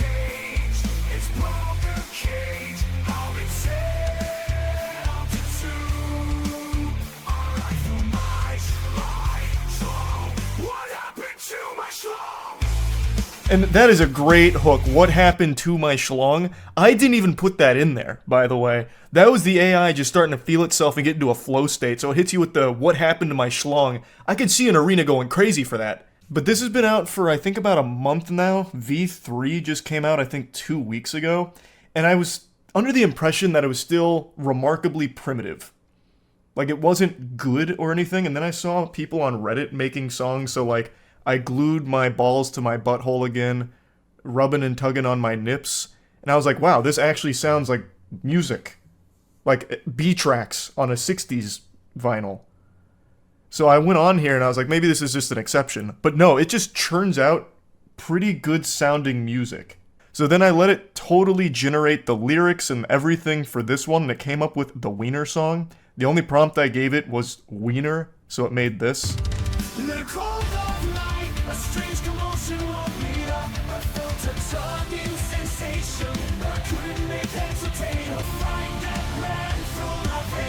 But this sounds like something you'd hear in like The Hobbit when they're marching up the mountain, or when they're on their way to the Erebor or something.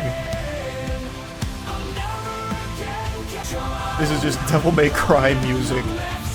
But yeah, like I could see that in Guilty Gear today. So then I did it again. I tried to change it a bit more. I really wanted to try and hit some kind of industrial metal sound. Since it was starting to get the Deftones, I was like, let's switch it up. So then I gave it another prompt, and it was just sax. So it made sax in my mouth. It was feeling some type of way, I guess. And this one I was pretty impressed with.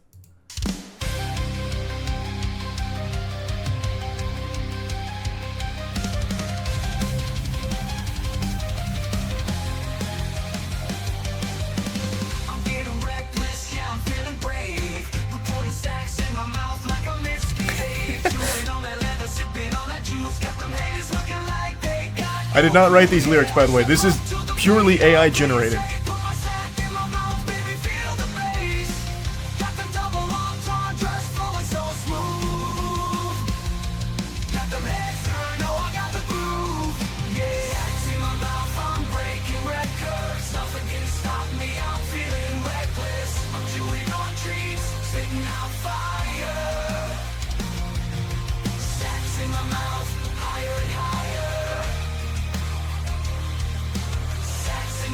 This fucks unnecessarily hard. Yeah, I could see this in an anime today.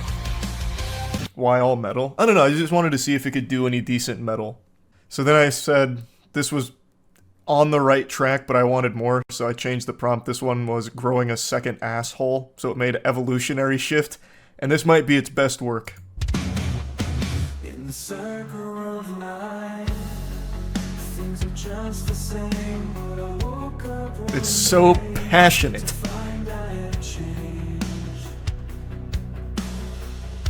A transformation like no other I've seen. No, I poop twice as hard. I'll give it that prompt and we'll see what we can make. But this is just so alarming that this exists and it's already at this stage. Nothing is safe from AI, and you guys need to understand that. You need to get it through your fucking thick skull. Nothing. Everything will change with AI. He's a Prime Restless.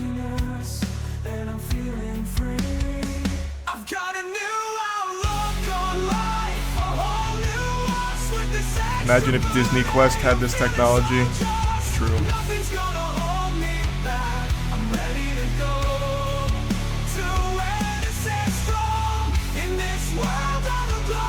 2 anuses strong. Amen.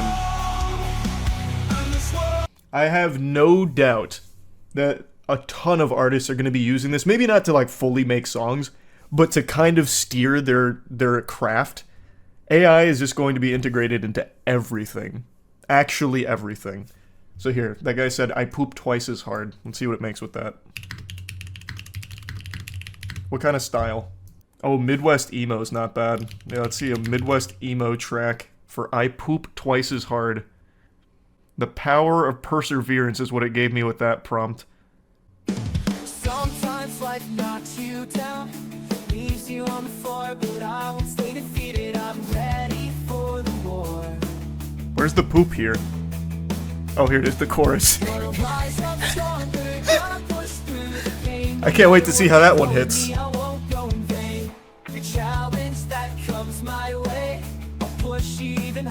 Very snappy.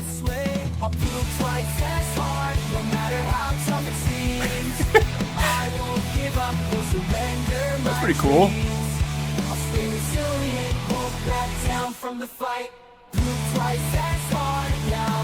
Twice as hard. What they needed there is like a powerful one there. Just like an echo in the back. Poop twice as hard. Emotional country blues regret is the style of music. I don't know if it'll let me do They let me do ball torture. In the darkness of the night, the pain begins. Thanks for some Twisted and Anya. A twisted game of pleasure where agony amplifies the weight upon my chest. Man, makes me want to get a lighter out. Building slow, I can't escape the torment. It's a sick and twisted show. The knots of agony tighten as my body rises in pain. Ball torture, the brutality will never be the same. In the depths of agony, I'm lost in this painful zone. This sounds like the song they played at John McCain's funeral. I can't escape, can't atone.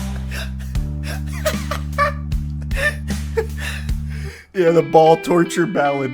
That's the one. Had a meth head steal our tractor at work today and ram our gate 7 times before the police came. Jesus Christ, Dean, I'm sorry to hear about that. I'll write you a song for it.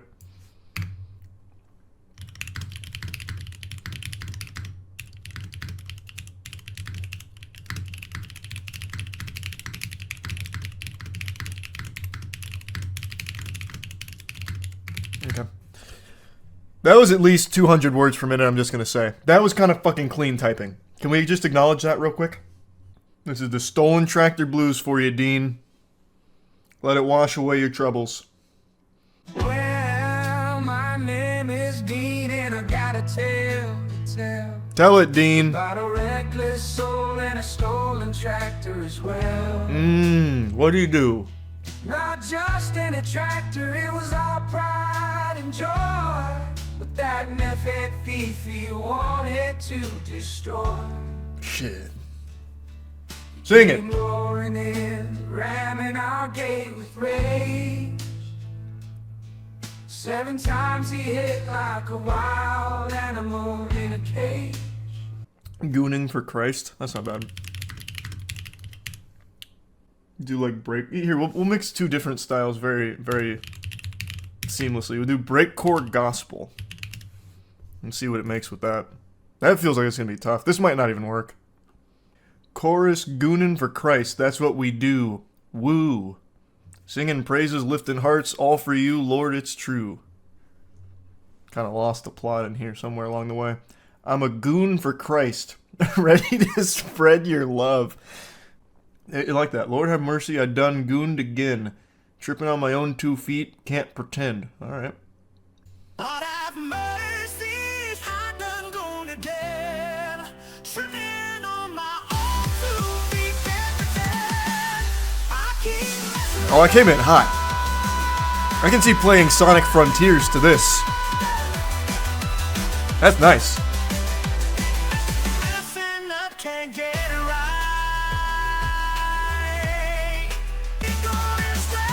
Oh, here it comes again.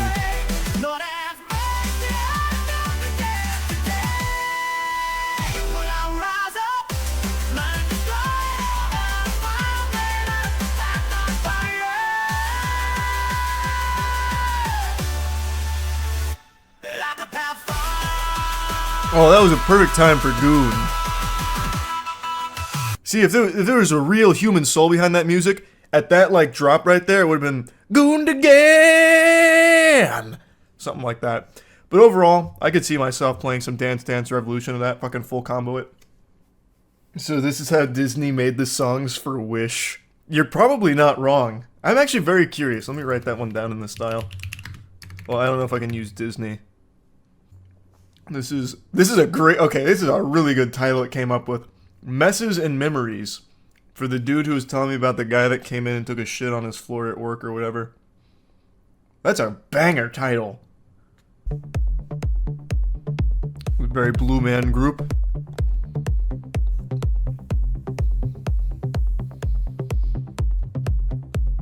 Thanks for tier 1, Boney.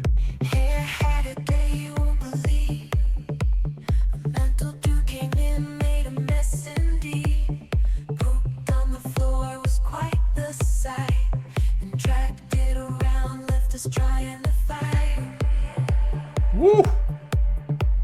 That's kind of flames. Back the gag, I couldn't cope. Cleaning up the chaos, it felt like a joke. But we won't let this ruin our vibe. We'll clean it up with a smile so wide. Did you clean it up with a smile on your face, brother? Is that how that went, Jailer? I bet you did. I bet you're happy.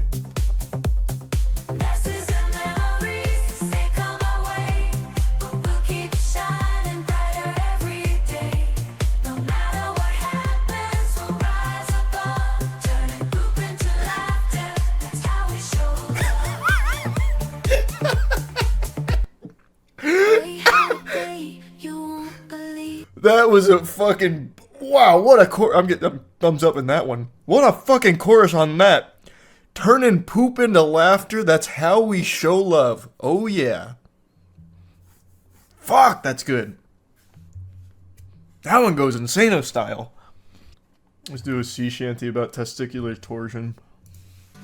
There's a condition that can cause a fright. Testicular torsion, a painful twist. Gotta fix it fast, can't resist. Take care of your jewels, don't let them. Hey, that's not bad.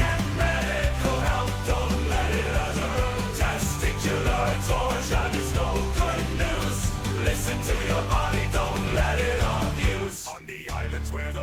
This is some, is it the Wiggles? I think it was the Wiggles. It's like a Wiggles track.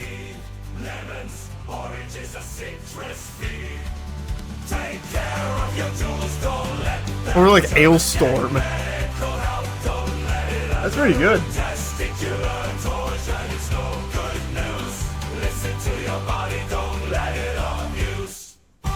Early 2000s commercial ad.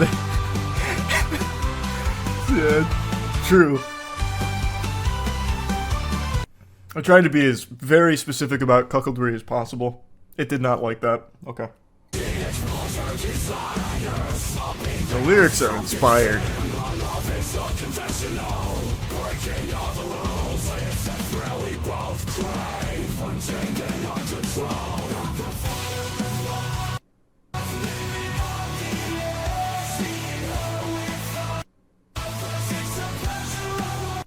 Damn it, stop breaking up. The chorus is actually kind of good. Damn, stop. I'm trying to listen to Voyeur of Love. Stop fucking with the aux chord.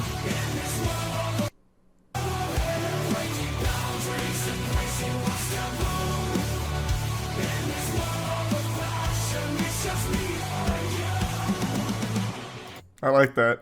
In this world of passion, it's just me, her, and you. That's fucking great. I like that line a lot. It did a good job with the cuckoldry lyrics. The metalcore, not so much, but chorus was kind of nice. Really good final line. Well, we're gonna go ahead and get AI mixed up in the Kendrick J. Cole beef. Oh wait, can I don't know if it'll let me use names and lyrics. Let me see.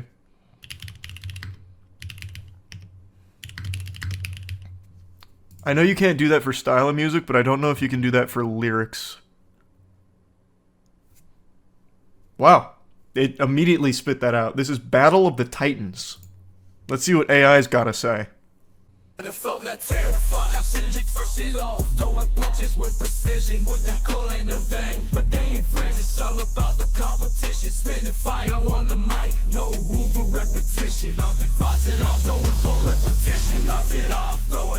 Yeah, it definitely doesn't know this style very well.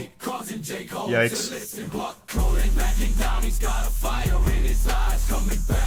Well, maybe trap music might be safe from AI.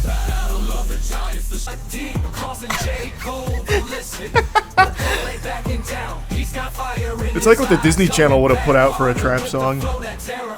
This is the battle of the giants, the showdown, the kings. Kendrick versus J. Cole, hear the crowds as they sing. Alright, so trap music might be safe from AI. That's... Looks like we found one genre that's gonna be okay for a little bit. It sounds like The Lonely Island. Yeah. Diddy versus Dan Schneider rap battle. Okay, we'll do that one next. Markiplier walked in with his goofy smile and his heart full of sin. He ordered up a plate of It's more like Kavinsky. Like Night Call. Was about to be brought. A rowdy crowd gathered, tension filled the air. Someone spilled a syrup, not a soul to care. My fruit out his napkin, ready for a fight. It's pretty cool though. He ain't leave until his waffles are done right. Waffle House mayhem, fists flying in the air. This is fucking cool. Caught up in the chaos, so it's not fair. Tables are crashing, syrup spilling everywhere. In the midst of the madness, on shouts, I just wanted a good breakfast affair. That was so cool. I like that one a lot. I like that. It's really working hard on this Viking sound.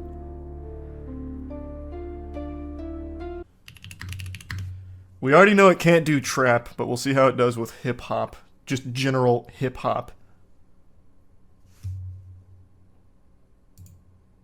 This is Clash of the Titans. I don't know if I'd necessarily call Dan Schneider one of the titans of the rap game, but what do I know?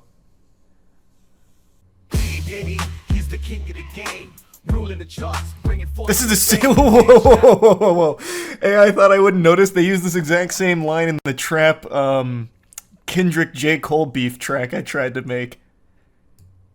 Uh-oh, I'm catching them red-handed. They are not equipped for hip-hop or trap at all. He's got his own crew, making hit shows, reaching audiences too. P. Diddy spitting beats, dropping rhymes so tight. Dan Schneider Creed, character shining so bright. But they both want the glory, they both want the crown. Who will come out on top, who will take them down? P. Diddy and Dan Schneider clash up. This is so bad. This is so shit. In the world of music and television, they're battling it out, no need for indecision. This is making me feel embarrassed. Like, it's a machine, and yet I'm feeling embarrassed for it. That actually just makes me feel bad. It's good at everything else except hip-hop, it seems. This is horrible. So it looks like hip-hop, trap, it's gonna be okay for a little bit. Goober ass beat. I don't know where they're getting the fucking beats from. I don't know what they're cooking with that. Is this one any better? Money Diddy, he's the king of the game, ruling the charts, bringing fortune and fame. But Dan Schneider, he's got his own crew, making hit shows, reaching audiences too. Yikes. He's spitting beats, dropping rhymes so tight. Dan Schneider, character shining so bright. Yes, my favorite hip-hop beat, the one that sounds like Eiffel 65. I tried to get like a little more, because I think if I just did JFK tossing my salad, it'd only use it for a line. So I'm trying to give like tone indicators. A weird sensation in my mind I couldn't erase. I had a dream about JFK, oh my, what a surprise. Cool line. In my dream he did something that caught me by surprise. JFK, why'd you toss my salad, baby? Ooh, that's crispy. It's driving me crazy. Salad sensation, a strange fascination. JFK, what were you thinking? What was your motivation? That's good.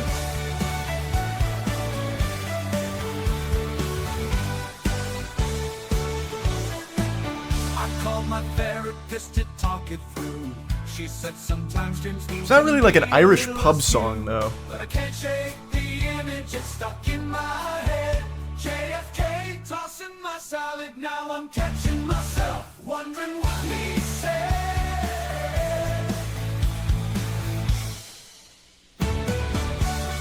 That's pretty good. Shadows of the Truth. I like that. These titles go so fucking hard.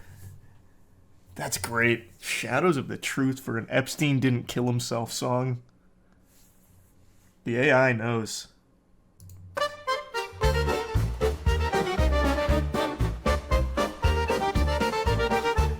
In shadows deep, the story unfolds. Conspiracies grip, the secrets it holds.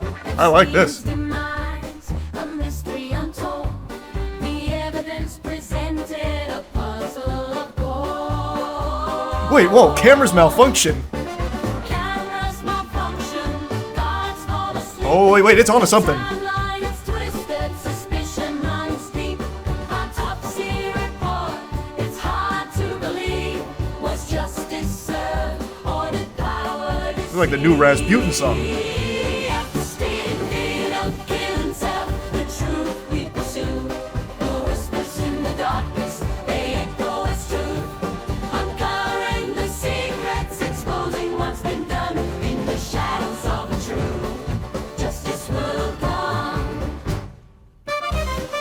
That's great. I like that a lot. Membership. Ewo.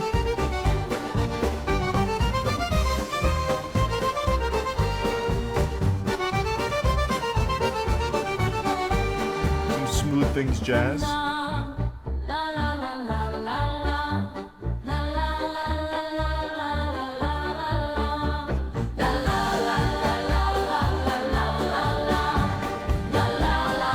I do fuck with this one. In himself, the truth we pursue. The whispers in the dark. This one's got a whole full 2-minute song for it. It's passionate. Epstein didn't kill himself.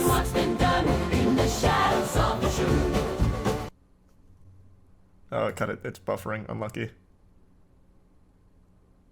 The NSA just took down the entire service. In shadows deep. No, no. Is it DJ Khaled that it has an issue with? You're telling me it'll make an Epstein didn't kill himself song, but it won't make a DJ Khaled as a samurai?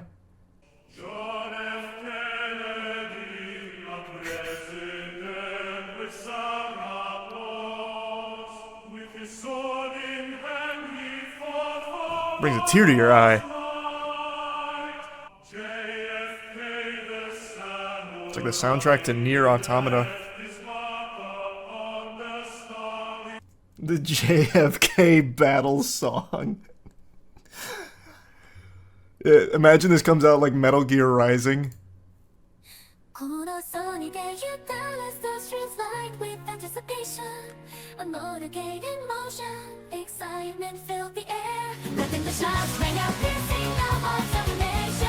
Fuck.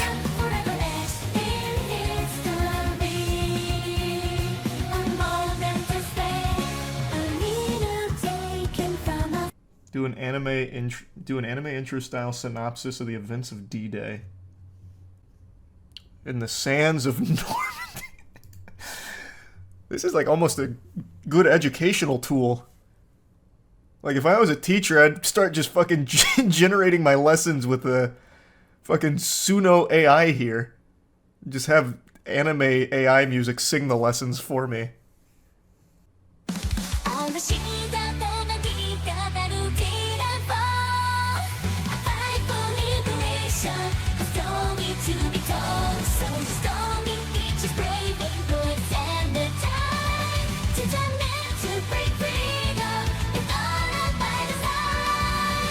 Not bad. That ain't bad. I made a video covering this subject like 6 months ago, and it remains true to this day and actually is only increasing in frequency. For some reason, it feels like there's been a rise in police pursuits involving heavy machinery. Vehicles that you'd never expect to ever be involved in a high-speed pursuit have for some reason been constantly involved in high-speed pursuits. It's like something out of the Looney Tunes. I have no idea why. I'm sure not even God has an explanation, but I'm sure he's equally as entertained as I am by it, because it is comical watching some of these. They're very low-speed pursuits, like the top speed for a lot of these machines is like 15, maybe 30. And I'm talking, you're seeing police pursuits of them trying to chase down a steamroller, a forklift, a bulldozer, a killdozer, a front loader, a side loader, a back loader, a chode loader, like you name it. If it's got 4 wheels and weighs 50 tons, you can find a police chase with it over the last 6 months. It's happening all the time now. So I saw a front loader police pursuit the other day where one of the cops is talking to a worker and he's, asking how fast do these puppies go, and he says it can get up to like 30. He's like, 30? Zoinks. It's worse than I thought. Get in your front loader and help us chase this guy down. So he recruits this completely normal civilian who's just working, like he's at his job, tells him to get into his front loader so that way he can help chase down the bad guy's front loader. It's so weird. It's like a kaiju movie where they recruit another monster to engage with it. Like, it's for no reason other than, I guess, good cinema. I have no idea.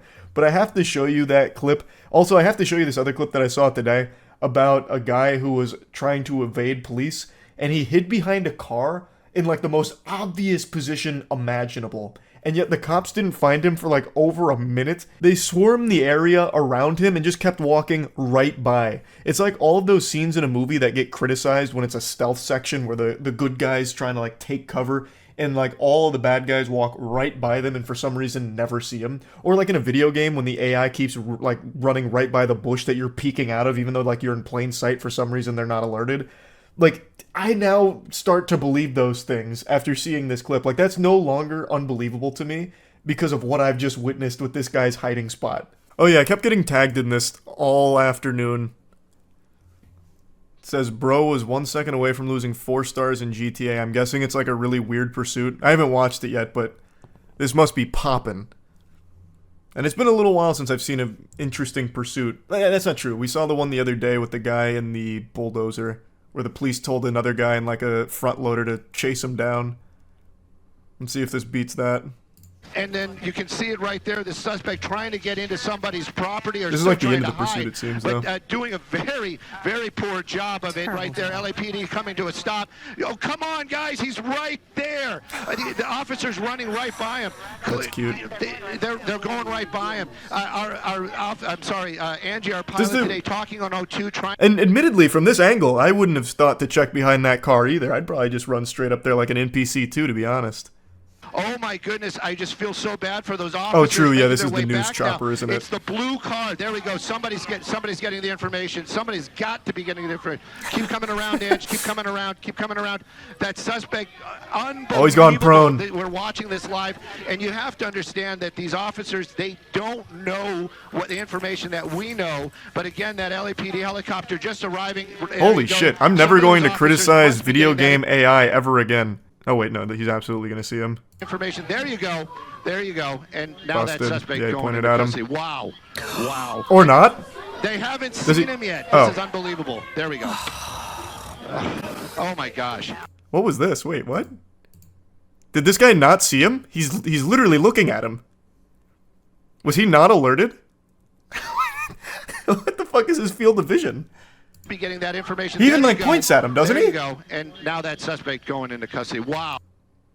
Maybe, did he de-aggro or something? How did this happen? He looked at him, pointed at him, he's like, oh, it must be behind this gate. Shit, if only we could get through. Well, no, he's like literally pointing. You know, he must know. Why is he tugging on the gate? He pointed at him twice. Haven't seen him yet. This is. And then this guy points at him, he's like, oh yeah, you're right. They're playing on 30 FOV. I guess so, man.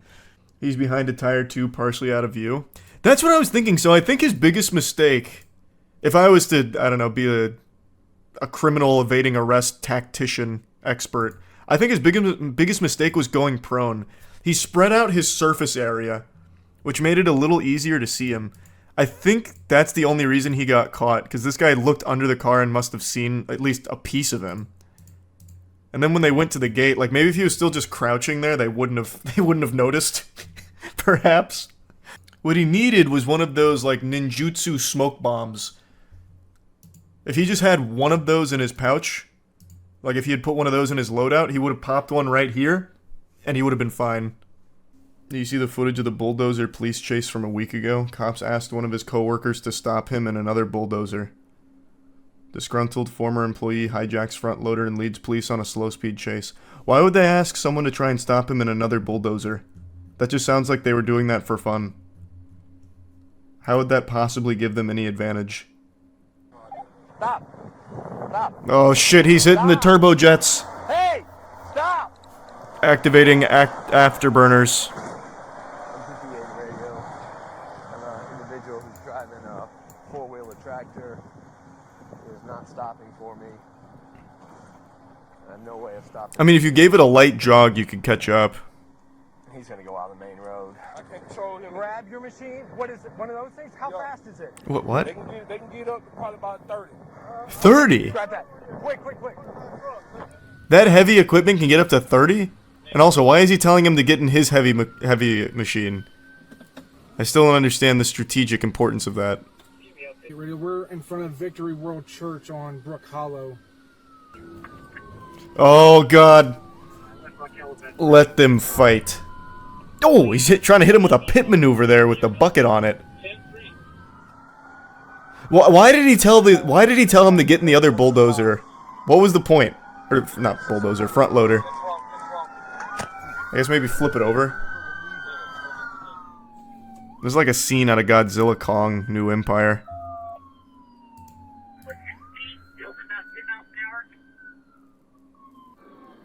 Keep him up! Hey! Flip it! Flip it! If you flip it, flip it! The cops are just having fun. Flip him! Fucking flip him! Yeah! Yeah! Flip him! Nice. I wonder if that's textbook. They teach you that at the police academy? Whoops. When engaging in a slow-speed pursuit with a front loader, try and find an equal front loader to try and flip it over or something. What was the guy even doing, just cruising? I have no idea. That guy just peeled out and he said, I'm not talking to you anymore. And he just left. And then started doing little donuts. That is, until this vigilante came into the equation. I like the way he enters, too. It's just very cinematic. That guy's getting a raise for this one. Bullshit! I'm actually worried for this guy's job security. Maybe they come after him next, like vigilantism or something. They slap him with a fine. And they told him to do it. You see the video of the thief disguised as a trash bag? Yeah, he's a copycat criminal. I saw.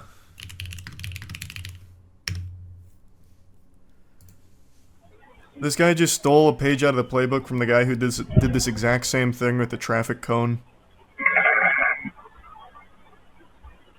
I mean, it could even be the same culprit, I suppose. We don't have any DNA evidence to link them. Toy Story crime? Yeah, basically. Same technique, everything. They must have trained at the same dojo. Ra's al Ghul trained them in the art of package theft. Prop hunt. Yeah, well, kind of. It's unironically not the worst plan ever. Bro is not Solid Snake. It's been a little while since I've gone over some text messages, and I still giggle at them to myself from time to time, but there hasn't been anything truly interesting that's come across my desk until today. This one gave me a big ol' hoot and a holler here, as it aims to tackle the age-old question, how long should you wait after connecting with a human being to graduate from text messages to phone calls? For this one brave soul, that was about an hour. And the results were not optimal, to say the least. This fairy tale starts the way that all the good ones do. They matched on a dating app about an hour ago, and then he reaches out saying hello, and then tries to call them. She responds by saying, hey, smiley face, I'm watching a movie with my parents right now. I'll be able to call in a bit. I'm sorry. She seems super sweet, giving an explanation and even offering an apology for not being able to hop on the hotline right away. And it's not like she owed him an explanation or an apology, it was just a nice gesture. It's a very awful idea to try and call someone that you just met an hour ago. You only became aware of each other's existence like less than 60 minutes ago. He tries to grit his teeth and bear it, but the pain is too much. He says, oh, okay. And it comes across pretty sad. I don't know if he actually was sad here, but it seems to me like I can feel him looking down at the ground while he types that and like kicking some dirt. And I think she picked up on that because she issues another apology, but then says, how's your night going? So she's trying to at least make a conversation out of this, so she seems interested. He goes, no, it's okay. I'm excited to hear your voice though. Maybe send me pics of you? Mine is okay. I'm just chillin'. To me, it sounds like he's fishing for some sacred nudies here. I believe that he's probably in Coomer mode right now. His dick is in DEFCON 5, and now he's requesting some pics. I imagine if she did answer that phone call, it would have just been heavy breathing into it. Like something out of a horror movie. The phone calls coming from inside the house. But maybe I'm wrong. Maybe this is just a guy who really enjoys talking over the phone and getting some pictures of the person he's talking to over the other end. Totally innocent pictures. Holy shit, what are you playing? It's a little game called AFK Journey. Do you want to know more? Yeah. Big thanks to AFK Journey for sponsoring this video. AFK Journey is a wonderful free-to-play game that's available now on iOS, Google Store for mobile, and the AFK Journey official website for PC. Again, it's totally free to play and I highly recommend checking it out. AFK Journey is an ethereal RPG with distinctive visuals that you can just get lost in the breathtaking 3D canvas art of its world. It's more than just an idle game. There's new gameplay elements to it, a lot of new mechanics, as well as an added dimension with the PC-compatible side-scrolling. You'll be gathering heroes across 6 factions and formulating winning strategies with different teams. The Hex battle map allows players to freely assemble their hero lineup and strategically position them so you can master battlefield strategies to conquer each challenge with precision. You'll be exploring big maps, solving fun puzzles, meeting interesting NPCs, all with extremely fun and effortless one-handed gameplay. The official release is giving away over 40 heroes for free, including 200 free pulls for completing things like a 7-day login. So make sure to check out AFK Journey and use my CD key AFK Journey 88. You get a lot of goodies for that, 18,888 golden coins, 100 diamonds, some great stuff, so make sure to check it out. The links are in the description, and big thanks again to AFK Journey for sponsoring. Surprisingly, she doesn't seem creeped out by that. She says, "Oh, that's cute. I'm excited to hear yours too." And yeah, of course, I'll send some pics right now. Which is not the response I thought that would garner. I would have expected some kind of ickiness to it and maybe a question about, like, why? I mean, we've known each other less than 60 minutes. You can just scroll my fucking online dating profile to see some pics of me. His response to her is just, okay, cool. This guy is just very concise, matter of fact. She says, for the pics, do you want, like, recent ones? Because I have a ton ranging from, like, 2 weeks ago to, like, 4 years. He says, yes, but any, frowny face, and then winky frowny face. Every bone in my body is telling me that this dude is absolutely looking for some titty pics. He's looking for some honkers or something here. He's not looking for just, like, your normal Facebook photos or something you'd post on your Instagram story. He's not looking for you at the movies or something from 2 weeks ago seeing the Winnie the Pooh horror film. He's looking for ass and titties. That's my guess here, especially with, like, the winky frowny. I don't know why he's frowning so much. I'm not really sure. Maybe that's like an accident. Maybe you want to do like a winky face with a smile. But for some reason, he just keeps accidentally sending frowning faces, including like a winking frown face, which I've never seen before. I don't know how you even like sad wink at something to begin with either. I don't know, just, it seems like conflicting emotions there. He then calls her twice within 20 minutes and says, hello, upset. I'm waiting, lol. This guy types like he's playing a MOBA. Like he's typing as quickly as possible just to convey the bare minimum amount of information. Upset. Hello? Okay, cool. Frowny. Winky frowny. Like it's just very basic shit here. He's not actually even having a conversation. It's weird. Yet he keeps really wanting to talk on the phone. I don't know what would have happened if she answered some of these calls. Like maybe he'd just fart into it and hang up while giggling. Perhaps, I don't know, like a big prank call? A huge ruse? Anyway, after 2 more failed calls, she says, hey, sorry, I just finished the movie. I wasn't looking at my phone, but I apologize that you're upset, but I just want to be straightforward with you since you were with me. I'm not like a very clingy person, and I'm kind of getting that vibe already, you know? And he goes, no, I just wanted to talk. You can answer, or call back. Completely missing the point of what she was saying, just insistent on having this phone call here. It's worse than a telemarketer. This guy just cold turkey calls her out of the blue. She doesn't answer, even issues an apology for not answering, which she didn't owe him, and he is still hung up on that and won't take any new information in. His brain is flooded with one idea. He can only hold one thought in his mind at any time, and right now that thought is, want to talk on phone. Upset if no talk on phone. So he's just stuck in that mode. So she goes, no, I get that. I just like taking things slow if that's okay. And he says, are you scared of connection? You can't talk without thinking it's too fast. Just call Jeez Louise. I have to wonder if she's communicating with a 13-year-old. Jeez Louise? You're dropping Jeez Louise in 2024? This is not what the Lord died for. Are you kidding me with this? Is this some kind of joke? Get out of town. A Jeez Louise in this day and age? He then goes, I could literally call right now. It's so easy. I don't like being ignored. No shit, it's easy to call, but why do you want to do that? And why won't you take no for an answer? You've known each other less than an hour. You don't even know each other. You just both had like a Metal Gear Solid ping that made you alerted that this other person existed, and now you're talking through Snapchat. This actually might be a toddler. Maybe the person that she matched with through Tinder or whatever the online dating app was, maybe they went to an Easter celebration with family and then their little nephew got a hold of the iPad and then just started talking to some of his contacts, and this lady was one of those victims here. So she's actually just communicating with a legitimate diaper-shitting, milk-snorting little kid. Because no adult, I feel like, communicates this way. I'm starting to really believe in that conspiracy theory here.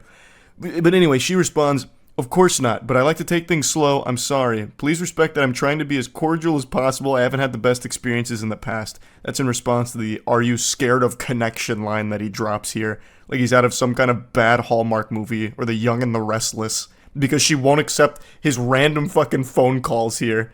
And then in response, he tries to call her again. She says, I would like to just text maybe until I'm more comfortable. And his response is, I'm S. And then an audio message. I have to wonder, that's got to be like the worst 26 seconds a microphone has ever recorded. I can only imagine what his voice sounds like. I'm imagining like squealing, high-pitched, nasally, like almost shattered glass level of an opera singer, like with that very high note, but throughout the entire 26 minutes. I also wonder what he was trying to say. I'm S. Maybe that's some kind of code that needs to be deciphered here.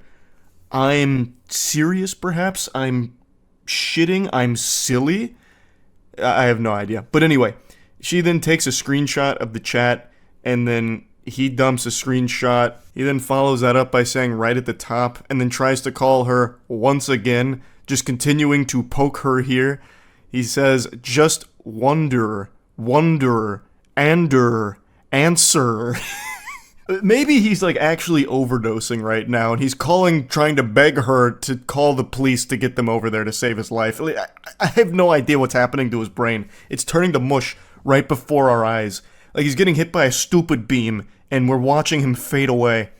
She says, I don't really know what to say. I feel like I'm being backed into a corner right now. He says, stop typing, and then calls her again, which of course she doesn't respond to, and then says, OMG, drops another 26-second audio message, which is interesting that it's the exact same amount of time. I wonder if it's just the same message he dropped again. I'm not really sure. I also wonder what he said during that, to be honest. But anyway, he then says, bye, little baby. Oh, the heebie-jeebies. I'm getting them. Jynxzi. Oh, good. Bye, little baby. Oh, yuck. And then she just says, can you please respect my boundaries? I apologize that I said I'd call earlier. I got nervous and I would feel more comfortable texting. If calling is more your thing when you first meet someone, then maybe we just aren't the best match. I wish you luck. Maybe we can try again tomorrow. I'm going to take a shower and head to bed. Good night. I don't know why she would even try and say, like, maybe we can try again tomorrow. She should have just not responded at all, because this guy is unhinged. This is just an absolute weirdo, and there's no salvaging this. Maybe she was a little fearful of, like, what this guy might do, perhaps, which is a very legitimate fear, so it's best to, like, cushion the blow. But even still, this guy is fucking weird. He then just says, no, like a defeated Power Rangers villain. Because that boundary is silly. I don't care. I'm of interested anymore. Bye. Not. So he's saying, I'm not interested anymore. So because she wouldn't talk on the phone, he's no longer interested, and he thinks that boundary is silly, thus he has no respect for it. What a man. And then she says, okay, I apologize again, hope you have a great night. And then he just says, just say bye. What a quirky little lunatic here. Impressive self-sabotage. Like, this lady seemed more than willing to communicate, like, interested in learning more about him, just didn't really want to hop on a phone call, which is super understandable since they'd only known of each other for less than an hour. She gave so many chances to just stop doing the creepy phone call routine and just text like normal people that are starting to get to know each other through, like, an online dating app. Like, you're not friends and you don't know each other at all. So why the fuck would you want to hop on a phone call first thing right away? That's overwhelming. That's a lot. That's just weird. And he just kept getting creepier and creepier. He fell apart. But anyway, yeah, I just wanted to go over this one because it had me giggling quite a bit, because geez Louise, he was off the rails. That's really about it. See ya. What are your thoughts about the whole Eclipse situation on April 8th? So many political and biblical theorists are going nuts about it. What the fuck are you talking about? What kind of... Like, I understand maybe going, like, rapture for that, like, going down that path. We've seen that before. But what do you mean political theorists are going nuts over the eclipse? What could that possibly be in a political sense? What do you mean? That sounds like some absolute made-up nonsense on TikTok. How the eclipse ties into the Clintons or something. Bro, I work at a hospital and we're planning for it like it's the apocalypse. That is so concerning to hear. You work in a place of science. Why would you be planning for an eclipse like it's about to be doomsday? What? Okay, is there something special about the April 8th eclipse? What's happening? Is the Fire Nation about to attack with Sozin's Comet? Like, I'm so confused. What? It doesn't even seem like it's particularly special. I mean, here's what not to do during the total eclipse on April 8th. Total solar eclipse on April 8th. Millions of people from Texas to Maine preparing for a once-in-a-lifetime event that want to ensure they enjoy it safely. Total solar eclipse happens when the moon passes between the sun and the earth, completely blocking the sun's face for up to several minutes. Do not look directly at the sun. You don't fucking say, huh? Except for the lucky people in the path of totality, it is not safe to look directly at the sun without proper eye protection, and sunglasses won't cut it. To safely view the total solar eclipse in 2024, you'll need glasses with solar filters, also known as eclipse glasses, or with handheld solar viewers. According to the American Astronomical Society, those glasses or handheld solar viewers need to meet the ISO 123122 international standard for direct sun viewing. Only when the sun is covered completely will it be safe to remove eclipse glasses, and they must go back on before the partial eclipse resumes and portions of the sun become visible again. Even if clouds obstruct your view during the April 8th total solar eclipse, special glasses or handheld viewers still need to be used. Cloud cover is not enough to protect your eyesight from the sun's rays. Classic fucking deep state trying to prevent me from getting superpowers from staring directly at this total solar eclipse. I'm not going to let the government dictate what I do and do not wear when looking directly at the sun. Tik Tok wasn't around in 2017, so we didn't get all the brain rot eclipse takes. Can someone... To the guy who said there's a lot of political theories regarding this total solar eclipse, can you send me one? Like tweet me one real quick so I can take a peek? Because what in the world? I don't understand. I can't even wrap my noodle around how that could make any sense. Employees at my dad's workplace said their local priest told them that the eclipse will result in 3 days of darkness, which is what allegedly starts the apocalypse. See, like, that kind of stuff I get. That happens all the time, anytime there's a solar eclipse. Like, there was that radio host who convinced his followers that rapture was coming in a month, so everyone quit their job, bought an RV, and went on a road trip and waited for themselves to die, be taken to heaven. And it didn't happen, and the radio host was like, damn. Must have got some wires crossed, I guess. Like, that happens all the time.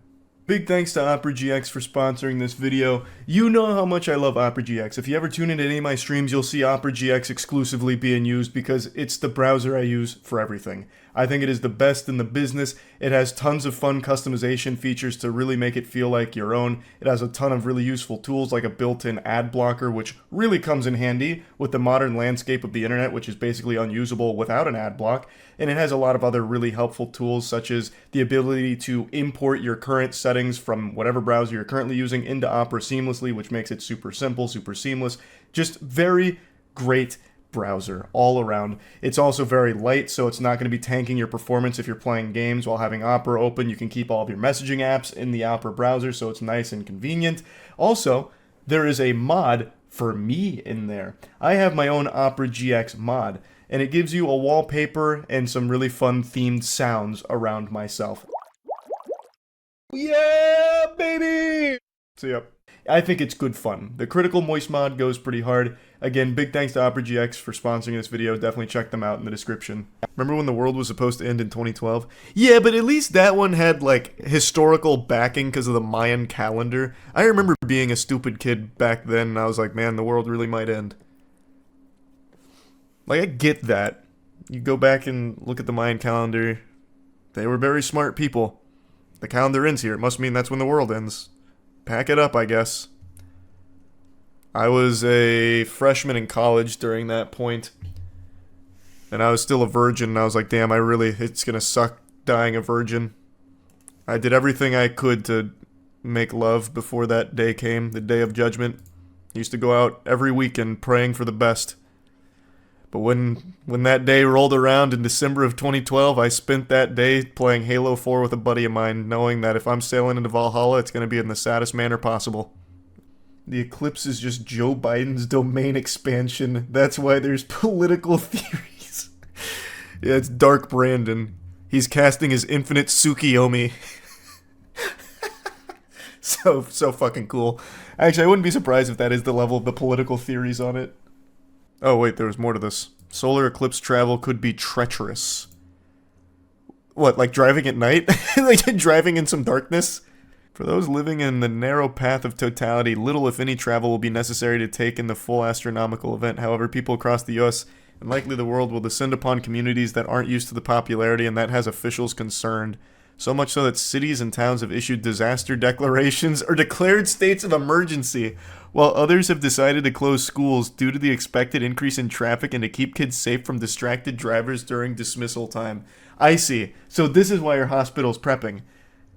Anticipating a bunch of fucking brain-dead zombies are just going to be too busy looking up at the sky and flooding areas that have like a totality view of it and just causing a ruckus and getting themselves hurt.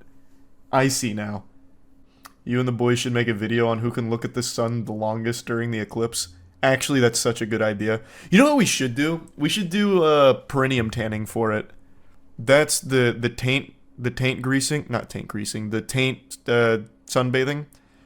where you put your legs over your head and have your balls and shit facing the sun. I bet you'd get a crazy boost in testosterone from a total solar eclipse blasting you. Should have you be like the Hulk from gamma radiation or something. The sperm would go blind. Yeah, it'd be so powerful. I'm in the direct path, and certain drive-ins and movie theaters are holding little tailgating events. I like how we're talking about it like it's a fucking asteroid hurtling towards Earth. I'm in the direct path, meaning I'm in a really good spot to look up at the sky. Well, that's cute, though. That actually sounds wholesome. Please look up the red heifer cows. That's the issue. Wait, I actually know that. I actually know a little bit about that. What does it have to do with the eclipse? I keep seeing people tripping about the eclipse and some red cow sacrifices. Some dude in Texas claiming to be a Christian sending cows to Israel for a Jewish sacrifice to usher on the rebuilding of the Third Temple. Pardon? I checked into it. Here are my thoughts if you care to listen. Take it with a grain of salt. I'm no expert. Can you even really be an expert on sacrificing red cows? It's nothing to be concerned with. There will be an eclipse and some extremists are going to kill some cows. If you're a conspiracy theorist and a Christian that was concerned, don't be. No man is going to get Jesus Christ to return. Only the Father will tell him when it's time. Nobody knows. So are we trying to summon Jesus? Is that what's going on? Like a ritual during the eclipse? Sacrificing red cows? No, this summons the Antichrist. Huh? No. Isn't the Antichrist I think it's like a week before Doomsday or something, and it's supposed to be like a really powerful person presents himself, gains a lot of influence really quickly, and he's the Antichrist who ushers it all in or something. I don't think it has anything to do with the red heifer. So does this happen every eclipse and we just don't know about it? Great question, I don't know. They're actually doing it, look it up. Well, I have no doubt there's probably some people sacrificing red cows. Like that, I totally believe there's some craziness afoot with that. As we await... Oh, this happens every time. Yeah, wait, this is from 2017. As we await the eclipse of 2017 AD, this post examines the possibility that the dramatic repentance of... Yeah. So it looks like this does happen on every single eclipse. My mom told me to call off on eclipse day and get as much food and necessities as I can because she thinks there's going to be no light. It's like... I don't know, that's kind of cute. Like, I can't even fault her for that. That's just kind of cute, I guess. But I mean, we conquered the darkness already. We have the technology. So let's just assume the eclipse for some reason takes away all natural light. Brother, half the people in this stream right now haven't seen natural light in years because we have fucking light technology in our house. We'd be okay. We'd make it. But what about the plants? Fuck them. Who needs them? We conquered nature too. We'll eat... We'll find an alternative. We'll eat I don't know, filter feed or some shit. I don't know. We'd find something. With the fact that God created our universe. I mean, their symbol does have 3 sixes in it. And you guys remember the photo I talked about earlier? Oh. This comes from their opening ceremony. You may be wondering, what even is that? As that is the head of the Baphomet. As you can see, it is a satanic symbol. The big question is, why would they have that at their opening ceremony? You want me to be... Does CERN have opening ceremonies like it's the Olympics or something? What? I didn't know that. That's news to me. That opening ceremony looks out of this world, though. Is that the particle accelerator people were tripping over and saying that'll open a hole to another dimension or something?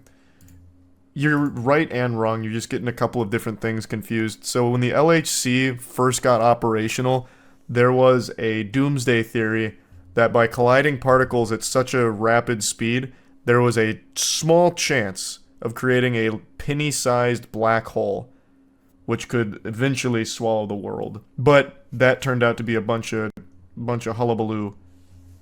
As an engineer, it'd be so freaking sick if we were summoning demons or hopping dimensions or whatever, and not just calibrating sensors for hours. Yeah, I'd be happy to hear about that kind of stuff, different dimensions and shit.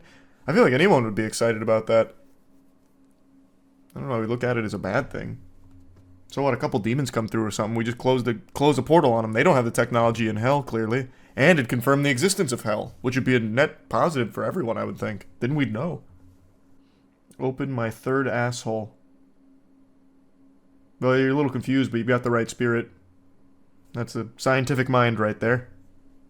But anyway, come April 8th, get ready. The eclipse is coming and you can't stop it. and CERN's opening a portal on it or something. A couple days ago, we had the solar eclipse, which, to sane people, is just a fun spectacle to ooh and awe at. It's a very rare event. It's like a special occasion in an MMO. And people just got together, checked it out, and went on with their lives. Nothing crazy happened, but leading up to it, there was a lot of hoopla, a lot of hooting and hollering about all kinds of doomsday prophecies, all kinds of crazy conspiracies. But when it actually came down to the brass tacks here and the eclipse unfolded, nothing happened. I think the worst that would happen to someone is they decide to look at the eclipse raw dog. No eyewear on, so they look up and they blind themselves. Now all of a sudden their vision's all foggy, and anytime they try to look at titties, it's blurry. But that's about the extent of the danger of the eclipse. However, those crazy conspiracies I mentioned, well, they actually led to an astrology influencer killing her partner, her 8-month-old, and herself. A very popular astrology influencer, whom had a massive Twitter audience, started melting down, blowing a gasket over this eclipse about how it's the apocalypse and how people need to wake up. And now she will never be able to wake up because on the day of the eclipse, she went on a killing spree, which included herself. She believed that the eclipse was the epitome of spiritual warfare. Does that sound familiar to any of you? Well, actually, it's only going to sound familiar to the people that are fucking online 24/7, which is goobers like me. That spiritual warfare line is something that was spit up and regurgitated by thousands of Twitter drones that were trying to, like, fearmonger on every possible aspect. Even the most trivial nothing burgers. Do you guys remember, like, 6 months ago when they tested the emergency broadcast text? And people on Twitter were losing their goddamn minds about it. Like, make sure your phones are locked in 5 layers of aluminum foil and put it in your microwave, and then lock yourself in a dark room and turn the bathtub on. Because if that text message reaches you, it's going to activate the 5G in your brain, and the microchips are going to fucking flip on, and you're going to be a sheep under their control. This is how you got to break out. Every single time there's anything going on in the world, this line about spiritual warfare or why this is the apocalypse or the start of the doomsday is always being preached about by mentally unwell individuals online. But because everyone is online, people have so much access to it. So people like Danielle Johnson, who's the astrology influencer that went on this killing spree, sees all of it, buys into it, and is living their life fearful and delusioned. And then when something like the eclipse happens, after being told so many times how bad it is and how this is the apocalypse, she goes and does something crazy, something evil. Because there are so many mentally unwell people online that are constantly feeding other mentally unwell people, and it ends with a fucking tragedy like this. You hear about the influencer who killed her family because of the eclipse? Happened in LA. Mom accused of murder-suicide leaving kids on 405 freeway was an astrology influencer fearful of the eclipse. Mentally unwell people have become. Well, I guess I can't say have become. I guess because it's more so we just have access to seeing them. Since everyone is seen online now, everyone has a digital footprint, we just see all of them now. But to be this afraid of a fucking eclipse? The death of an infant and the injury of a young girl, both found on the 405 freeway earlier this week, was tied to a murder-suicide investigation involving the children's mother, Danielle Johnson. It spanned 3 neighborhoods and resulted in the death of 3 people, including her partner, her 8-month-old, and herself. In the days leading up to the murders, Johnson took to social media where she posted a slew of misinformation, anti-Semitic, and conspiratorial rhetoric under the handle Ayoka. Johnson retweeted posts about theories regarding the origins of COVID-19, video about Jews promoting pedophilia in the entertainment industry, and apocalyptic speech concerning the recent solar eclipse to her over 100,000 social media followers. How are more people not talking about this then? If she had 100k followers on Twitter, and she was one of these like conspiracy lunatics that ended up killing herself, her partner, and her child, how are more people not aware of this? Wake up, the apocalypse is here. Everyone who has ears, listen. Your time to choose what you believe is now. If you believe a new world is possible for the people, retweet now. There's power in choice. There is power in choice. Repost to make the choice for the collective. On Monday morning, the day of the recent total solar eclipse, Johnson's 2 children were found on the northbound side of the 405 freeway. According to officers, the 9-year-old held their infant sister in her lap, sitting in the passenger seat of Johnson's car while they drove down the freeway. Johnson allegedly slowed down in the middle of the road and pushed 2 girls out of the car. As the 9-year-old fell into the middle of the freeway, she injured herself and dropped the infant. And then, in a race to get out of the freeway and not get hit by the traffic, the 9-year-old managed to get to the shoulder successfully, but the infant was struck by traffic and succumbed to her injuries in the middle of the freeway. Holy fuck, this is absolutely horrific. The infant's death was connected to a murder in Woodland Hills and a fatal car crash in Redondo Beach.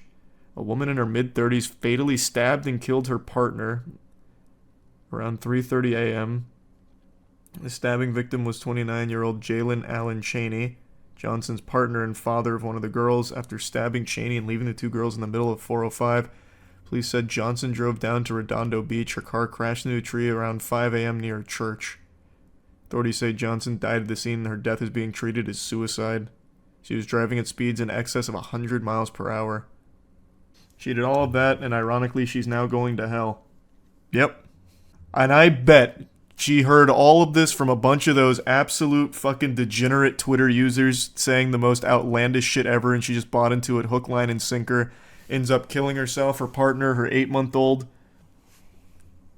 All over a total solar eclipse that lasted fucking minutes. But the moon is in retro phase, Charlie. Astrology has a major impact. Right you are, I suppose. How have I not heard about this? This feels like it'd be everywhere. She had 100,000 people in her audience. That's not a small number. I mean, her engagement isn't like super low. Like, I don't think this is all bots or anything. Like, her posts get like 600K, a mil. And just reading through these, clearly mentally unwell. That's the wildest part about Twitter. You can just literally take a peek into actual, like, psychosis. It's scary. And then they're constantly, like, enabling others. And then it escalates to something like this.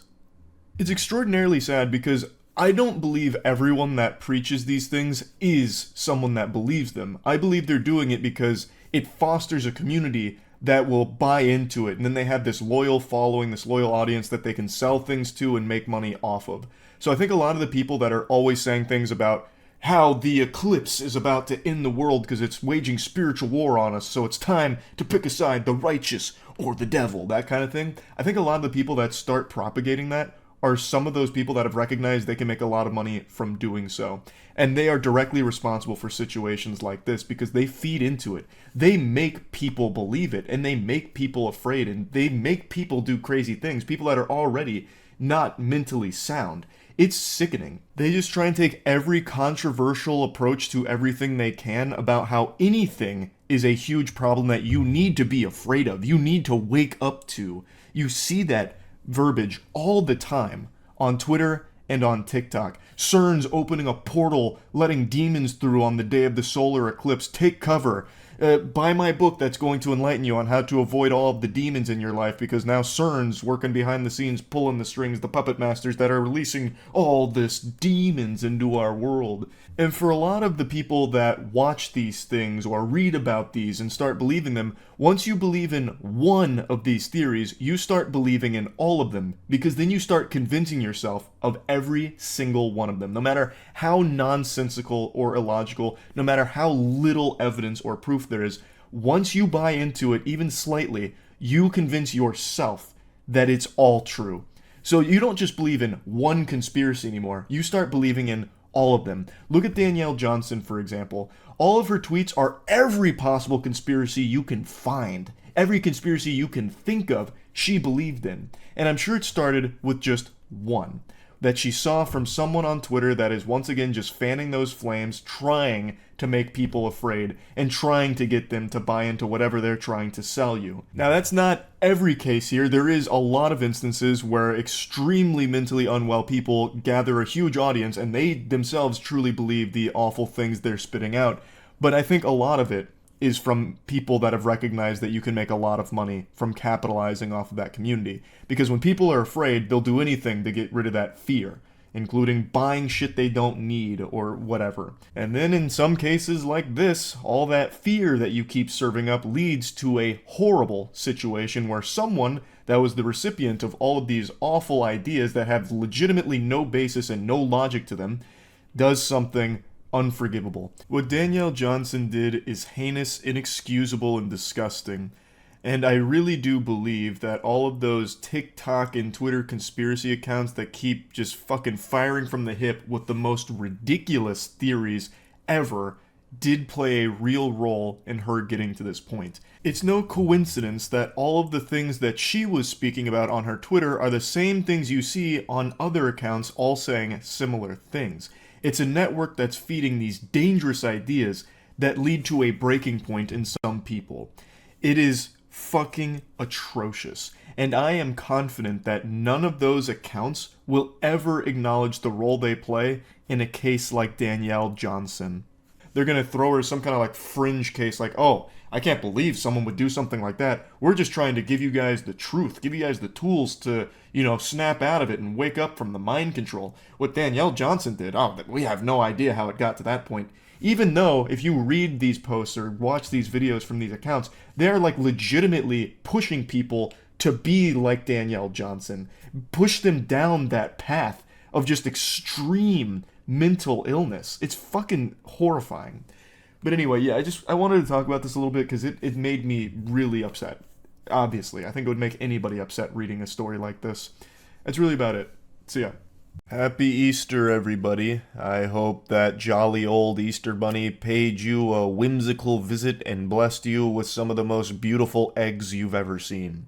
For me, the Easter Bunny gave me the gift of a finger up my ass, 10,000 years of pain Naruto style, because this morning I woke up and was tagged in a couple of tweets that immediately soured my mood. It's actually a conspiracy about me that really started to blossom in the place where neurons go to die. Twitter. I swear to God, Twitter is more damaging to your brain than doing whippets. It is brutal. So, I've said this a lot and I'll say it again, no matter what you do in life, no matter what, there will be people that find issue with it. Period. Point blank. I've used this expression before, and I'm sure all of you have heard this a million times. Maybe your pops sat you down back when you were in middle school and the bully kicked sand in your face and your dad was like, hey, listen, not everyone's going to like you. You can be the tastiest, best peach in the world, but somewhere out there's someone that doesn't like peaches.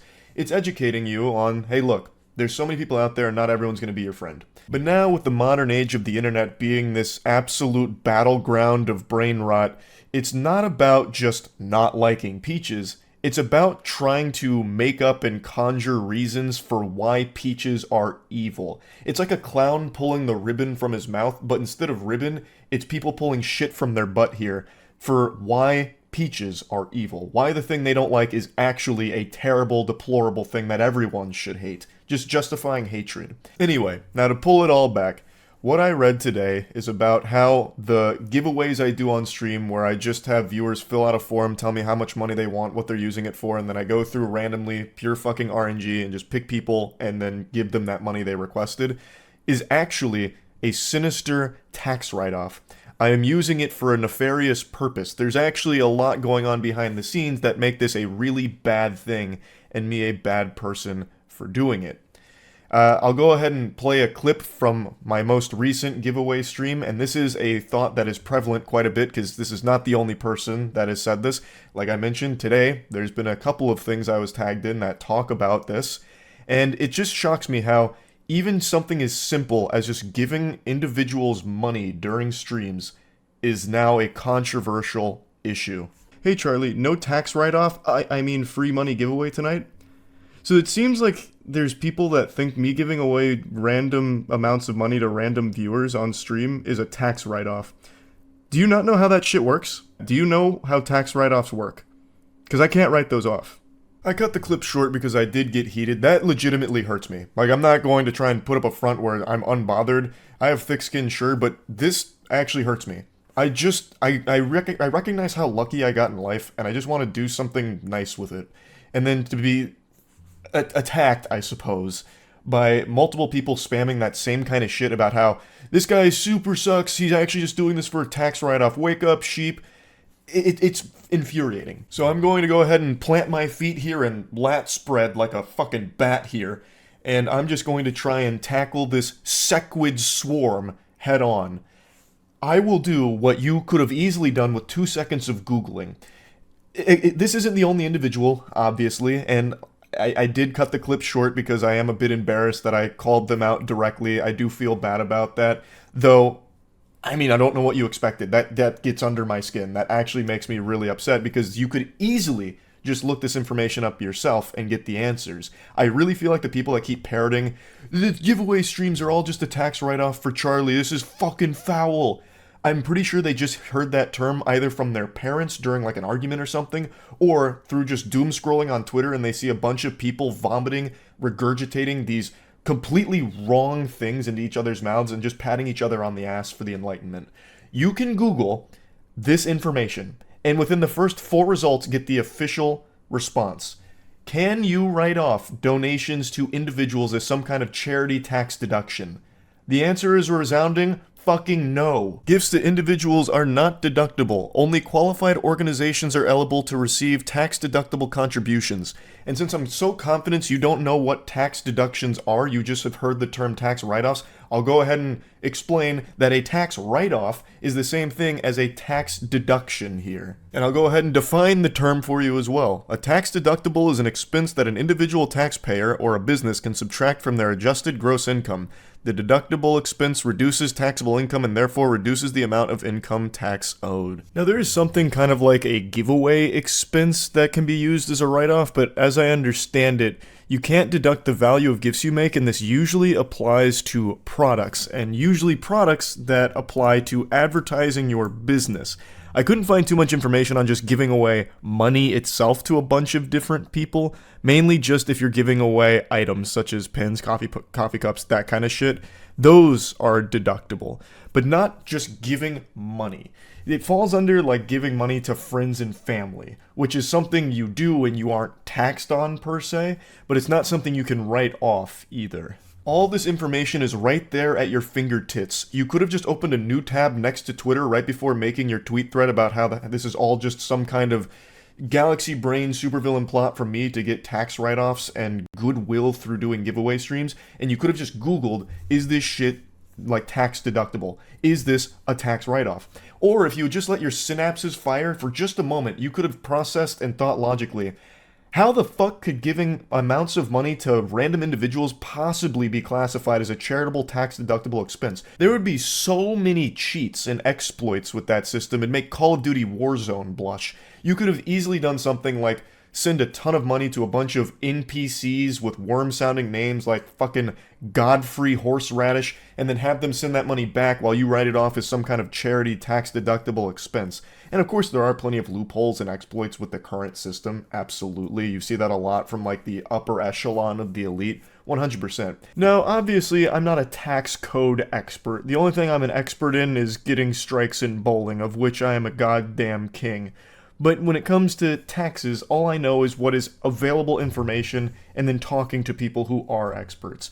So even if there was a way of being able to write off everything, it's not something that I'm interested in doing either.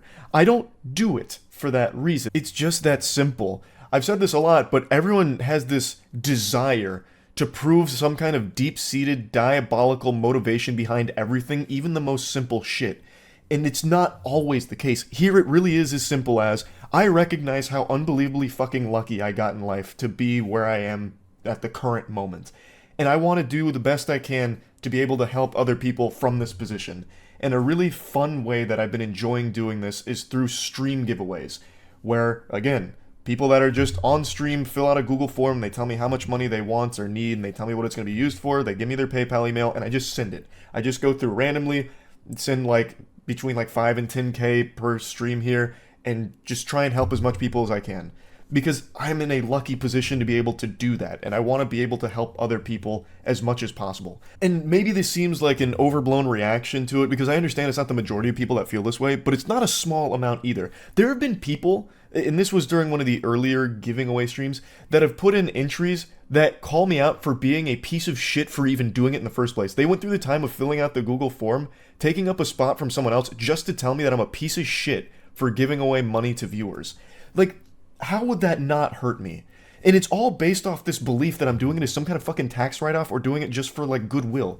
When have I ever done anything like that? I'm doing this just because I enjoy being able to help other people. I've said that since day fucking one. I made a video back in, what, I think it was 2015, maybe even early, like 2014. Whenever I got into that car accident that, like, actually financially ruined me for a while, I said back then that I wanted to be in a place where I could do something like this, and now I finally fucking am. So I'm absolutely taking the opportunity to do so, and it just hurts to see that this is the kind of response that a lot of people have to it, where it's just as simple as, I'm giving money to random people just to try and help, and somehow that's still being misconstrued as evil and bad motivations behind it.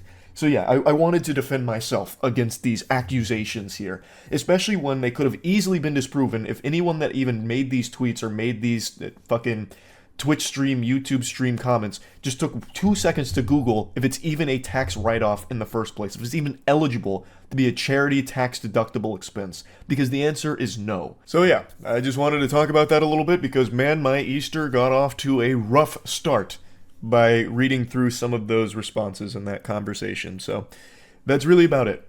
So yeah. Hey there, it's been a little while since I showed you text messages from an unhinged weirdo. I thought we were long overdue, so let's just dive right into it, huh? A little bit of context before we begin our adventure. This is a co-worker who's about to make like an ice cream cone in the Florida weather and melt down over absolutely nothing. Also, there's a Discord message that came through at the same time they screenshotted this from someone named Bastard. I don't know the whole story around that. I guess they're being contacted by Austin Powers or something, but it's not pertinent to the journey we're about to go on. So the co-worker says, "You get home okay? I just got home myself." To which they reply, "Leaving the bar now." "Well, I'm home and awake if you want to come by, lol." Drops his address. "If you want." I love that he uses this emoji. Usually it's like a winky from these awful pickup attempts, but he decided to be a little innovative there with one of these. I'm half surprised he didn't just send a dick pic or something at that point, like, "Hey, you're just leaving the bar, right? Do you want to come over, lol?"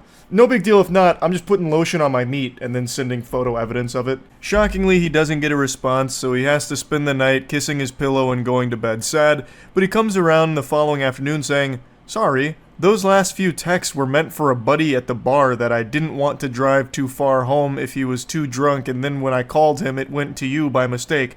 But yes, hope you got home okay as well." It's very important I mention this guy is 40 years old, and he is texting like an actual child.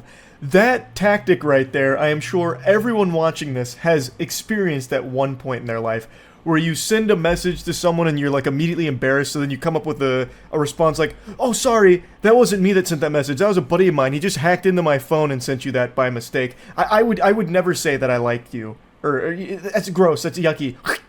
Wasn't me. I wasn't trying to invite you over to my house or anything. That was meant for a friend of mine who was super drunk, and I was just trying to save his life is all. Like, I'm actually a hero. I'm a super good guy. That message was truly a crazy mistake. Things then get super weird because he comes back the following day and says, "Yes, my friend, ... It's a shame, ... That's so cringe. It's like a Reddit mod cosplaying as some kind of Saturday morning cartoon villain doing this with their hands. "Yes, my friend, it's a shame. Ah, Sonic the Hedgehog, you've come to my lair.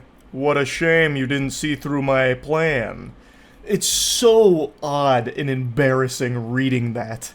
"Always have been told what a gentleman I am," and he puts his pinky out, no doubt, when he typed that message. I can actually smell him through these. I mean, the physical stuff was both of us, I don't regret that, but the lingering bothered me because I think of a lot of you.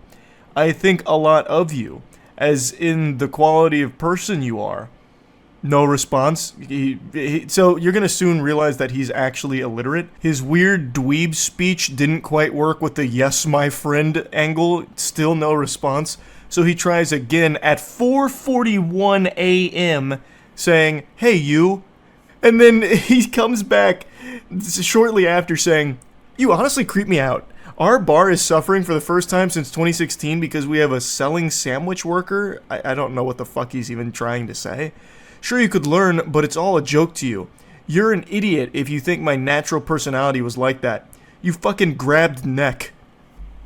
So the dam's beginning to break here. Pandora's box is opened and every single emotion is flooding out of him right now. And the only one left inside of that box is sanity. He has forsaken sanity here. He immediately starts living in delusion and just spouting fucking gobbledygook. It's absolute garbage.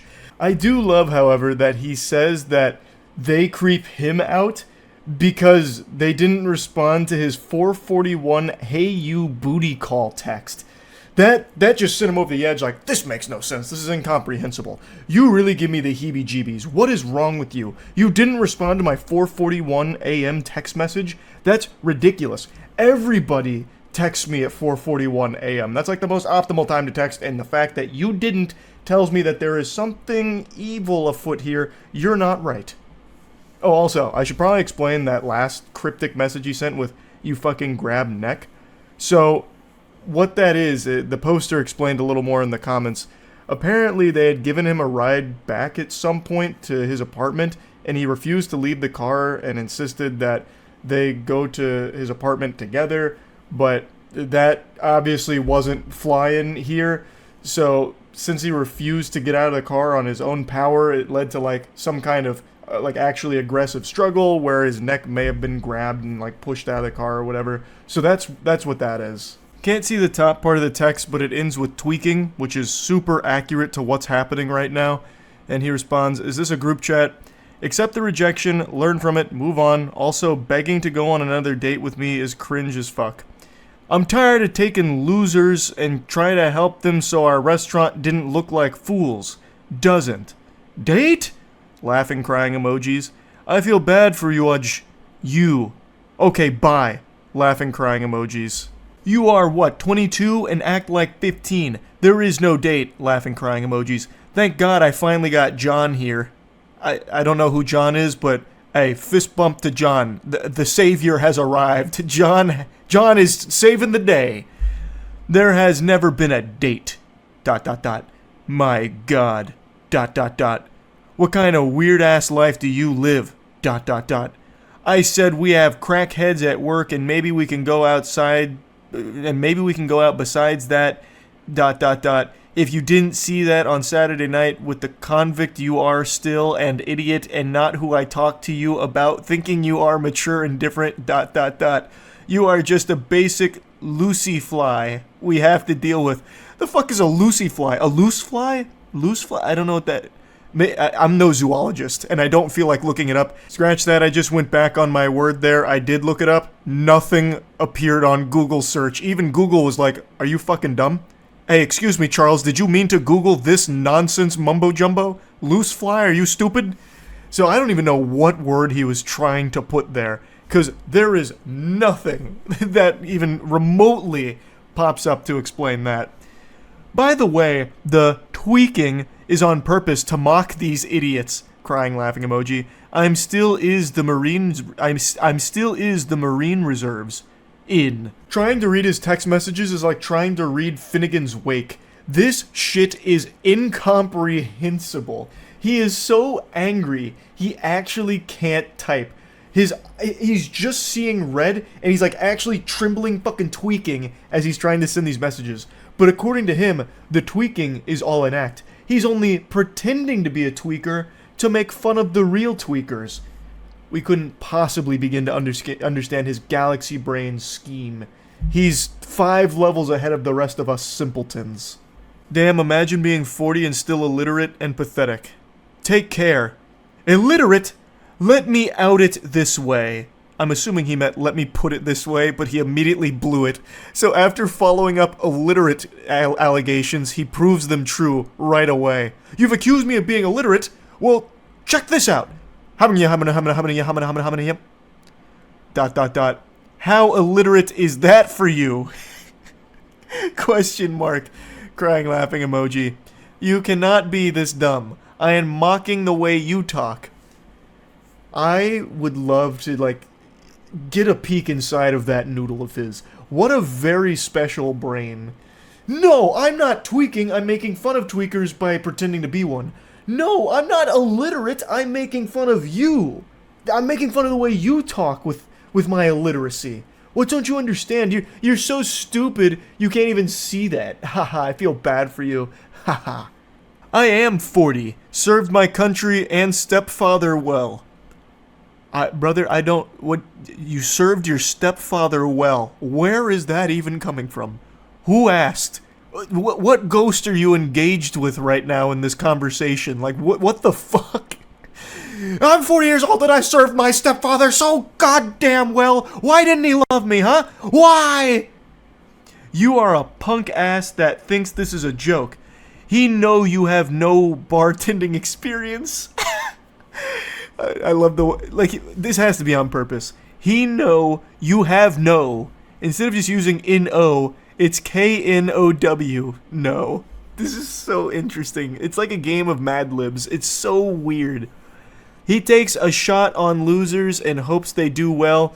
We have had some that turned their life around and helped us. Then we have the new age shit like ... Fill in the blank. But it's obviously becoming you as well. That you have no bartending experience. Correcting his grammatical mistake as any scholar would do.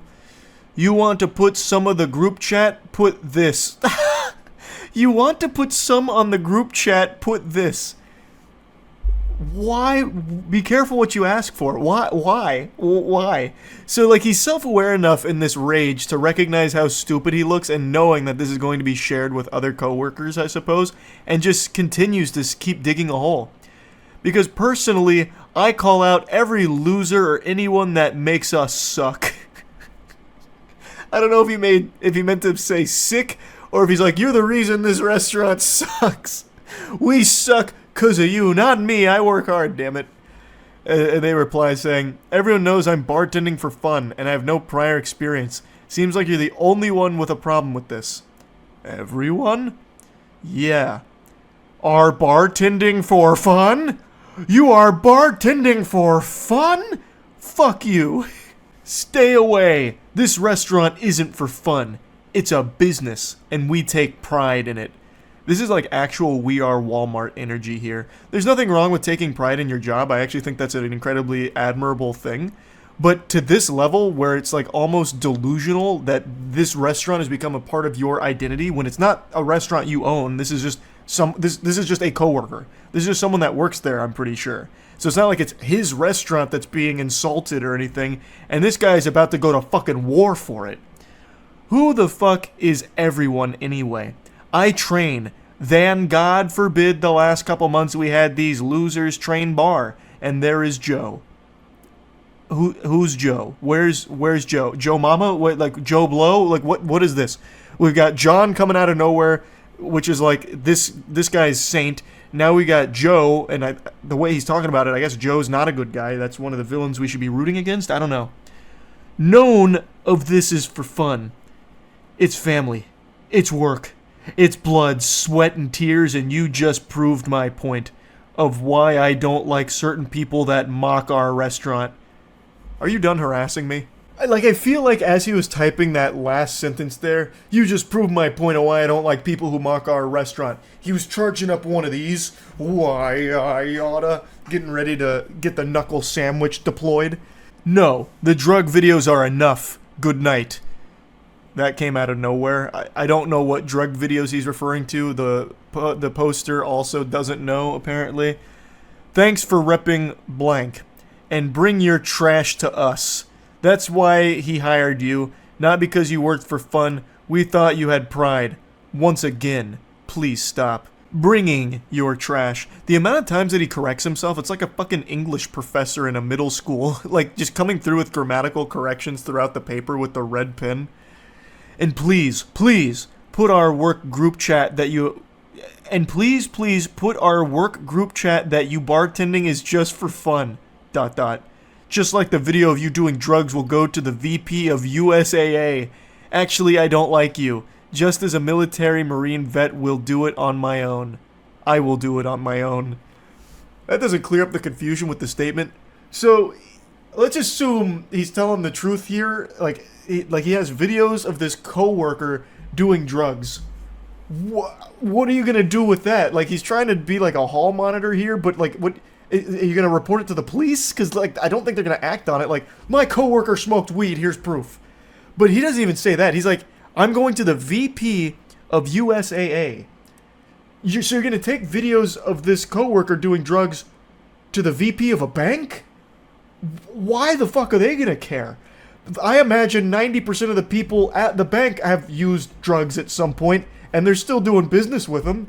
Like, it's not like they're gonna get outraged like, oh, good golly, one of our clients does drugs? Cancel their accounts quickly. Freeze their assets. Thank you for bringing this to our attention. This is invaluable.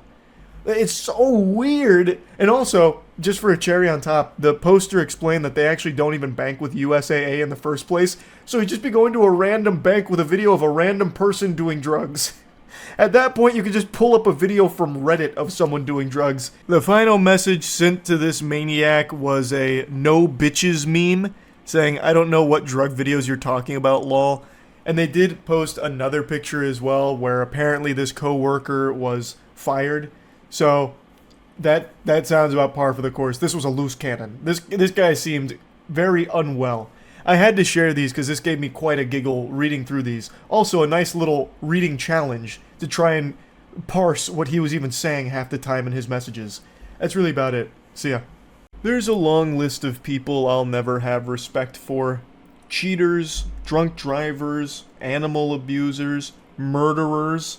Yeah, that's right. I'm not afraid to say it. I'm not going to censor myself.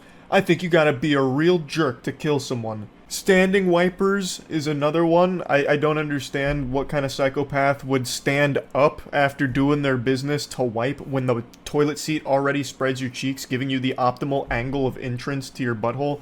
Doesn't make any sense. You're adding extra steps and more of a nuisance. And another thing that I'll never have respect for are pathetic scumbags that abuse the YouTube strike system because their feelings got hurt. And that has been happening quite a bit lately on the platform. It's been an incredible week for little slimy weasels that like to use the YouTube strike system because someone made a video they weren't overly happy about. So I wanted to march on in here and administer some wedgies and shoot spitballs at these fucking dweebs that are doing this disgusting weenie behavior where they're abusing this YouTube system to try and get rid of videos that said not nice things about their content. The first one I want to cover is from this YouTube channel, Penguinz0.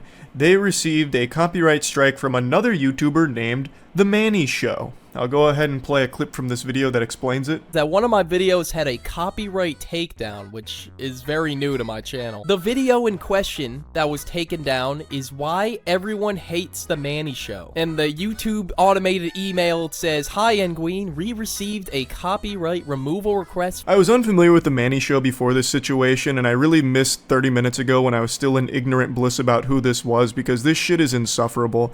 It's a massive YouTube channel that just aims to fill the shorts algorithm with brain rot content to try and farm subs off of it.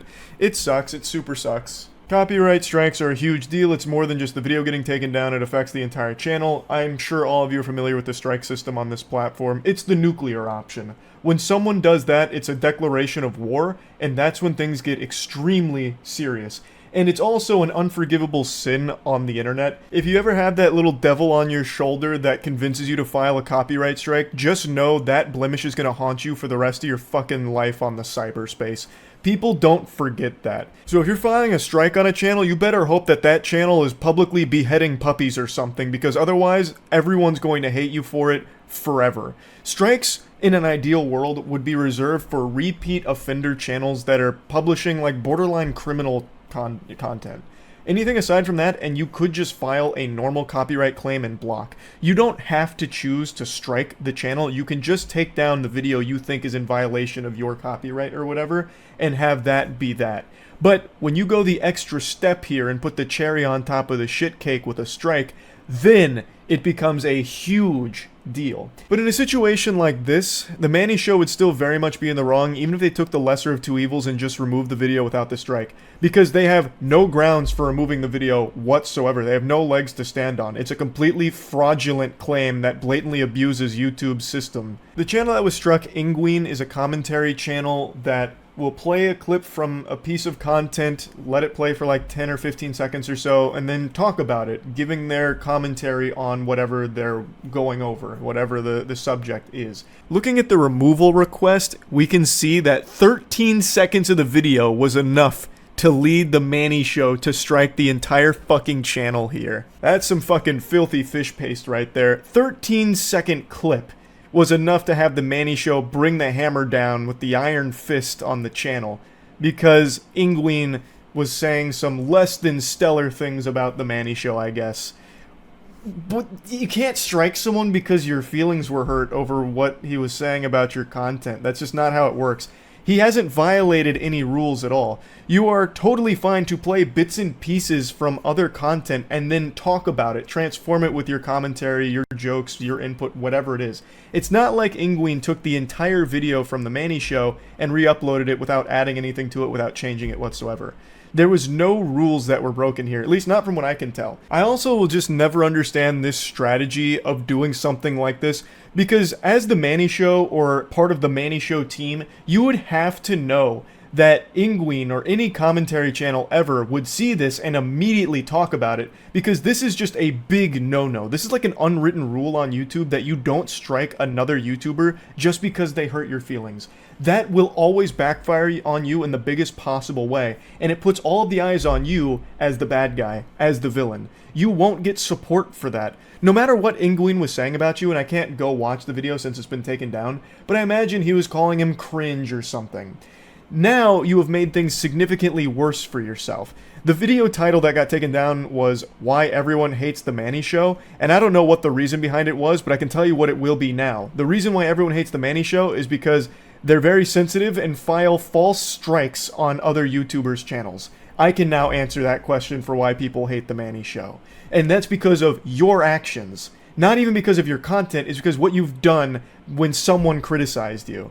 It's fucking stupid. It's so dumb. Speaking of dumb and stupid, we have the actual fucking mascot for those things, Tech Lead here.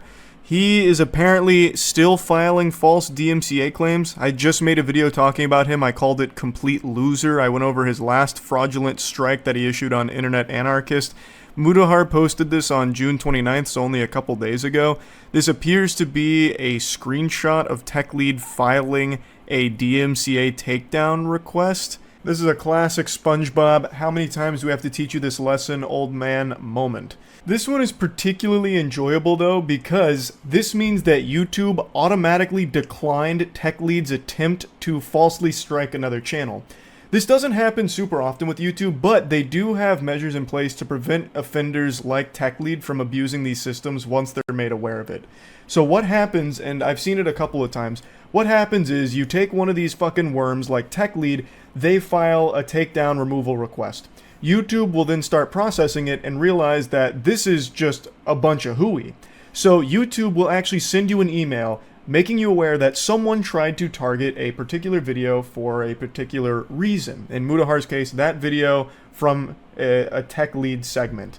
And they tell you that they are not going to take any action because they believe it's fair use, but they want to put it on your radar in case you want to do something with that information. The reason they state is in case you want to delete it just to be safe, to avoid any kind of like legal ramifications if they decide to go above the YouTube strike system. So they just give you that information so that way you can plan your next steps accordingly, whether it's deleting the video or contacting the party directly. So that's why Mudahar has that copy there of the Tech Lead DMCA. It's because YouTube thought it was such a load of barnacles that they didn't even bother fucking with it.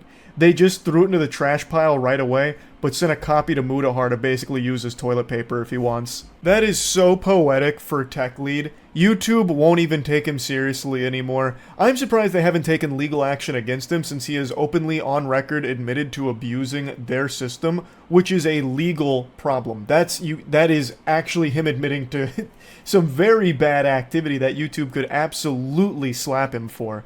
and I think they probably will. This is leading me to believe that YouTube is now very much aware of Tech Lead and what he's doing, and I really think YouTube might take actual action against him for this garbage. Now, maybe I'm huffing copium like crack here, but it really to me does seem like YouTube might do something. They're declining his DMCAs without even bothering to process them anymore because they must be aware that this is just bogus. Like, it's fake, fraudulent. So maybe they'll do something against Tech Lead. I think they absolutely should. And this has nothing to do with his false DMCA takedown strike crusade that he's going on, but I have to talk about this because it was so pathetic. A few nights ago, actually by this point it's probably like 5 or 6 nights ago, maybe even like a week ago, I'm losing track of time, everything's blending together. But I was streaming Elden Ring, I was playing the DLC, and I saw Tech Lead poke his curious little head up in my chat. And he would cheer on whatever boss I was fighting at the time, like, go get him, demon guy, beat his ass, that kind of thing. You called me a complete loser, well look at you, you're dying to this Elden Ring boss, loser. And nobody in the chat even noticed he was there. He's such an insignificant fly that even his attempts to try and stir up shit in the chat didn't work. It just flew under the radar because no one gives a fuck about him. But I saw him because I'm always paying attention to the chat. It's the most fun about streaming is interacting with the community. So I saw a Tech Lead in there, but I didn't call any attention to him. I just sat there and just looked at what he was saying. And I know he started fuming because I'm actually good at Elden Ring. So he came in during the Mother Finger boss fight, and it only took me like 5 tries or something on that boss. And he came in there at like the third or so try. So he only got to see me take 1, maybe 2 deaths until I beat the boss. And then he just had to sit there and say some other nonsense outside of that because I wasn't struggling on the bosses. And I just found it to be so embarrassing that this grown-ass man would take like 30, 40 minutes, whatever it was, out of his evening. And it was late too. It was like 2 a.m., 1 a.m., something like that. To hopefully watch me struggle on Elden Ring bosses and then not even get the pleasure of seeing that. Now, if he came in later and saw me on the final boss, he would have had quite a spectacle, because that boss is fucking brutal. That took me like almost 3 hours to beat. But he came on the bosses that I was able to just fucking slap around and put the smackdown on. And he just had to sit there and just say nonsense, and no one responded to it. And I just see it and kind of like smile internally about it. I just had to point that out. I found that to be like so embarrassing. I don't know how he went to sleep that night with that level of shame. Going into my chat to try and start shit only to have no response from anybody. Just straight up crickets. So I had to mention that since we were already talking about this loser anyway. But yeah, I just wanted to talk about these 2 cases here because within just a week, we've already seen 2 YouTubers, again, falsely strike or attempt to strike other channels for nonsense reasons. And I think that shit sucks. That's about it. See ya. Today's been a big day for Kick Degeneracy. They broadcast 2 crimes live in the span of 12 hours. That's a new record, baby. Give it up for Kick. Huge round of applause. They're really busting new ground here. Usually it's only 1 crime per day. That's the quota, but they said, you know, hold my Johnson. We can do better. July 4th's right around the corner. Let's celebrate the only way we know how. With crime. It's nothing new for the platform. That's kind of become Kick's entire brand identity. It's basically like this quarantine zone for unhinged weirdos that the Joker would have recruited for his gang out of Arkham Asylum. And they basically set it up like zoo exhibits where edgy middle schoolers can go in and flick boogers at the glass as they laugh at the fucking clowns on the other side getting themselves hurt for a couple of extra viewers. Anyway, I'm only going to focus on one of the crimes from today for this video. I might make a follow-up for the other one. But for now, let's focus on this baffling display of lunacy. So, a Kick streamer harassed this couple in public. The couple then started arguing with this loser, who got so butthurt that this couple dared argue with him and touch his phone as he put it in their face, jamming it down their throat like he's giving them a fucking endoscopy, that he, in response to their argument and touching his phone, pulls out a gun and starts threatening to murder them. He says multiple times that he's willing to blow them away. He's ready to kill these 2 in cold blood because his feelings got hurt that they insulted him after he started shit with them. You pussy. I love the POV from Nampa Stream Prime. It shows the real you. You gotta appreciate your height, your balding, and your few palm art. Who's gonna sock who's gonna sock him in the face? What are you doing? You better let go of his shit. Turbo Douchebag has his chat on screen, and I had to censor it because they just keep saying some awful shit and putting links to things that I have no idea what they are, but I'm not taking any chances with it. They just keep calling this woman a whore. So he went up to her, he started insulting them, and then the chat was like, "Whore! What a whore! Look at her! There's a whore around! Hey, anyone else just sneeze? It's because we're allergic to whores!"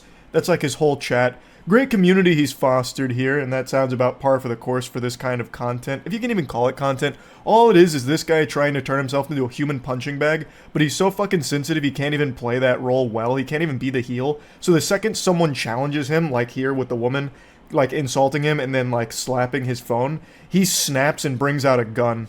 Oh yeah, I got burnt, bitch.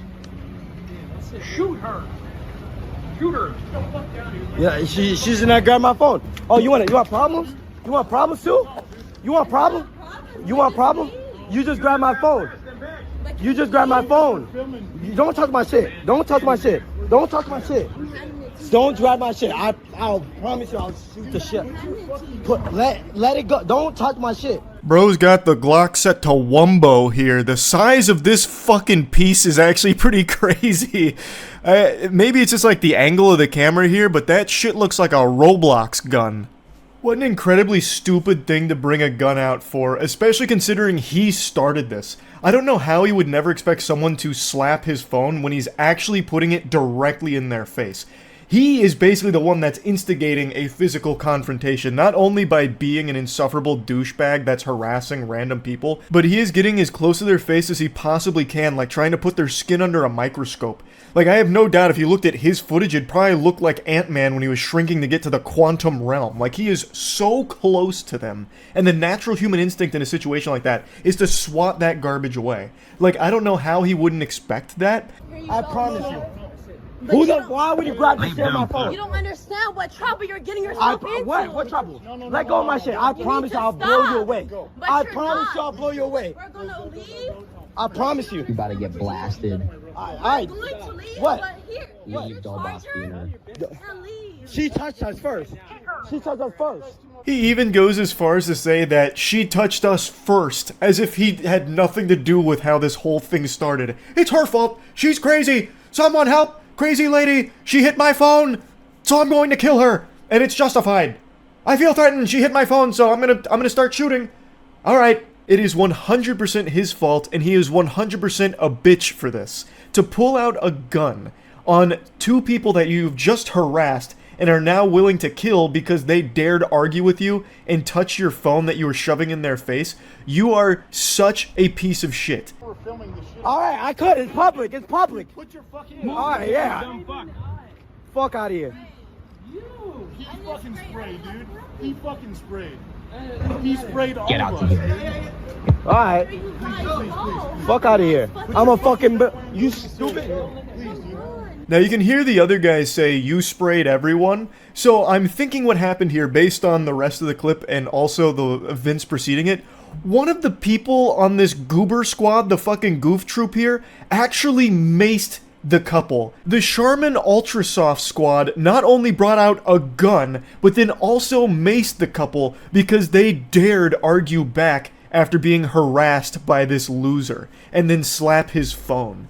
That is craziness. To me, this seems like these streamers are using this content as a convenient excuse to try and get a rise out of people and then assault them. So they bring mace, they bring a gun, I bet they also have fucking taser too, maybe brass knuckles, like what else did they bring here? A fucking golf club to go Last of Us 2 on someone? It really feels like they just want to hurt people and they're using these pranks as a vessel to maybe have some way of doing it and trying to argue that it was self-defense, like, oh, they just reacted really bad to our prank, so we had to shoot them, or we had to mace them. It's unhinged. It's absolute insanity. No, you guys, my face is burning. Dude, my fucking eyes are I don't know what you guys are doing. Come on, let's go. Fuck out of here. Like, what is that extra? Hit the away. All way. Just go. Let's go. Hey, listen. Hey, yo. Just right now. You said your bitch started shit. I don't record, you dumbass. Just go. If you don't. The delusion with the statement this guy just said was like hearing the brown note. I almost shit my pants. It is so unbelievably, unfathomably delusional. My body just had like an actual reaction to hearing it. He said that they started it, the couple, and that he's recording it, dumbass. Brother, this is incriminating for you guys. You have recorded your own crimes here. You're doing the police's job for them.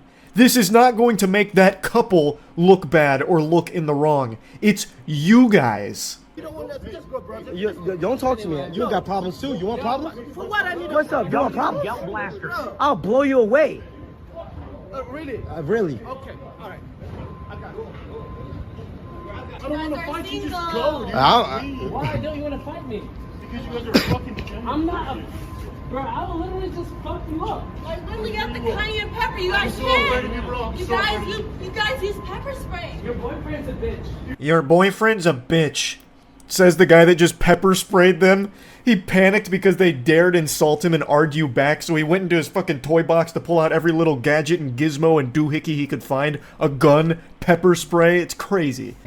They got crazy as fuck for no reason, LMAO. Bro, why she grabbed this shit? She got me pissed. Yeah, me too. That was how I took her hostage and fuck her in front of him. You need water? Act like nothing's wrong. Bro, I'm fucking dead. Bro's Glock is fat as fuck. Shit ass tweaking. Huh? Y'all did initiate the confrontation. Why? What we put it on him then? No, what? No, stop. No, I don't want problem. I'm relaxing, sir. Sir, I'm just recording. He didn't do nothing. Don't move. You know you just recorded everything, right? So you saying to the officers that he didn't do anything is immediately disprovable by just checking the VOD that you filmed, you absolute bumbling moron. Holy shit. So one of the guys he threatened to shoot went and got some nearby officers here, who then took matters into their own hands to arrest them for literally waving guns around and pepper spraying people. Control 60 by give us a red Cromwell. Sir, I'm relaxed. Hey, You don't have to. you go. You don't have to. You don't have to. Turn around. Turn around. You don't have to Stop that. Fuck the cops. Don't hurt me, please. Don't hurt me. On your stomach now. On your stomach. I am. On your stomach now. This is such a fitting conclusion here. He starts whining and screaming, "Don't hurt me," after he just pepper sprayed and threatened to shoot an innocent couple over an altercation he started for his dog shit stream. You couldn't write a more fitting, poetic ending to this stream, and it happened so quick after the event. I mean, that's absolute cinema. Don't reach. I'm not on your stomach, bro. Relax. Put your hands back. Put your hands back. I didn't do anything. Sir, Fuck all these cops. You're not fucking listening. I am, sir. I'm sorry.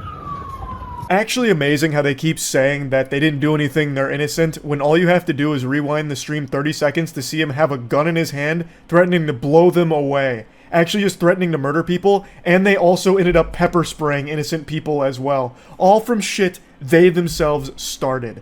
And the chat was going on about how corrupt the cops were and all of that, when that's a bunch of hooey. They had just been told that there is a fucking lunatic that's waving a gun around threatening to murder people and also just pepper sprayed a bunch of people. Like, the cops are responding to that. That is a dangerous person. That's a threat. And they handled it pretty well, all things considered. I can't see exactly what happened, which led to the takedown, but from the angle, it seems like he tried to, like, run up the escalator, so then he, like, grabbed him and took him down, but I can't quite tell. But regardless, this guy has a gun that he's clearly not afraid to just bring out and threaten to kill people with. So, I think they responded pretty well, all things considered. And this is absolutely deserved from the streamers here, and I hope they spend a long time in prison. I have no idea if they will, but they absolutely should because they are not safe to be in society. So yeah, I just had to talk about this. Just more huge kick degeneracy here with this broadcast crime, and I mean, who knows, it could have turned into him actually shooting people on stream. And that is scary. That is horrifying. But yeah, anyway, that's about it. See ya. It really feels like there's some old geezers in the world that are just perpetually infuriated and looking for any excuse to take out their anger on whatever poor soul happens to be in the vicinity. Today there's a video that's gone viral where the president of the HOA caught some two hooligans, some rapscallions, committing an unforgivable sin of fishing in a pond. And he gets up in their face, starts yelling, screaming, spitting, shitting, soiling his old man diaper, even grabs one of their fishing rods and tries to break it over his glass knee, all because they had the gall to fish in that pond. Yo, don't touch my rod. Don't fucking touch my rod. Trespassing on private property. Don't threaten us. You're trespassing on Don't private threaten us. property, young man. We're waiting for the police to come. You don't Waiting need for the to police get to out come. of here. Leave. No, we're gonna talk to them. Leave. We're gonna talk to them. He's actually hitting him with the classic scram buster gesture. The take a hike, pal emote that he's dropping on him right there. So as the shirt says, this gentleman is Tennessee strong. But you know what's not strong? His fucking knees. The way he walks around looks like a wounded penguin. He has a gait pattern that screams hip pain. So he comes up to this child, grabs the fishing rod, and tries to break it over his already fragile knee. And then I think that injures him even further. Like, he may have broke the $200 rod, but that fucking knee replacement surgery he's going to have to get as a result of this disgusting, pitiful display is going to be far more expensive. You threatened us. He's our president. You threatened that us. phone to go in the lake, young man? You threatened us. You want that phone to go in the lake? Back away Walk from out of here, him. boys. Back Walk away out from of him. here. Back Don't up. test me. Back up Walk from out of me. here. Back up from me. Get out of here. Back up from me. I love the peanut gallery that he brought with him from the retirement home. So, like, the geriatric goof troop over there is like, he's our president! And one of the other guys is just giggling like evil maniacal laughter. Ha ha ha ha ha. You've done it now. You've upset the HOA president. Your goose is cooked, gentlemen. It's so fucking pathetic. It's so sad. To get to this age and just be this bitter and angry about something so small. Kids fishing in a pond? Who gives a fuck? Even if it is private property, which I don't think it's his private property, by the way. There's like 5 houses all right in that span. Like, it's not his land. But let's say they are trespassing. It's one of those things where you can absolutely handle it in a better way. Just be like, hey kids, you know, not the biggest deal in the world, but this is private property, so, you know, just keep that in mind. Or maybe, you know, go somewhere over there where it's not private property to fish on this pond. Like, you could handle this like a fucking adult. Like, he's more childish than the 15-year-old kids that he's harassing right now and breaking the property of. How'd I take that phone and put it in the lake? Yeah, now I'll press charges. For what? Like assault, what? For what? Assault. Yeah, I'm not assaulting you. Get out of here. We're just gonna wait. We're not gonna mess with anything. Get out of here. You're fishing in a private lake. Get the hell out of here now. The cops are coming. We're just waiting for them. Okay, good. The way he yells reminds me of Chris Farley, living in a van down by the river. He's actually hitting a fucking Farley right now. He's so upset. It's like, this is such a trivial thing to make a huge issue out of. All of this hoopla because they're just fishing in a pond. They're not hurting anyone. This fucking old generation here that he represents is also the same one that uses the classic low-hanging fruit of, all kids today are so lazy with their Tik Tok whatchamahoozits. They don't go outside and do anything active anymore. It's no wonder they're all fucking depressed and sad. And then you have kids that actually just go outside fishing, hurting no one, doing nothing wrong, and they're still mad. They're just still fucking mad. You know what? We're going to prosecute, so your parents are going to be real proud of that. We're going to prosecute you, and you're going to pay all kinds of money because you're being a dick. I'm not being a dick. You are. Sir, you're the one yelling. You're on private property, young man. I'm just Get trying to out of fish. here. You threatened us and you walked up Get on out me of and here. hit You're on me. private property. Get out of here. I'll always find it fascinating how people get into this delusional state when they have this temper. Like, when they're starting to rage like he is, all logic and common sense just leaves from their noodle. He thinks that somehow when the police arrive, they'll be on his side, even after seeing the video. You clueless ignoramus. You absolute fucking fossil. On camera, you snatched the fishing rod out of a 15-year-old's hand, pushed him out of the way, like bumped him out of the way, and then broke his property over your knee. You basically assaulted a child on camera, and you think the police showing up would be a good thing for you, that they're going to be on your side somehow? It's just crazy how out of touch people like that are. And it happens all the time when you are completely in the wrong, but then somehow still convinced you're in the right in a situation like this. It blows my mind. It really does. Like, even if he didn't do that, The most that would happen with the police showing up would be like, hey kids, do you mind not fishing here? The homeowner clearly has an issue. He's definitely blowing a gasket, having a conniption over something kind of small, but, you know, can you just go fish somewhere else that's not on this guy's land? All right, thanks. Like, that's how that would resolve. But this old guy's going ballistic here and thinks that somehow threatening to prosecute them would be, like, an actionable threat? Like, it's not like the cops are going to show up and start reading them their Miranda rights, throw them in the slammer, book them like, hey, get your lawyer here. He's prosecuting you for fishing on this pond. Your lives are ruined now. Sorry, Sprouts. Better luck next time. It's so dumb. It's so fucking stupid. Again, if you have an issue with them being on private property, you could handle this in a much better way that isn't this out of hand and out of control. But I do want to put a teeny tiny little note on the end of that. If you do care about someone just innocently fishing on private property, you need to take a hard look in the mirror. You are way too fucking uptight and you are a Scrooge. Like, you are not enjoying life if this is something that bothers you to this degree. It's just kids fishing in a pond. No one is getting hurt. It is a victimless crime. Like, it's not a big deal at all. Like, like, I remember when I was growing up, I used to do this shit too. My parents' house was next to a pond.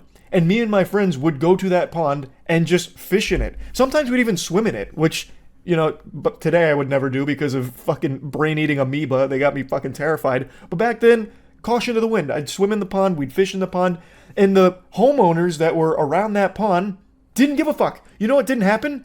One of them storming out of there, screaming and shouting with like a fucking sledgehammer and a chainsaw, ready to kill us over it, right? Like, it's not a big deal. But it feels like today, everyone makes a big deal out of the most nothing burger situations like this. There are so many videos that pop up that are super similar to this, but this one's by far the biggest and best example of it that's come up in recent memory. So I just had to talk about it a little bit. But this is so common, where people are just snapping over nothing. Like, actually nothing. It just feels like everyone's constantly on edge, or even like paranoid to a certain extent. Like this pretty recent story that led to a woman being fatally shot because they accidentally pulled into a driveway they thought belonged to one of their friends, but it turns out it was not one of their friends. And the homeowner of that house just started shooting at their car because he was terrified that a car he didn't recognize pulled into his driveway or some shit. Like, that is horrifying, where pulling into the wrong driveway, completely innocent mistake, could just be a death sentence because some people are just fucking on edge over nothing. We just said we wanted to wait. You touched me earlier. Get out of here. Get out of here. You touched me earlier. Just your parents. Wait till I get a hold of your parents. Call them. Give me your... Call them right now. My phone's dead. Call them. You call them. I don't Call feel your like parents. it. I just talked to Call the the parents. police. I'm gonna just talk to the police. You don't even know their number. Your parents live in this neighborhood? Don't worry about that. The way he got up into the face of a 15-year-old and like turned it to the side, the actual why I oughta energy is so fucking pathetic. This is a grown-ass man who's getting into a 15-year-old's face like ready to fight him over him just fishing in a fucking pond. How sad can your life possibly be? That is unbelievably low. And then he really thinks that somehow the parents are going to be disappointed in these kids. Like, let's say for some reason he did have their number and called them. That conversation is going to end with the parents driving over there and maybe beating this old man's ass for causing such a ruckus over nothing. He said he did, but I think he's Smith. lying. Do you know any Smith lives in here? No. Okay, so what's your real name, buddy? I'm not telling. I'll tell the police that. I'm not telling y'all that. Wait, what's the problem? You don't live in here. Okay, we're just gonna wait till the police. He knows everybody that lives in here. He's the president. He's lived here for years. And there's no Smith that lives in here. We could stop fishing, but like we're just gonna wait for the police. You don't live in here. We're gonna wait for the police to be He here. knows every family in here. Ma'am, who gives a fuck? She's talking about him like he's some kind of oracle, like an omniscient hero. He knows everybody in this neighborhood. Whoop-de-doo! Who cares? It's such a non-fucking issue.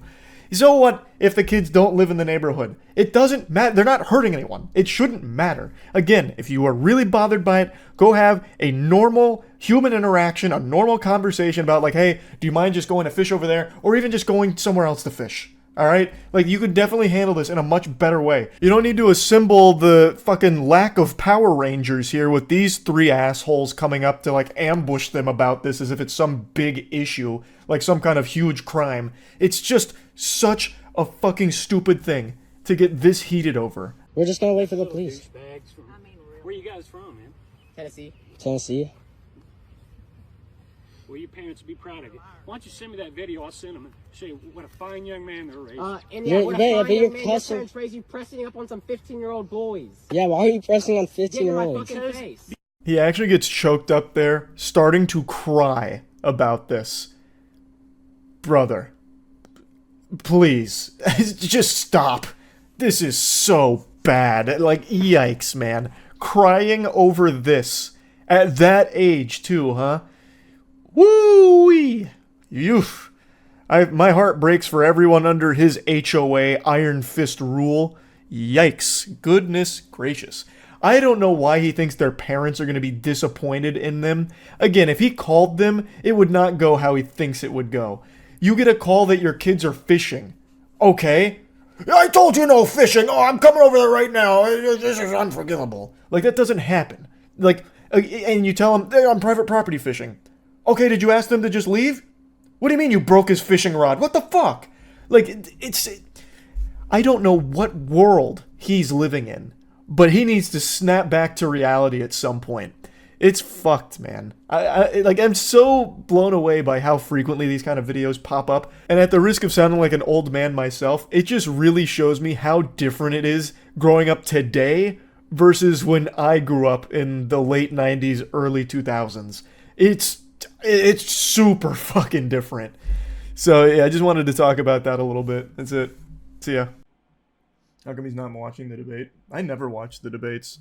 This is the only one that I've been somewhat interested in watching just because of how outrageous it seems, and from all the clips I'm seeing, it's even more so than I expected with Joe Biden actually not being able to put together a sentence.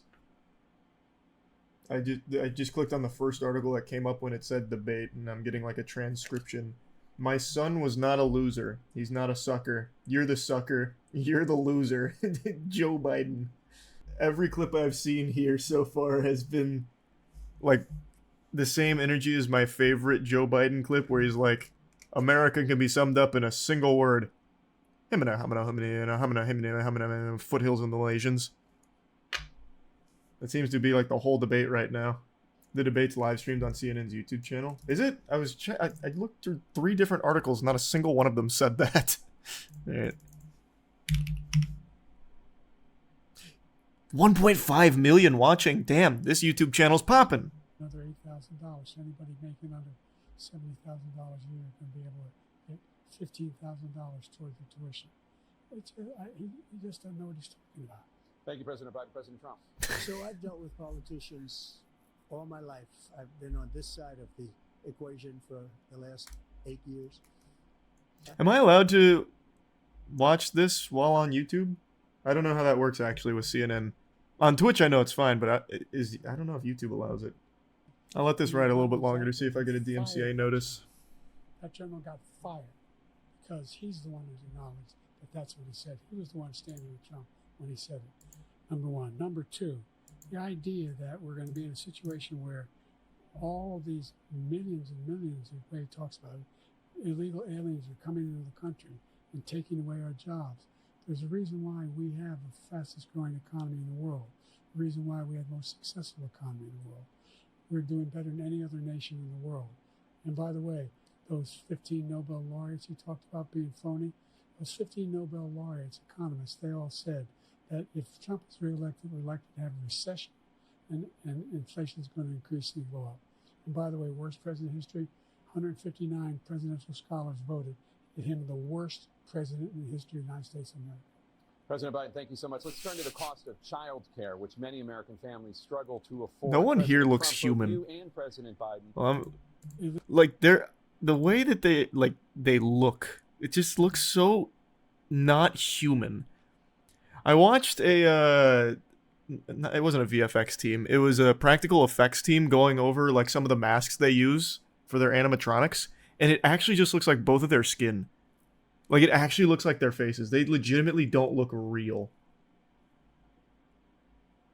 They're so old. These are subvert you. Yeah, I'll turn it up. It's just, I imagine it's just from Biden because he's kind of like ASMRing it, at least from all the clips I've seen. He never fired people. I've never seen him fire anybody. I did fire a lot. I fired Comey because he was no good. I fired a lot of the top people at the FBI, drained the swamp. They were no good. Not easy to fire people. You pay a price for it. I hope everything goes well, imagine. I didn't put Comey there. He was no good. I fired him. This guy hasn't fired anybody. He never fires. He should have fired every military man that was involved with that the Afghanistan horror show, the most embarrassing moment in the history of our country. He didn't fire. Did you fire anybody? Did you fire anybody that's on the border? What does that have to do with the question of what would he do to make childcare more affordable? 18 million Did I miss something? Many from prisons, many from mental institutions. Did you fire anybody that allowed our country to be destroyed? Joe, our country is being destroyed as you and I sit up here and waste a lot of time on this debate. This shouldn't be a debate. He is the worst president. He just said about me because I said it. But look, he's the worst president in the history of our country. He's destroyed our country. Now all of a sudden he's trying to get a little tough on the border. He came out with a nothing deal, and it reduced it a little bit, like this much. It's insignificant. He wants open borders. He wants our country to either be destroyed or he wants to pick up those people as voters. And I don't think... And so that's what you'll do for childcare? What does this have to do with the question? Our country doesn't have a chance, not even a chance, of coming out of this rut.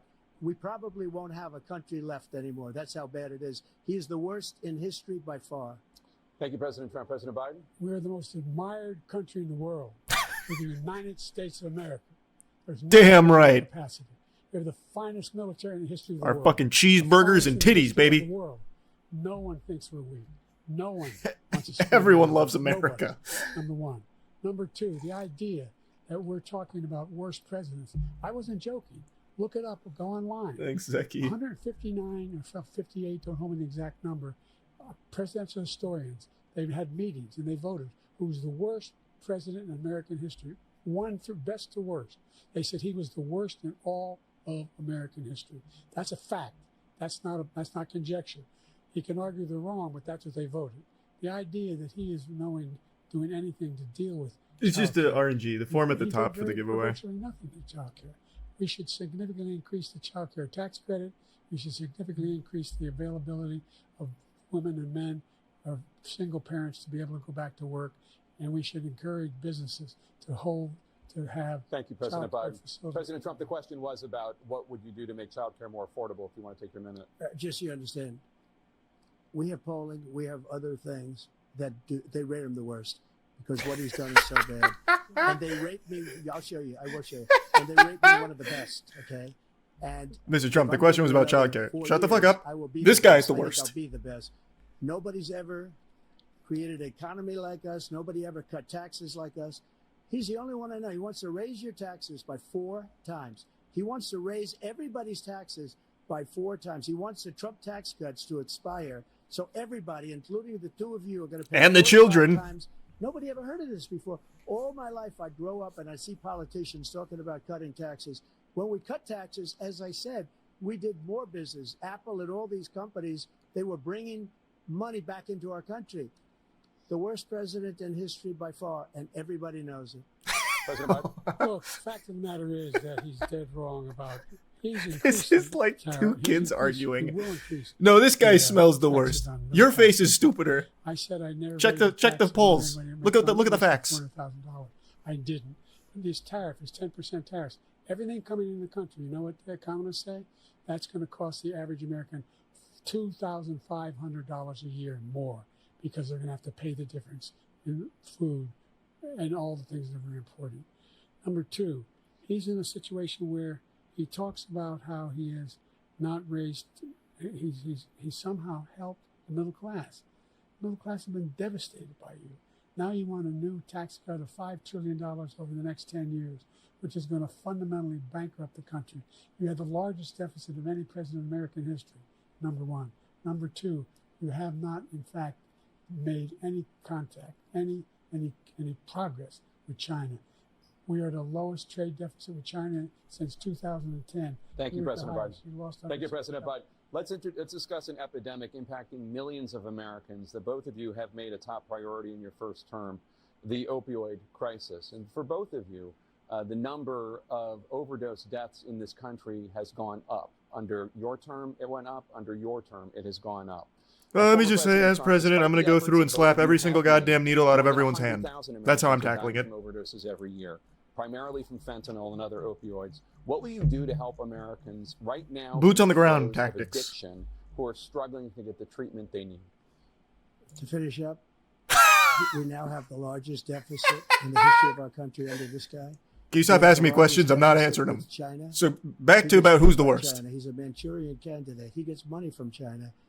So I think he's afraid to deal with him or something. But do you notice he never took out my tariffs because we bring in so much money with the tariffs that I imposed on China. He never took them away. He can't because it's too much money. It's tremendous. And we saved our steel industries, and there was more to come. But he hasn't done I guess, Dylan, He hasn't cut the tariffs because he can't, because it's too much money. But he's got the largest deficit. Eureka's a very popular one if you want to try Eureka, Commander Steuben. The worst situation with China. China's going to own us if you keep allowing them to do what they're doing to us as a country. They are killing us as a country, Joe, and you can't let that happen. You're destroying our country. So, President Trump, you have 67 seconds left. The question was, what are you going to do to help Americans in the throes of addiction right now who are struggling to get the treatment they need? Jake, we were doing very well at addiction until the COVID came along. We had the 2.5, almost 3 years of like nobody's ever had before, any country, in every way. And then drugs were extinct for a little while. Everyone knows that. Across the border, it started to increase. We got great equipment. We bought the certain dog that's the most incredible thing that you've ever seen. The way they can spot it. Yeah, the super dog, Flippy. And we were getting very low numbers, very very low numbers. Then he came along.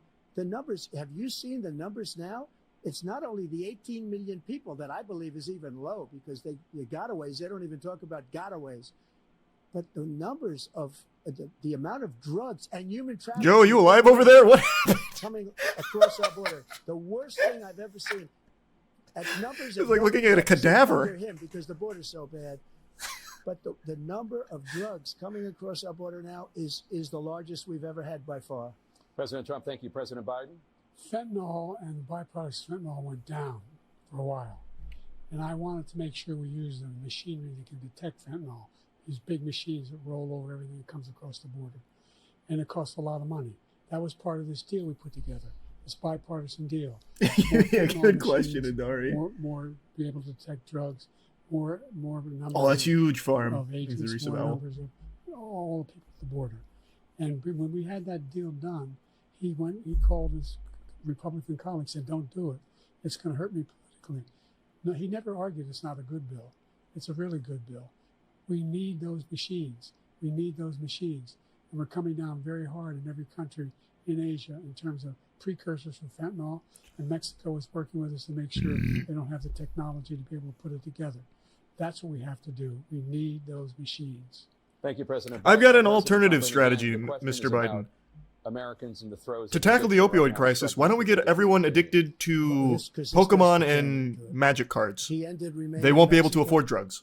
He ended catch It'll and release. boost our economy as well. Release in Mexico, not catch and release here. We had so many things that we had done, hard negotiations with Mexico, and I got it all for nothing. It's just like when you have a hostage. We always pay $6 billion for a hostage. Every time we say it's a hostage. Now we have a hostage, a Wall Street Journal reporter.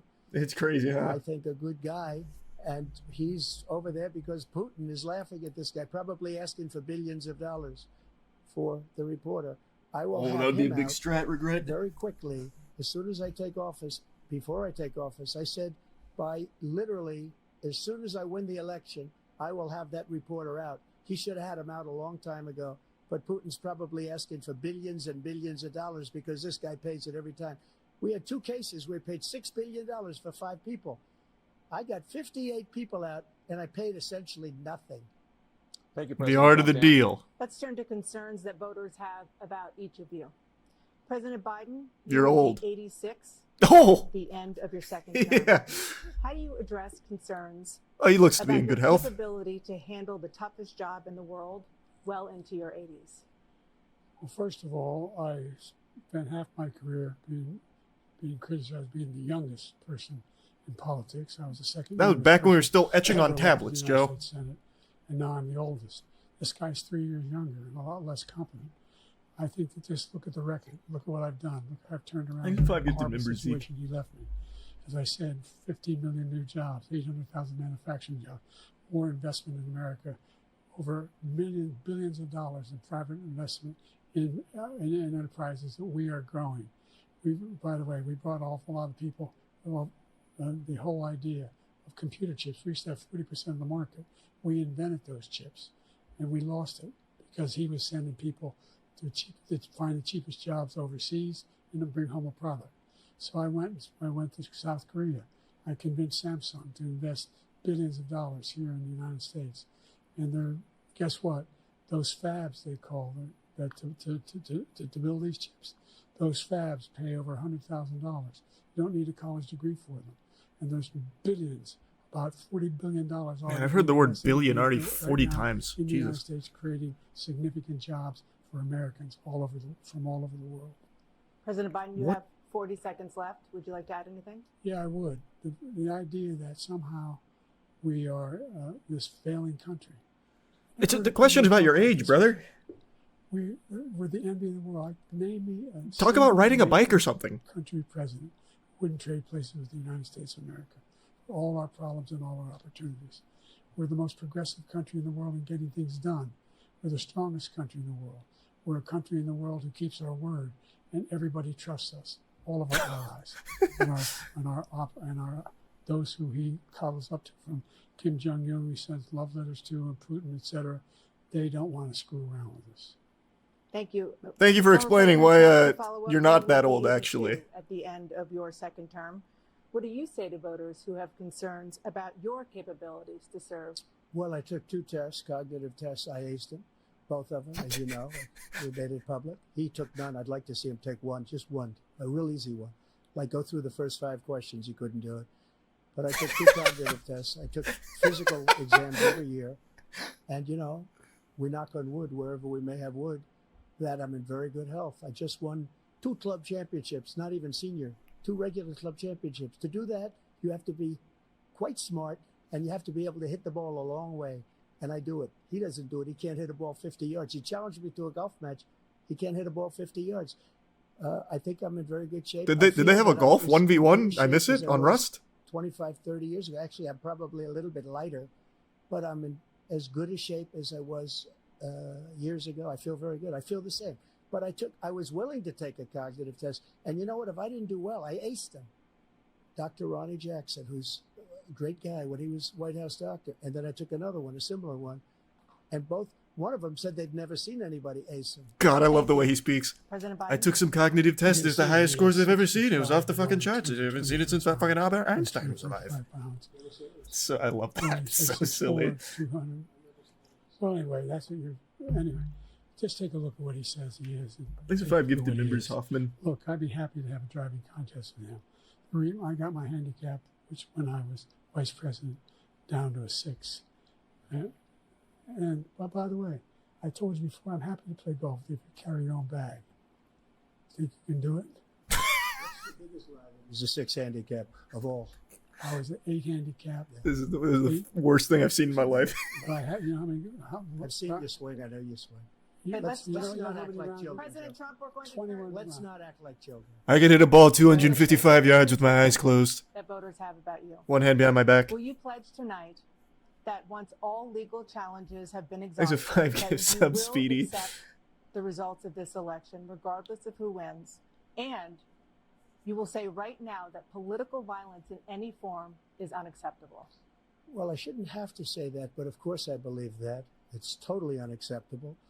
And if you would see my statement, Honestly, just have this next debate over the back 9. You would say it's one of the strongest statements you've ever seen. In addition to the speech I made in front of, I believe, the largest crowd I've ever spoken to, and I will tell you, nobody ever talks about that. They talk about a relatively small number of people that went to the Capitol, and in many cases were ushered in by the police. Drew Cryptic. And as Nancy Pelosi said, it was her responsibility, not mine. She said that loud and clear.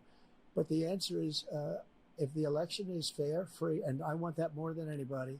And I'll tell you something. In between questions, it looks like Joe Biden temporarily powers down to conserve battery. At one of my many Then, like, places, reactivates enjoying halfway through. myself. I wouldn't be under indictment because I wouldn't have been his political opponent, because he indicted me because I was his opponent. I wish he was a great president. I would rather have that. I wouldn't be here. I don't mind being here. The only reason I'm here is he's so bad as a president that I'm going to make America great again. We're going to make America great again. We're a failing nation right now. We're a seriously failing nation. And we're a failing nation because of him. His policies And not enough are golf. so bad. His military policies are insane. They're insane. These are wars that will never end with him. He will drive us into World War III, and we're closer to World War III than anybody can imagine. We are very, very close to World War III, and he's driving us there. And Kim Jong-un and President Xi of China, Kim Jong-un of North Korea, all of these, Putin, they don't respect him. They don't fear him. They have nothing going with this gentleman, and he's going to drive us into World War III. You want a World War III, let him follow and win, and let Putin say, do what you want, NATO. Just do what you want. There's a thing called Article 5. An attack on one is attack on all, a required response. The idea, I can't think of a single major leader in the world who wouldn't trade places with the job I've done, what they've done. Because we are a powerful nation. We have wonderful people. It's because of the people, not me. It's because of the American people. They're capable of anything, and they step up when they're needed. And right now, we're needed. We're needed On the to golf protect course. the world because of our own safety as a state. And again, you want to have a war, just let Putin go ahead and take Kyiv, make sure they move on, see what happens in Poland, Hungary, and other places along that border. Then you have a war. President Trump, as I come back to you for a follow-up, the question was, will you accept the results of this election, regardless of who wins? Just to finish what he said, if I'm right, Russia. I fucking love They that. took a lot of land from Bush. The question They was, took a lot don't of care. land from Hey, Obama. you want a war? Step They outside. took no land. I'll show you a war. From Trump. Nothing. He knew not to do it. Not going to play games with me. He knew that. I got along with him very well, but he knew not to play games. He took nothing from me. Oh, sweet. Well, thank you for that, Mark. I hope you're doing But well. now he's going to take the whole thing from this man right here. That's a war that should have never started. It would have never started. The 10 gifted me. members, Hoffman. And he's going to take Ukraine. And, you know, you asked me a question before, would you do this? He's got us in such a bad position right now with Ukraine and Russia. Because Ukraine's not winning that war. He said, I will never settle until such time. They're running out of God, people. the They're way running out of Joe soldiers. Biden They've looks at lost so people many reminds me of the It's so movie It sad. Follows. They've I lost just so watched many that for the people, first and they've time. lost those Like gorgeous if cities with the golden if for some domes reason I was in this debate and he was looking at me like that, all I'd because be of him terrified. and stupid decisions. Russia would have never attacked if I were President Trump, president. the question was, will you accept the results of the election, regardless of who wins? Yes or no, please. If it's a fair and legal and good election, absolutely. I would have much rather accepted these, but the fraud and everything else was ridiculous. And if you want, we'll have a news conference on it in a week, or we'll have another one of these in a week. But I will absolutely, there's nothing I'd rather do. It would be much easier for me to do that than I'm running again. I wasn't really going to run until I saw the horrible job he did. He's destroying our country. I would be very happy to be someplace else, in a nice location someplace. Oh, Jesus, And Ollie, again, thank you for the big no drop. indictments, Thank you for the generosity. no political opponent stuff, because it's the only way he thinks he can win. But unfortunately, it's driven up my numbers and driven them up to a very high level because the people understand it. Let's see what your numbers are when this election is over. Let's see. You're a whiner. When you lost the first time, you continued, you appealed and appealed to courts all across the country. Not one single court in America said any of your claims had any merit, state or local, none. But you continue to provoke this lie about somehow there's all this misrepresentation, all this stealing. There is no evidence of that at all. And I tell you what, I doubt whether you'll accept it because you're such a whiner. The idea if you lose again, you accepting anything, you can't stand the loss. Something snapped in you when you lost the last time. We'll be right back with more from the CNN presidential debate live from Georgia. And what a fiery debate it is. I think maybe one question has been directly addressed. Perhaps. Ish. Kind of. Loosely. Tangentially, maybe. I think the most cohesive segment was when they were talking about golf.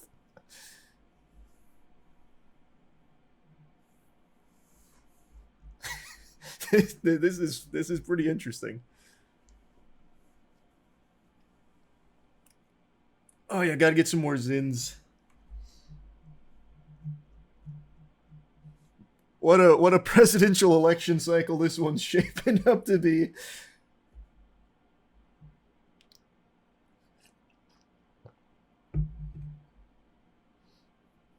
Things you said BG. Well, now I'm hooked. Now I gotta finish watching it. God damn it.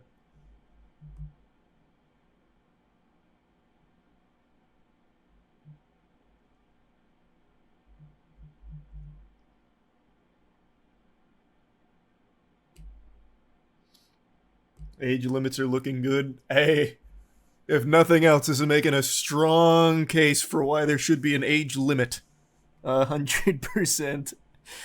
Fucking Joe Biden, when asked the question about what he's gonna do, like how he addresses people that say he's old, he immediately just spiraled like, America's great. America's fucking amazing, honestly. What a great country.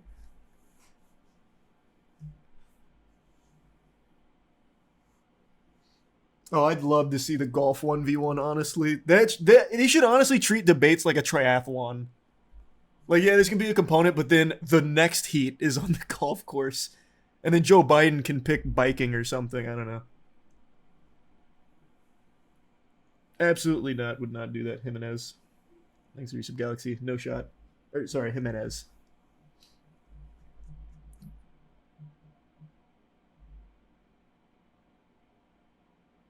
What's the point of this debate? Showmanship, really. I don't know. It's fucking performative, really. Kind of just a song and dance. I don't usually watch them.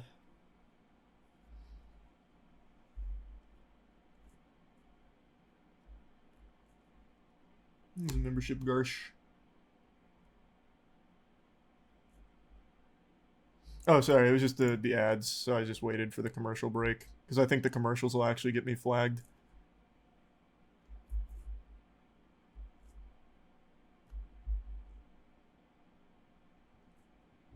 Thanks, membership, Richie. And the tier 1 Gumbus.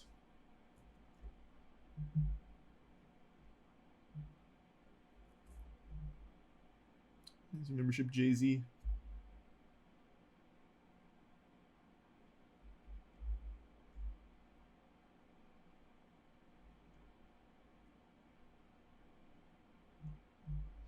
Thanks to tier 1 Rarin.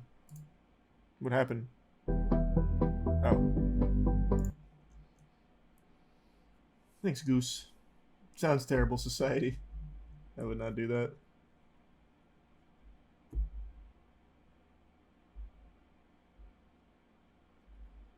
Thanks, Resub Jolly in the Prime Winter and Dark. Oh, we're back. It is now time for the candidates to deliver their closing statements as predetermined by a coin toss. We're going to begin with you, President Biden. You have 2 minutes. We've made significant progress from the debacle that was left by President Trump in his last term. We find ourselves in a situation where, number one, we have to make sure that we have a fair tax system. I ask anyone out there in the audience or anyone out watching this video, Me? do you think the tax system is fair? The fact is that I said nobody even making under $400,000 had a single penny increase in their taxes, and will not. And if I'm reelected, that will be the case again. But this guy has increased your taxes because of the deficit, number one. He's increased inflation because of the debacle he left after the way he handled the pandemic. And he finds himself in a position where he now wants to tax you more by putting a 10% tariff on everything that comes into the United States of America. What I did, when, for example, he wants to get rid of the ability of Medicare for us to be able to negotiate drug prices with the big pharma companies. Well, guess what? We got to We got it down to $35 for insulin instead of $400. No more than $2,000 for every senior, no matter how much prescription they need. You know what that did? That reduced the federal debt by $160 billion over 10 years because the government doesn't have to pay the exorbitant prices. I'm going to make that available to every senior all along, or it's happening now, and everybody in America. He wants to get rid of that. I'm going to make sure that we have child care. We're going to significantly increase the credits people have for child care. We're going to make sure we do something about what we're doing on lead pipes and all the things that are causing health problems. Lead for people pipes? across the country. We're going to continue to fight to bring down inflation. Is there a lead pipe epidemic? Thank you, President Biden. President What? Trump, you now have 2 minutes for your closing statement. Like so many politicians, this man is just a complainer. He said, we want to do this, we want to do that, we want to get rid of this tax, that tax. And he doesn't do anything. He doesn't do, all he does is make our country unsafe by allowing millions and millions of people I to didn't fall even in. know this was an Our issue military going on. doesn't respect him. We look like fools in Afghanistan. We didn't stop Israel. It was such a horrible thing that would have never happened. It should have never happened. Iran was broke. Anybody that did business with Iran, including China, they couldn't do business with the United States. They all passed. Iran was broke. They had no money for Hamas or Hezbollah, for terror, no money whatsoever. Again, Ukraine should have never happened. He talks about all this stuff, but he didn't do it. For 3.5 years, we're living in hell. We have the Palestinians and we have everybody else rioting all over the place. You talk about Charlottesville. This is 100 times Charlottesville, 1,000 times. The whole country is exploding because of you, because they don't respect you, and they have to respect their president, and they don't respect you throughout the world. What we did was incredible. We rebuilt the military. We got the largest tax cut in history, the largest regulation cut in history. The reason he's got jobs is because I cut the regulations that gave jobs, but he's putting a lot of those regulations back on. All of the things that we've done, nobody's never seen anything like, even from the medical standpoint, right to try, where we can try space. No one's ever seen anything like it. The best in history, Asia, actually. Or going to Europe and trying to get, when you're terminally ill, now you can go and you can get something. You sign a document. They've been trying to get it for 42 years. But you know what we did for the military was incredible. Choice for our soldiers, where our soldiers, instead of waiting for 3 months to see a doctor, can go out and get themselves fixed up and readied up and take care of themselves, and they're living. And that's why I had the highest approval rating in the history of the VA. So all of these things, we're in a failing nation, but it's not going to be failing anymore. We're going to make it great again. Thank you, former President Trump, President Biden. Stay with us because we have full analysis of this debate. Oh, Anderson damn. Cooper and I thought Aaron maybe Burnett there'd be like starts one more, like an epilogue statement. CNN. And one more time, I'll take Trump any day on the green. What happened? It got so somber there.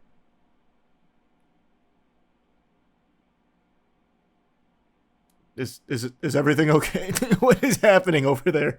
What is they look so lost? What just happened?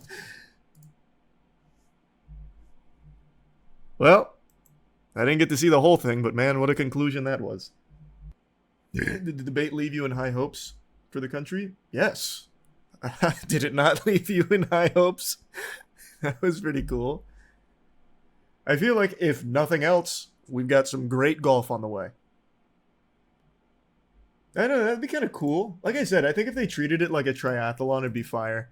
Debate into golf into like whatever Biden wants, I think would be fire. That'd be so good. Oh, yeah, you guys think I'm old? Watch this. What sport could Biden play without hurting himself? It doesn't have to be a sport. You guys, you're hung up on sports. It could be anything.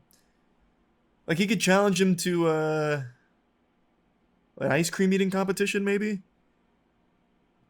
Who can eat the most ice cream without big tummy ache? Doesn't have to be athletic, per se. What would a Charles debate look like if he was to run one? If you want like a real answer, let's say I was in charge of hosting this presidential debate, the number one thing I would enforce, and this is like one of my biggest pet peeves across all debates, not just like actual political ones, but even just like streamer shit. If you are asked a question, your fucking response needs to be geared towards the question. And the second you veer off course, I would cut you off. I would actually stop your train of thought. That grinds my gears so much. It's so ridiculous. Like, I understand it's kind of hard to do that sometimes when you're in, like, the heat of conversation, like, trying to make a point. Sometimes you'll go off the path to make that point. I get that. But to not even come close to addressing the question at hand, I would shut that down ASAP. I hate it. I hate that. I don't think I've ever seen Biden play golf. Actually, here, I'm going to look it up. Has he ever been videoed playing golf? Like, I can't even imagine his body moving like that.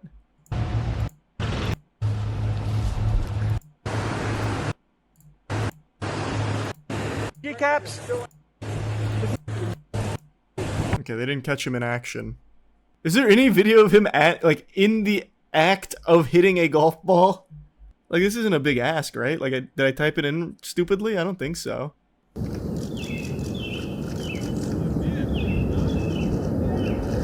This was 8 years ago when he was still a young spring chicken in his late 70s. Guys, look at him. It's a young man. How time flies. Okay, well, I've seen him putt, and that's half the game. Why are you not watching the debate? Brother, it just ended. We were watching it. What do you mean? It just ended. I'm not gonna rewatch it. Like, that was so good, I think I'll try it a second time. Alright, we'll see how she goes. Again, I'm expecting this to be absolute trash, but I'm always open to be pleasantly surprised. Did you like the Demon Slayer game? As far as anime arena fighters go, Demon Slayer was probably one of the better ones since Ninja Storm. I also watched quite a bit of the competitive scene from it, but I still would have preferred if they went a little more creative with it. Let me plug in a controller real quick. Well, who cares? I'm not, it's fine. I'll just do keyboard and mouse. And they're starting it at the first special grade? Oh boy. If only I hadn't picked up that finger back then. If only I hadn't eaten it. Sorry for the wait, Eugene. Huh? Oh no. Oh no. It's visual novel storytelling. Oh no. Not even cutscenes? Well, I guess there was one cutscene right there. Kinda. Okay, maybe I will just plug in a controller. That is miserable. Oh no. Using J, K, L, and S? No shot, no shot. This is not made for like a normal keyboard. I'm plugging in a controller. No way. It's using S, J, K, L, I, and O. Get the fuck out of here with that baloney.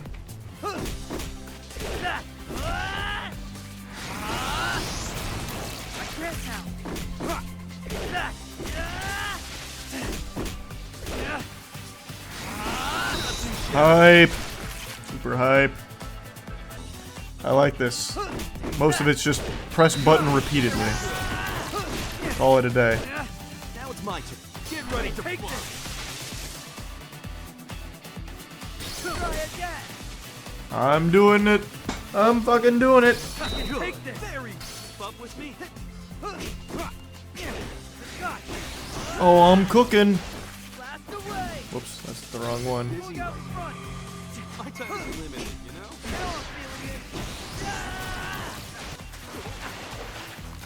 What was this one again? Oh yeah, it's the stone throw. No! My time is limited, you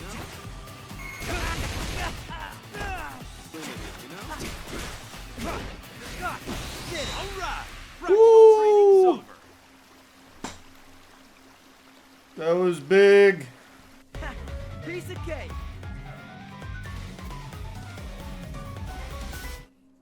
This is about what I expected. S rank? Oh my gosh. Goodness gracious, maybe this is my calling. Special and they are training ways to avoid wasting their cursed energy when they're I like how lazy it is, like, unashamed. It's actually just still images from the show. He just fucking screenshotted from the show. I'm half expecting, like, a Put Locker logo to be in the bottom right. They probably just, like, pirated it, too. Not even from a streaming service. The main menu is just the OP with a bar of options at the bottom. Oh, I didn't even notice. Now, which mission should we go on? Let's head out. Victory conditions. Event. Nice. Am I gonna moist meter the Jujutsu Kaisen game? Probably not. I don't see myself beating this. This is looking rough. It's like, just the tutorial felt like a copy and pasted Roblox Ninja Storm game. I'm coming! Oh shit! Stone Talk! Oh fuck. Oh. What the fuck? That hit stun was like 20 minutes.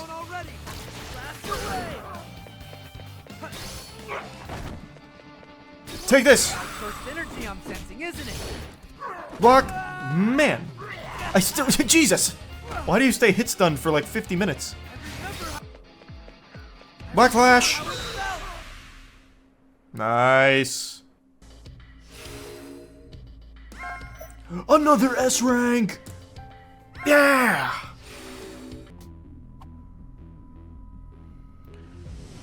I'm about to kill you just for the hell of it. Truth is, I haven't even begun. You don't realize... Oh, I thought I was gonna be playing Sukuna. Oh, what a block. Yeah! Hollow Purple! Cash grab! Yeah! My ultimate curse technique. Waste of money. Oh, how'd that miss? I'm trying to accomplish all my goals for another S rank. Please stand still.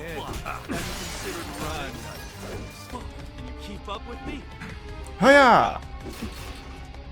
That's a really puny little attack. Nice. That's interesting. God, that's lame. Oh my. Jiminy Christmas. Another S!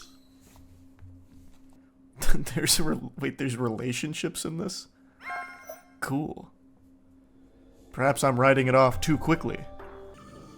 Get a refund, Charlie. I don't refund shit. That's part of my heavenly pact. By not refunding things, it makes me a more powerful gamer. I keep the most revolting trash in my Steam library. So now, you did I refunded like 3 games ever, maybe. And one of them was Super Fight. It was $200. You think I'm just gonna part with 200 clams like that? Absolutely not. Anyway. Oh my god. Alright. We've all seen the show, right? Can I just start skipping through this? It is actually just taking, like, still images from the show and lifting dialogue from it, and that's it. Can we start skipping this? Yes, alright, cool. We've all seen it. Hiya! Hey, the destruction's kinda neat.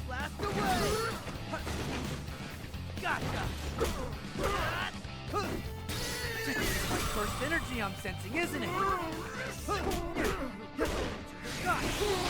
Yeah! Woo! What? Piece of cake.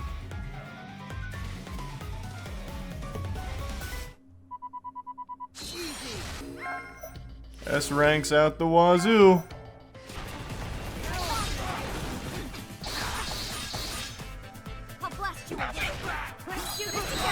Join attack.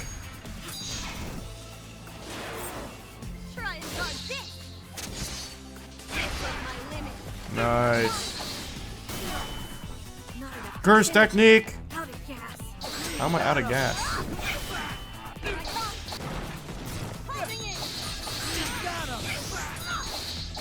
Nice black flash, Yuji. What the fuck?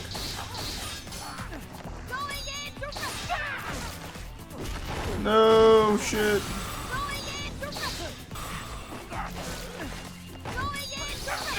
That's the one. Resonance.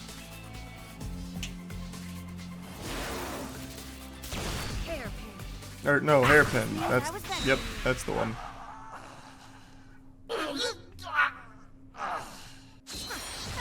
S rank again. Wee. Is it possible to get under an S, I wonder? If you get less than an S in any of these missions, you probably shouldn't be playing games in the first place, I think. And my relationship's improved? What a W. Oh, hey now, hey now. Okay, wait, I'm getting cooked by this guy. He's ruining my S! What the fuck?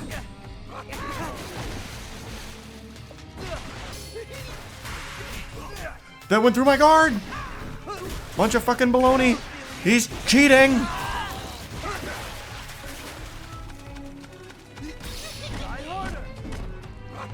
Huh? What kind of baloney?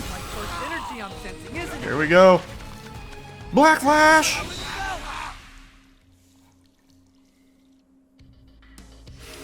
No! An A.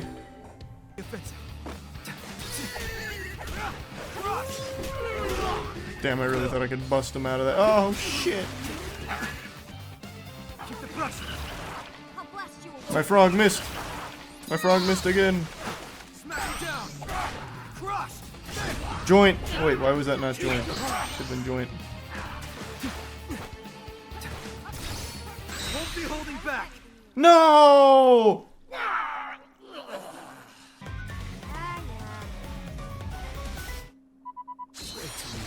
Yes. And we fell in love. Get him, frog! That hasn't landed a single time. Oh.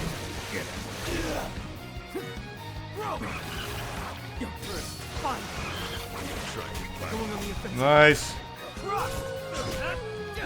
That's a nice technique there, by the way. That uppercut seems fucking worthless. Oh, big! What a combo! Chapter 1 done. Let's go. Let's go. Another overpriced game. GG. Yeah, that's for damn sure. This is not worth the money at all. It's just the most cut and paste, most uninspired anime arena fighting game ever. And I'm only like, what, 30-ish minutes into it? God, it's fucking bad though. Holy shit. Oh my god.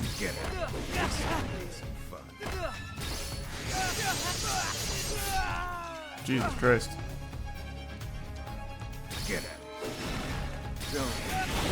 What the fuck, man? Am I just supposed to lose here or something? Because I can't block anything either.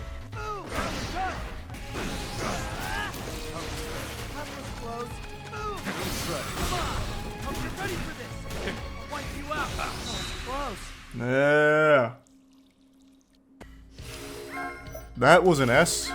That man beat me like a drum. He beat me like I owed him money. How did I get an S on that? I wasn't able to move out of the corner for like the first 5 minutes.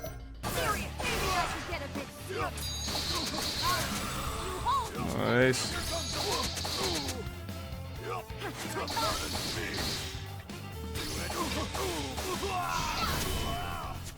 So I've got 2 in, so now hairpin!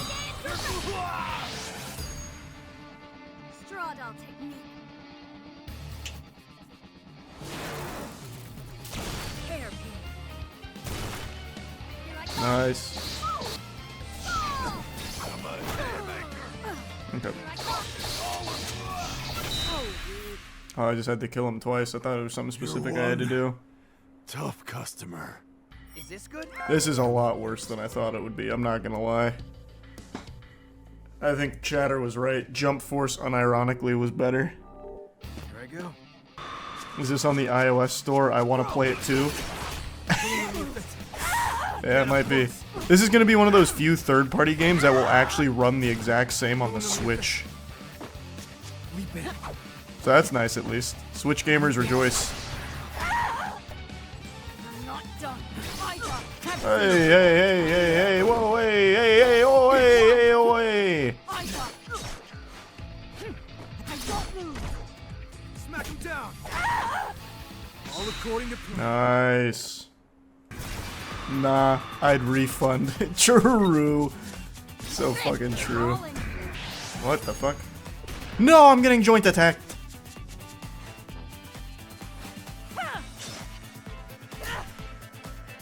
Made a huge miscalculation here. Wow, that was outrageously lame. They are doing Maki so dirty with that. That was fucking poop.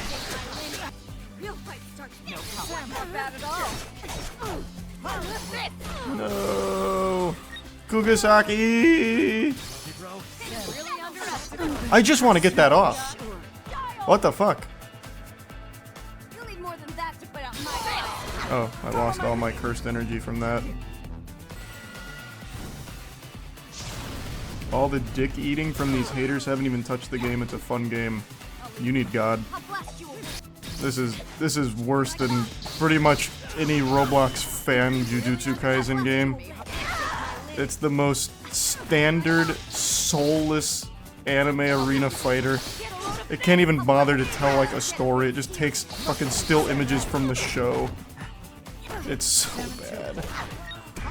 And it's only been an hour.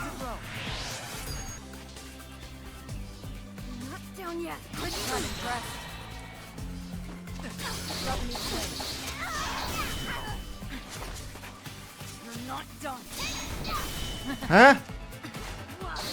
She just... How long does that, like, get up armor last?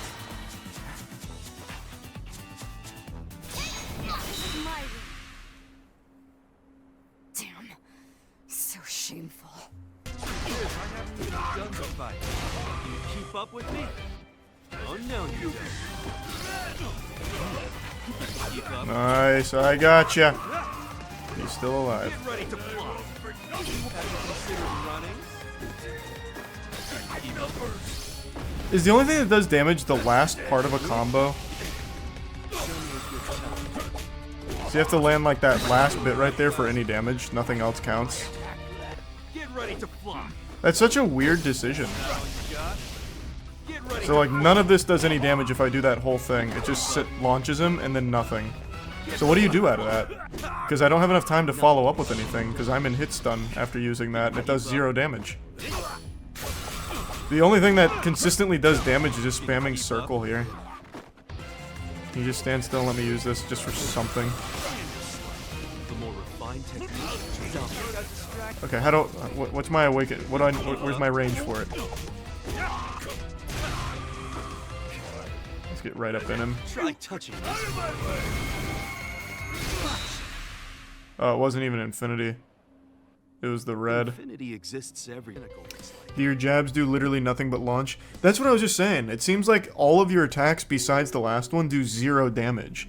But my circle combo just launches without a finisher, and I can't use a finisher because it's in hit stun after the last one. So like, what do you use that for? It seems completely worthless. Do I have any Gojo mains here? Because it seems completely worthless to ever use that. Always sure to hit within that domain. Don't worry, there are several ways to deal with it. Even that doesn't do any damage, and that was the full combo plus finisher for circle. So what the fuck is the point? The most effective ways. Is it like this in the multiplayer too, or is it only against the cursed spirits maybe? Well no, because it was happening against Maki and all them as well. I don't understand.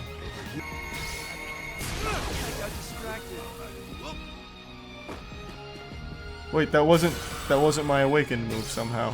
What the fuck is going on? Does it just choose random moves or something? The more refined technique. Try this on. Why does it? It's completely fucking random. What the fuck?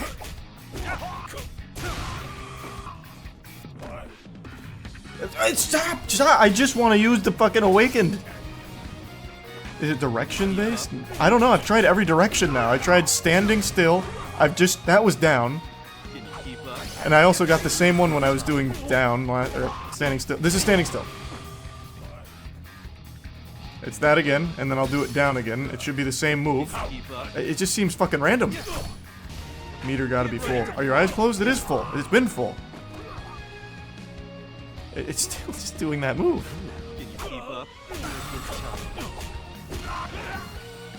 here, the more refined technique. There, now it's finally doing it.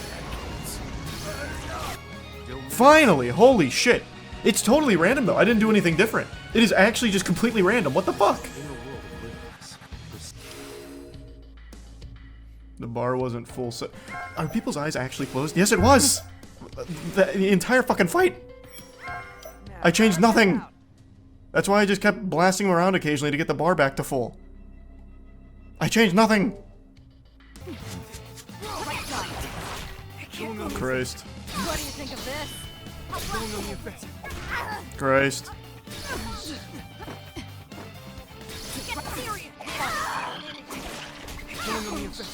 All of that did 0 damage because the only thing that does damage is the last hit of a combo. That's such a weird decision. Except for Maki. It looks like Maki does damage on every hit, but nobody else so far. That's so odd.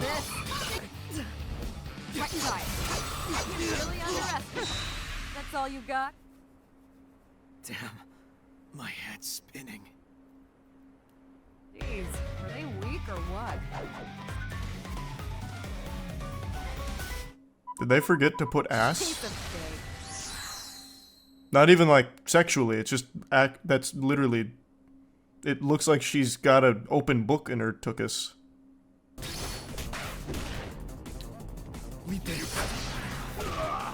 So like, what's the point in doing that? Because I can't follow it up, he's too far for a combo finisher. And I'm too long in hit stun. Like, the only move that seems worthwhile, since the only thing that does damage is the end, is just using square. What's the point of the launchers? I can't quite figure that out. Like, I can't follow this up right here. He's too far. Oh, actually, he bounced off the wall. I can. Set up for cast times? I guess? That doesn't seem worth, though. No, this really is nothing like Ninja Storm other than the fact that it's an anime arena fighter. This shit is significantly worse. It doesn't even follow the same fucking formula, really. It's just garbage. It's so bad. Actually, Jump Force is better. 100% Jump Force is better. Don't do anything crazy. Here comes the joint attack. This is the end. What did I do in that joint attack? I fall asleep? What the fuck? Kick him up. We're not on the same page, Fushiguro. We're just interrupting each other's shit. Won't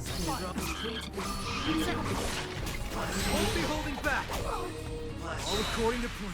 Nice. Damn.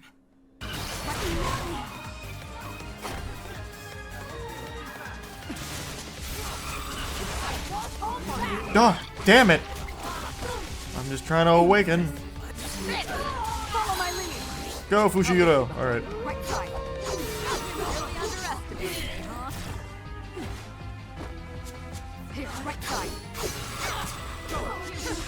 That's all you got? I'm not done yet. Awaken.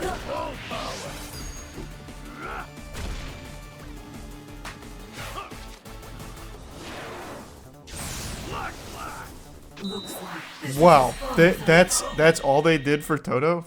I'm enjoying a for his biggest move? Stinky, yikes. Okay. Well then.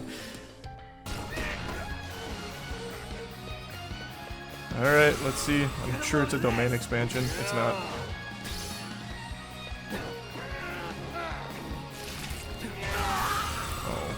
Oh. Alright, awakened! Okay, Jesus Christ. I just want to see his awakened brother when you have this. Get a load of this. There we go. Domain expansion. I'm near a shadow garden. Broadening. The interpretation. The technique.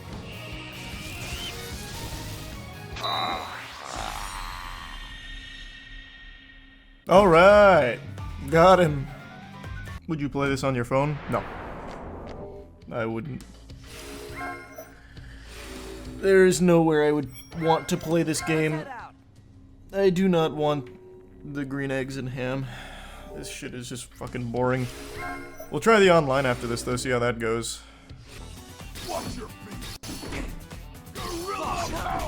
Oh, yikes. Holy. What the fuck? I can take it. Nice attack. I'll show you what pandas are made of. Panda went crazy on that. What the fuck? What do you do about that? Because I can't hit him or anything and I can't guard it. Do I just run away?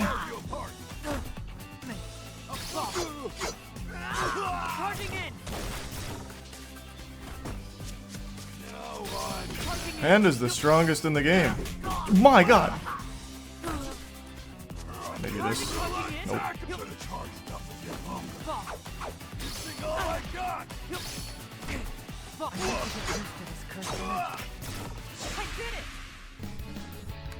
Don't think I'll let you. Game looks really bad. Yeah, it is very bad. Very, very bad. You should always.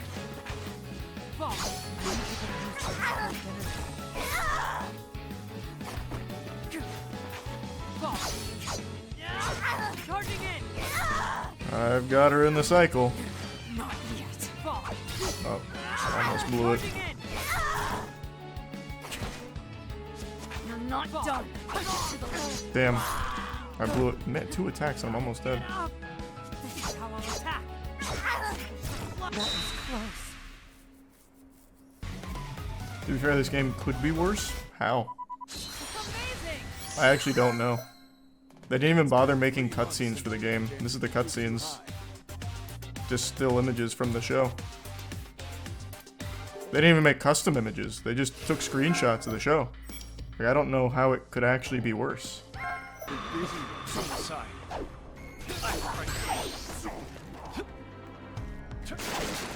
This is my first enemy. Can you defend it? Over here. Wide open. Are you nearby, Gojo, or no? From Nope. the side.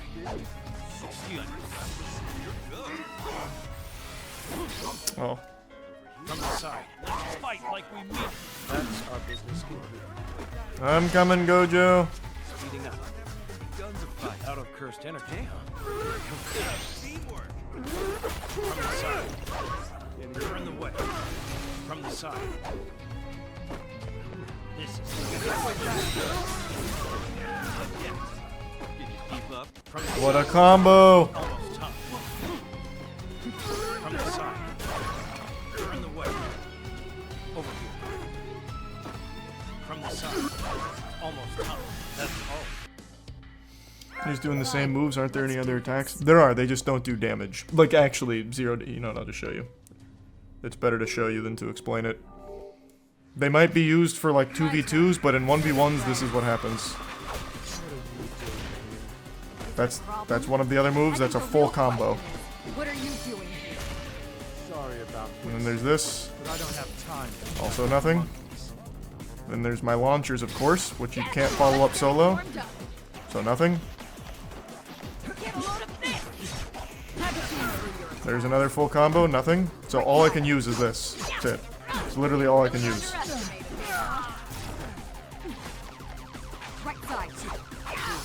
And it's for every character. This should be the last thing in the campaign, right? If it only goes to Jujutsu Kaisen 0. This should be... Oh wait, no, I'm not fighting Geto. I'm fighting the little guys. Let's see what my Awaken move looks like. Awaken! It's not letting me. Oh wait. Does he not have an Awaken?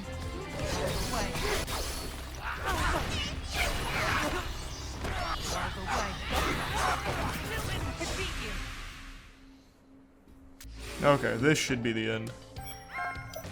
Yet they imagined the existence of higher beings and called them gods. But you find that often. Nice, Rika. Especially since Jujutsu source away. Whatever.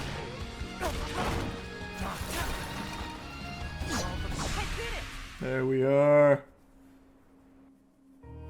Oh, sweet. Well, thank you for that, Dead Man Land. Oh, wait, a cutscene? The kid's not bad.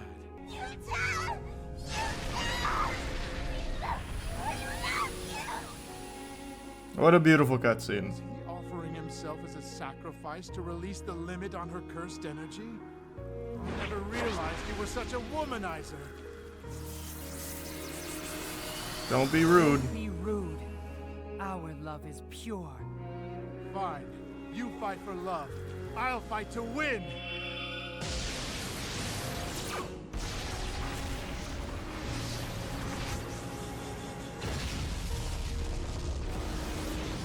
Why not just use the movie footage? Yeah, they've used everything else from the show. Might as well just use the movie, which looked infinitely better than that cutscene. They should have just used that fucking clip. All they did was just do the exact same scene, significantly worse. Don't thank me. Don't fucking thank me. Now you're making me feel bad for how bad this game is. Alright, let's try some of the multiplayer, see how that feels. I got a feeling it's gonna feel pretty good. Oh wait, let me see that relationship chart. What does this do? Shows the strength of different relationships.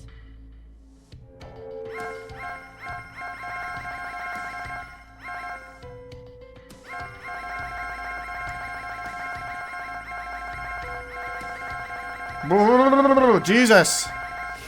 Okay. I'm coming in hot. Apparently Sukuna's pretty strong according to one guy.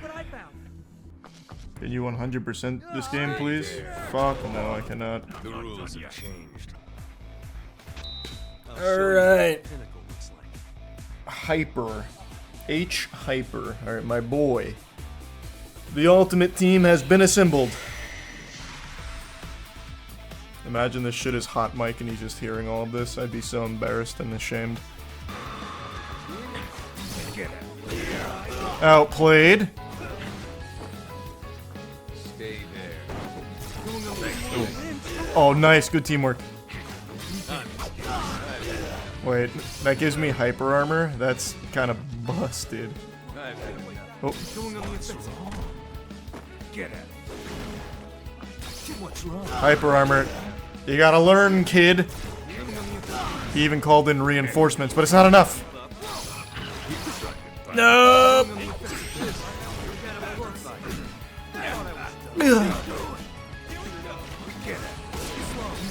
Shit. Oh, hyper armor, gotcha.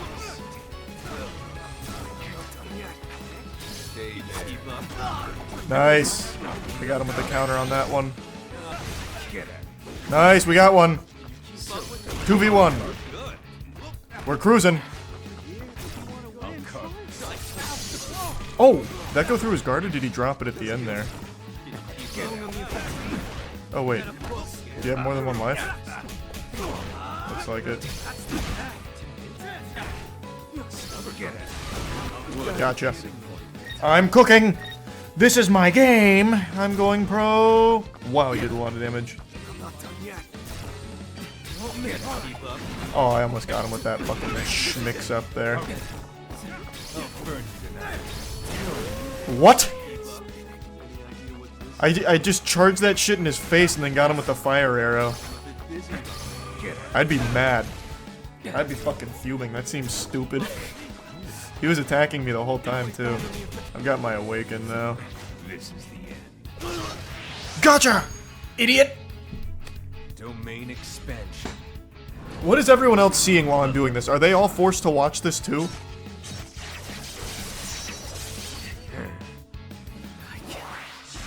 Oh, I won it for us. Just so predictable. I told you, didn't I? Cool. Better or worse than Suicide Squad? Significantly worse. It's not even close. So soon? What else is there? Game UI built like a smart TV. Yeah, kinda. Am I the only person in the world who bought this game? Hopefully. Save some money. Alright, Trash Boy, I want to keep my 100% win rate. Do me proud with that Sukuna. Oh, no shot. I was first. What a bunch of baloney. Help, Trash Boy. They're double teaming me. Never mind, I'm breaking free. No, shit. Sukuna! Trash, what are you doing, Trash Boy? Is this guy lost? Hello? Is he stuck inside the fucking high school?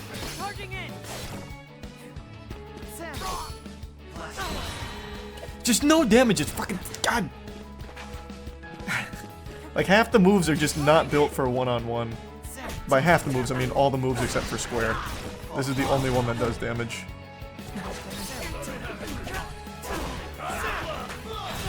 How's it going over there, Trash Boy? Just keep trading back and forth. Gotcha. Oh, I got them both with that, actually. That was fucking clean.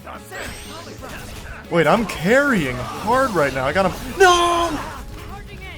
What are you doing, Sukuna? Open your eyes!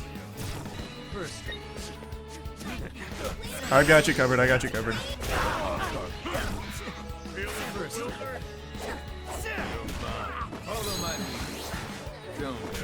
You idiot! You ruined our joint attack!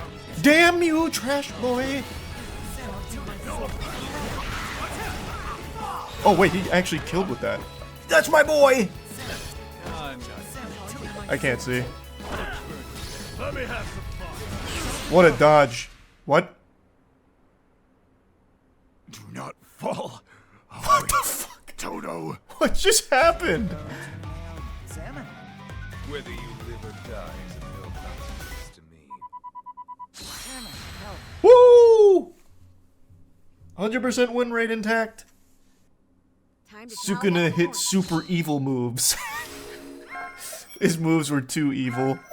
So we just insta-win. That was awesome! Alright, that's probably more than enough of this. Yesterday I found myself in the center of the stupidest controversy I've ever been involved in. And that's saying something. That's an achievement.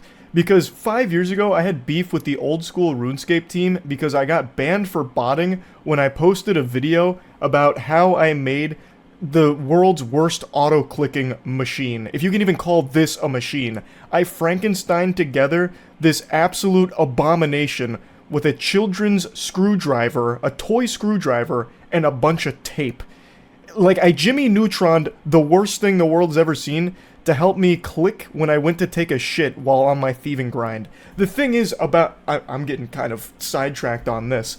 This dude doesn't even work as an auto-clicker because when it came to thieving, I'd still have to come back and manually go up to click the coin pouch. So it was really only there for literally maybe a minute while I was away to go to the bathroom, and it still couldn't even fully auto-click on its own and be self-sufficient because I'd have to come in and manually human input clicking the coin pouch. It was still the dumbest ban in RuneScape history. So I've been in some dumb controversy. But what happened yesterday blew my mind because I actually just could have never even imagined it would be an issue in the first place. I posted a compilation video of my entire Elden Ring DLC playthrough of my fist-only build, where I would only be using fist-based weapons, giving them the power of the good old knuckle sandwich, the 1-2, the law and order. No summons, just good old-fashioned meat. And I finished the DLC, I really enjoyed it, and posted a long highlight of how the whole run went. And I was really happy with how the run went, and I thought the video was a fucking banger. But I made the mistake of titling the video, Elden Ring Shadow of the Erdtree is Easy. I thought the title was pretty obviously sarcastic, and it's actually a title I've used frequently throughout my entire time on YouTube. Here's just a quick screenshot of just a batch of videos I called Blank is an Easy Game or Blank is Easy. And to those of you that have been eating your carrots with that sharp eyesight, you might notice I actually titled the Elden Ring video down there the same thing. Elden Ring is an easy game. And it wasn't controversial back then, but because the DLC's become a hot button issue over the difficulty of it, people took it as me insulting them by calling it easy. So it became a pretty big talking point on a few Twitter threads as well as a bit on Reddit about how much of an asshole I was for calling the video Elden Ring DLC is easy. Don't worry, I've been successfully bullied into renaming it Elden Ring Shadow of the Erdtree is hard. The re-education here has been successful. I've been programmed to now know that sarcasm will never work in a video title, even in something as insignificant as a video game subject here. about the difficulty of it. Like, if you watch the video, there's multiple times I talk about it being difficult, but still fun. And it took me 66 tries to kill the final boss. It took me 3 hours. It's not exactly like I was trying to hide that fact or anything. It took a while. It wasn't easy.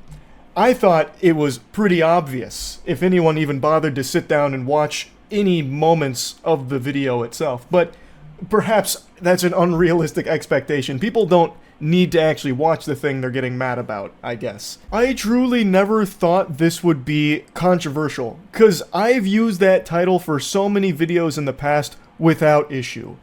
But the big 2024 is presenting new problems out of thin air, I guess, here. I'm gonna be totally honest here, sports fans, I don't get it.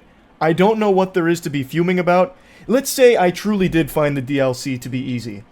Who cares? Who gives a fuck? If I find it easy and you find it super hard, why is that still cause for anger? It's not some kind of personal attack against you or anything. It's truly just not a big deal if we disagree on the difficulty of something. Now, in this case, we agree that it's hard. So, like, it's actually just over nothing just because you couldn't be bothered to watch the video and got mad about the silly title. A title, again, that I have used actually probably 30, 40 times without it ever being an issue. Until now. Until the Elden Ring DLC was the one that had this title slapped on it. I still think it's a pretty trivial thing to get mad about, but I'm not here to, like, rant about it for a super long time to try and change your mind on it. I'm not trying to fucking, like, jack into your brain and start moving levers around to make you feel like it, you know, wasn't a big deal. If it made you upset, then I apologize for it. It truly was just a sarcastic title. Like, again, I thought that was pretty clear in the actual content of the video itself. And again, it's a title I've used so many times without issue. I could have never possibly predicted fucking Nostradamus. Baba Vanga couldn't have predicted that it would be an issue this time. At least in my eyes, I don't think it would be, because I've used it so many times. For many other hard games, mind you. So yeah, I don't think the Elden Ring DLC is easy. I find it difficult. Let's set the record straight. I really enjoyed the challenge. I had a great time with it. To date, that final boss in the DLC is the hardest in any game I've ever played. It took me 66 tries and a little over 3 hours, but beating that final boss is one of the best feelings I've had in gaming in quite some time, especially because I did it with Old Faithful right here. Gave him the Why I Oughta special. So it felt great to finally triumph over that final boss. I do have a couple of complaints about the final boss. I'm not going to get into spoilers, so don't worry, I'm going to talk broadly here. In Phase 2 of the final boss, there is a legitimate issue that needs to be fixed with the visual clutter. The final boss uses attacks that are actually fucking blinding, like Piccolo casting a solar flare. Every couple of attacks that the final boss has will inevitably spawn very, very bright particle effects that make it impossible to see what's even happening around you or even in front of you. So they end up masking a lot of the boss's moves, so you can't even see some of them coming, which I am confident was not on purpose. I don't think that was the design philosophy, to be casting an infinite fucking smoke screen so you can't see the boss. It's just too bright. I really think that's something they'd need to, like, tone down the brightness without necessarily nerfing the moveset, because I actually think the moveset's just fine. The hitboxes are really tight, actually, on the final boss, and I had tons of attempts to experience the hitboxes. I don't have any problems with the hitboxes themselves. It's just so bright and so much clutter that it makes it almost impossible sometimes to see what move is being thrown at you.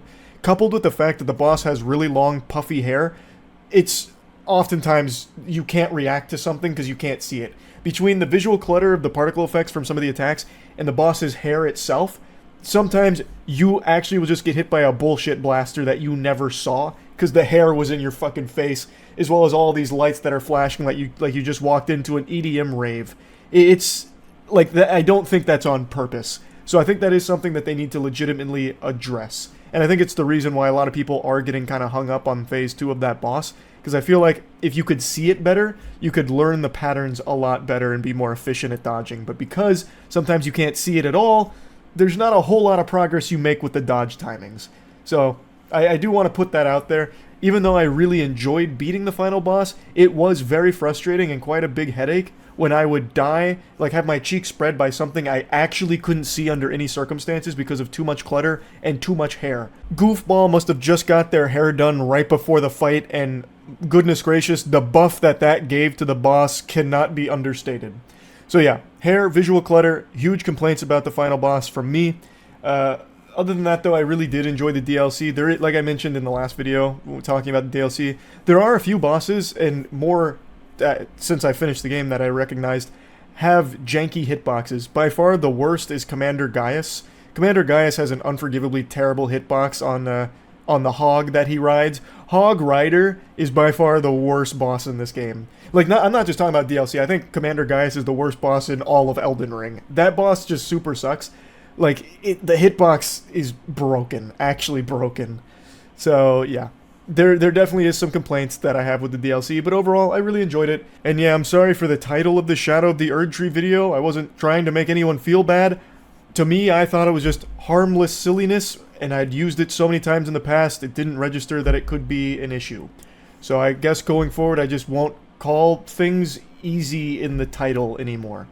But anyway, just want to talk about it a little bit. That's it. So yeah. There's a story I've referenced a handful of times over the years because of how bizarre it is. It's from 2010 when a Counter-Strike gamer got knifed in the cyberspace and got so upset that he spent 6 months, or a little over 6 months, tracking down the perpetrator who dared knife him in the game to stab him in real life to murder him for it. His name is Julian Barreau, and he was dog shit at Counter-Strike, got knifed, got mad, and then dedicated over half a year to finding the person who steamed his cheeks in order to ambush them with a knife attack. So he found his rival, who then opened the door to greet him, and was immediately met with a knife being plunged into their chest, narrowly missing their heart. And for this attempted murder, Julian received 2 years in jail and anger management courses. I think he got off easy. This is a fucking menace. And the judge even used that exact word, calling him a menace to society. But he served the 2 years, and now Julian's probably out there still getting farmed in whatever game he chooses to play.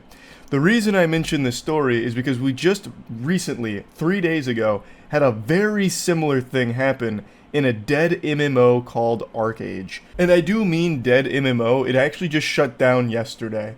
So the last oorah from one of its few active players, of all 9 people that were still left in the ArcAge Thunderdome, one of them decided to track down their rival and attack and try and kill them with a hammer. Weirdo thought that he was Nobara out of Jujutsu Kaisen, I guess, but the only curse technique he could muster was the go straight to jail technique.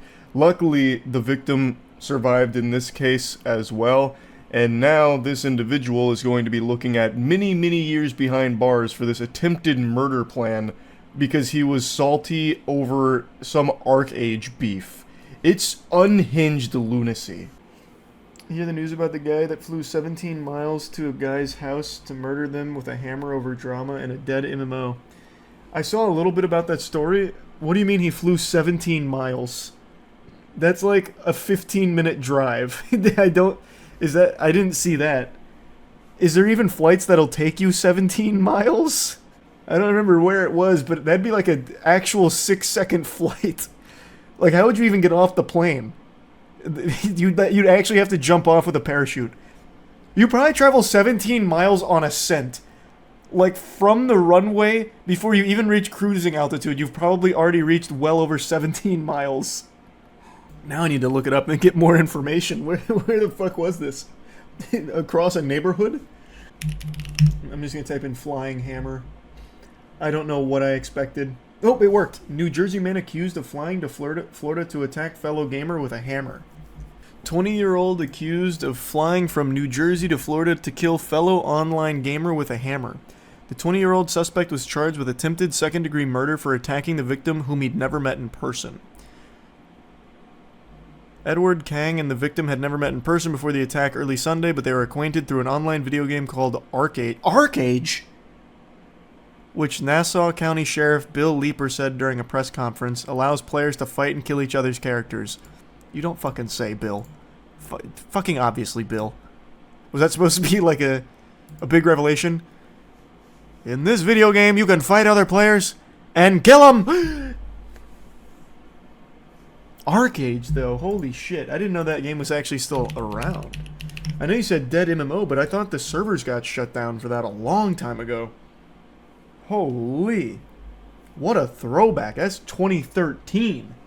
Reminds me, Taylor Swift broke a jet record with a flight equal to a 5-minute drive recently. Hey, congrats. That's big, Taylor. I knew you could do it. I knew you could find a way to fly even shorter distances. I'm not even going to fact check you because it sounds so believable.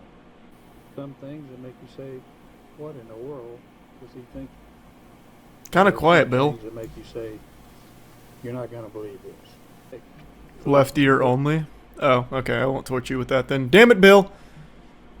Get your audio department in line.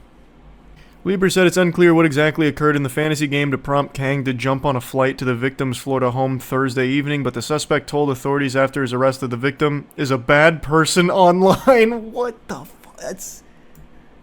Oh, it's so creepy to read. Oh. Yeah, this Arcage player is a bad person. He killed me in PvP. After telling his family he was leaving New Jersey to meet a friend he met through an online video game years ago, Kang landed in Jacksonville from Newark and took an Uber to his hotel in Florida Fernandina Beach, arriving there at 2 a.m. June 21st. He later went to an Ace Hardware where he purchased a hammer and a flashlight, receipts in his hotel room showed. Then, around 48 hours after his arrival, Kang went to the victim's Fernandina Beach residence and entered through an unlocked door. The unknowing victim had been playing video games in his room when he got up to use the restroom, opened the door, and found Kang standing with a hammer raised in the air, anticipated strike position, while wearing all black gloves and a mask. Holy shit. The victim's stepfather said he was awakened by screams for help and entered his stepson's room to find him struggling on the ground with Kang still armed with a hammer. The victim and his stepfather were able to disarm and restrain Kang until deputies arrived at 2 a.m., when they discovered significant amounts of blood in the home's entryway in the victim's bedroom. Sheriff said both gamers, who are around the same age, were taken to a local hospital and have both been released. Kang into custody and booked into Nassau County Jail. The victim had severe head wounds, but they appeared to be non-life-threatening. That's super lucky. He got super lucky. Luckily, he survived. What a fucking insane person. Actual lunatic. The sheriff said his office believes Kang left New Jersey with the intent to kill the victim and that the suspect's charges of attempted second-degree murder and armed burglary may be upgraded in the future as investigation continues. They should be, 100%. Yeah, absolutely. This was clearly premeditated. After his arrest, Leeper said Kang asked the deputy how much jail time a person gets for breaking and entering an assault. I would say Mr. Kang, it's going to be a long time before you play video games again. That goes kind of hard. Oh shit, and that's particularly true for Arcage. According to an April announcement, the Korean massive multiplayer online role-playing game will shut down in Europe and North America on June 27th due to a decline in active players. And at least one of the active players is an actual maniac. Oof. He won't even get to say goodbye! Dude caught an attempted murder charge for a game shutting down in a few days. Yeah, it shuts down tomorrow. This guy said, fuck it, I'm gonna take him out. The incident serves as a stark reminder of the potential real-world consequences of online interaction. We urge the public to exercise caution, report any suspicious online behavior to the authorities, and always ensure their homes are securely locked. The shortest flight in the world is Logan Air Westray to Papa Westray route. It's about 90 seconds long and covers 1.2 miles. You should just be arrested if you take that flight. You should just go straight to jail to think about what you've done. If there's one thing you need to know about me, it's that this tooth, this one right here, that little bastard, is about 1 centimeter taller than the other teeth on that bottom row. And now, anytime you see my mouth open, you won't be able to unsee it. You're welcome. And the other thing you really need to know about me is that I cannot stand when people cause problems for customer service workers, in particular, fast food employees. I've made countless videos shitting on narcissists that are fishing for clout by exploiting fast food employees for views on TikTok or YouTube through pranks or just being a general nuisance, just a hemorrhoid on society. They're just normal people and they're getting paid minimum wage to deal with the most insufferable people on the planet. Just truly degenerate assholes, and my heart breaks for them. Fast food workers get abused more than a fleshlight. It sucks. And over the last week or so, there's been a new trend that has really blown up that once again just treats these human beings as if they're just NPCs, props for their TikTok and YouTube Shorts videos. It's filming your Chipotle order being made by the Chipotle worker. I'll get a bowl. Yeah, to go.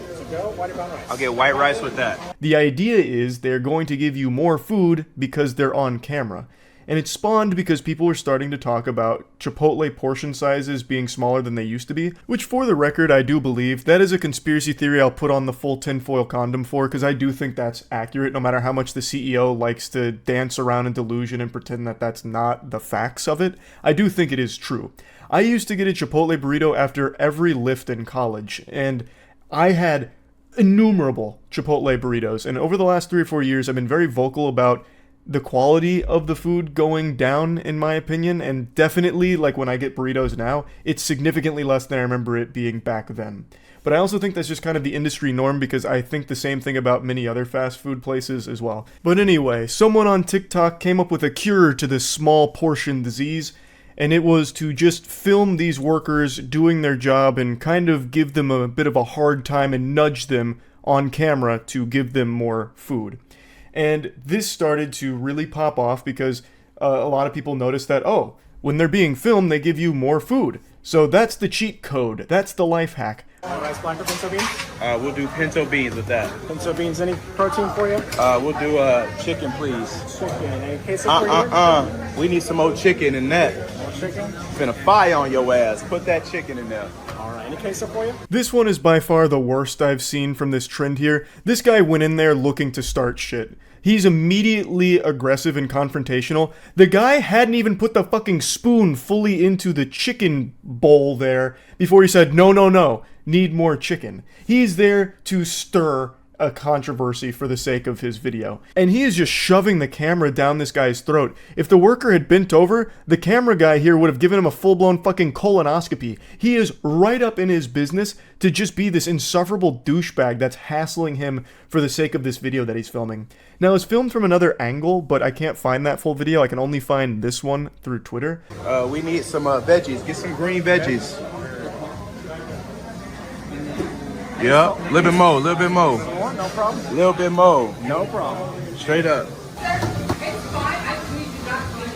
Oh, they gonna have to hold me accountable. When he was asked pretty politely to just stop putting the camera in this guy's face, not even asked to stop filming, by the way, just asked to like, hey, maybe don't be up in this guy's nutsack with your camera, he immediately starts yelling about it. He's immediately throwing a fucking temper tantrum. Even though it was a super reasonable request, because look at how close he's getting to this guy. He is leaning over the counter to get as close as possible. It's like he's going in for a kiss, like he's trying to fucking make out with the guy here. Nothing else? That'll be all. And if you got problems, I'll fire your ass up. Hold me accountable. You're gonna have to hold me accountable. Sir, this is Chipotle's. Why are you yelling and screaming? Why are you hooting and hollering here? Goodness gracious, it's like a hostage situation here. The worker did everything you ask. Leave them alone. All they requested is that you take the camera out of that guy's mouth. They didn't even ask that you stop filming, even though they should have. They should have walked over and slapped that fucking phone right out of your hands, douchebag. That's what should have happened. But it didn't. You still got to have your TikTok video, and you're still huffing and puffing about it. It's incomprehensible to me. Even when people who did this trend weren't harassing the worker making their food, I still don't like it. I think it is still dog shit. You're just being a nuisance to just average everyday people just going about their lives. They're getting paid minimum wage to make your food, and you're making it a huge headache for them by putting them on camera when I know for a fact they don't want to be. The reason you're getting more food shouldn't be some kind of mystery.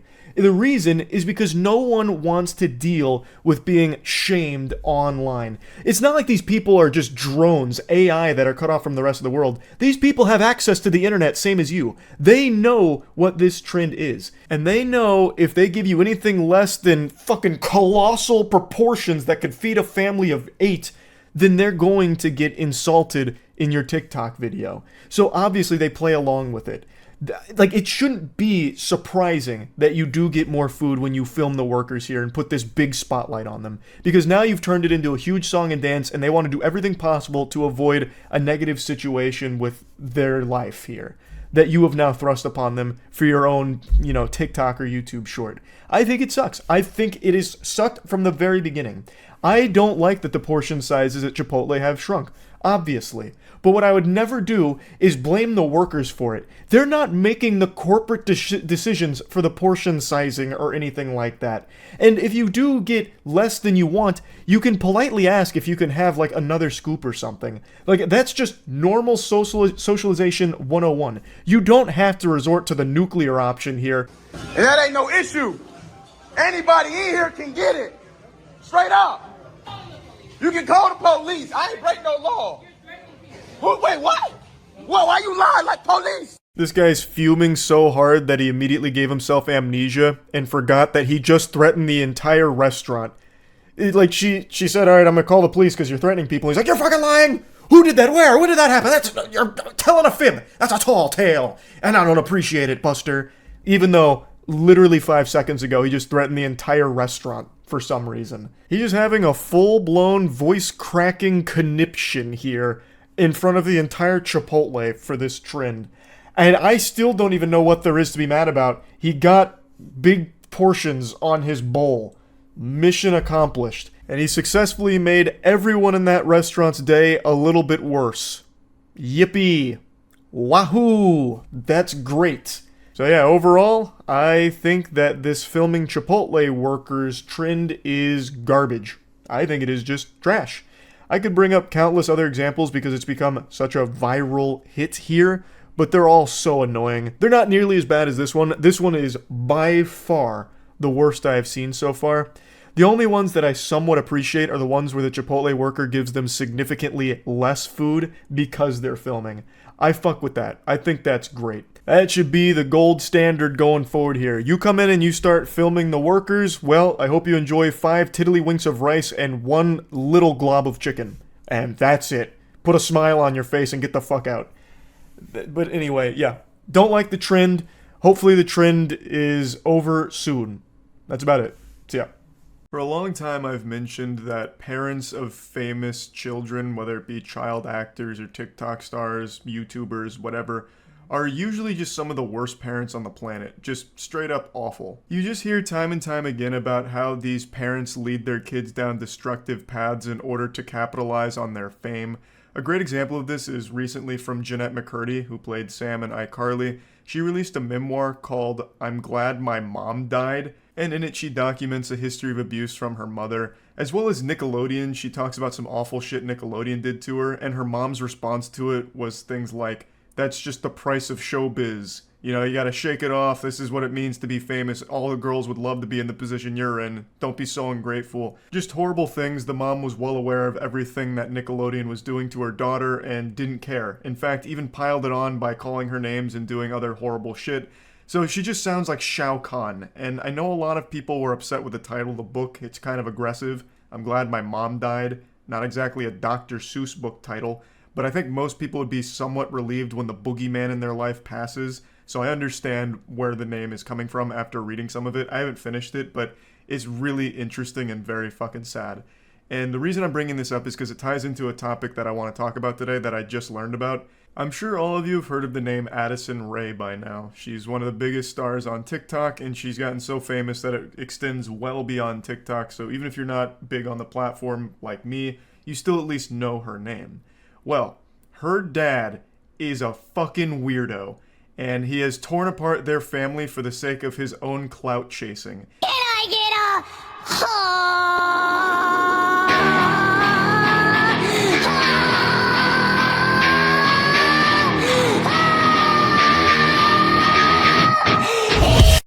That's someone's father. That's a 46-year-old man posting some fine, distilled, twice folded over, double caked up cringe on Maine. This is Addison Rae's dad. And he, of course, did what every other TikTok parent does. He made his own account. He has like 5.4 million followers. And he threw away his entire family in order to try and make money off of his daughter's name and become famous himself. But not only that, he used his pseudo-celebrity status of being the parent of a famous person to allegedly flirt with 19 and 20-year-olds. He even was having a 5-month affair here with a girl that's less than half his age. He allegedly cheated on his wife multiple times, and they eventually got a divorce. He also has 2 other sons, which I can't imagine how awful this situation must be for the whole family, but them in particular, since they're still super young and obviously in tune with social media, they're seeing all of the unhinged, wild shit their father's doing, and it has to be soul-crushing. I feel so terrible for the entire family, and it's gotten so bad they've sounded the DEFCON alert system. Almost every TikTok influencer in the space has told at least one story about Monty Lopez being creepy to them. They need like a restraining order or something where Monty Lopez can't be within 5 miles of a TikTok influencer, because he sniffs this shit out like a goddamn animal. He's got like a spidey sense for it. He just gets this tingle and shows up to every TikTok party imaginable by himself. He doesn't go with Addison Rae or anything. He goes solo, which already is a giant red flag. There's nothing wrong with TikTok stars' parents being involved in their life or even in their videos. Like, Addison Rae made a ton of videos with her mom and dad and brothers, and that's totally fine, wholesome, whatever. But it gets to a point where it's uncomfortable when the dad is just going to all these parties by himself without the actual star of the family there, because now he's got it in his disillusioned, brainwashed mind that he's the star. So he goes there and allegedly hits on the 19 and 20-year-old influencers there, and everyone's uncomfortable. There's a ton of videos of him at these parties, like one where he's handing out roses to some of the girls there. There's a lot of footage that makes it just seem like Bigfoot sightings. They'll like circle in a red circle, like Monty Lopez in the background, like being weird with a TikToker. It's so weird. It's like found footage, you know, but it's not blurry. It's fucking caught in 4K being creepy. He also starts beef with these young women. Like, he started shitting on Tana Mongeau. I'm not going to bring up any of these clips because the clips themselves aren't very entertaining or interesting. It's the story itself that's interesting and sad. So he posted a TikTok saying, do you think Tana Mongeau's fucked more than 300 dudes or less than 300 dudes?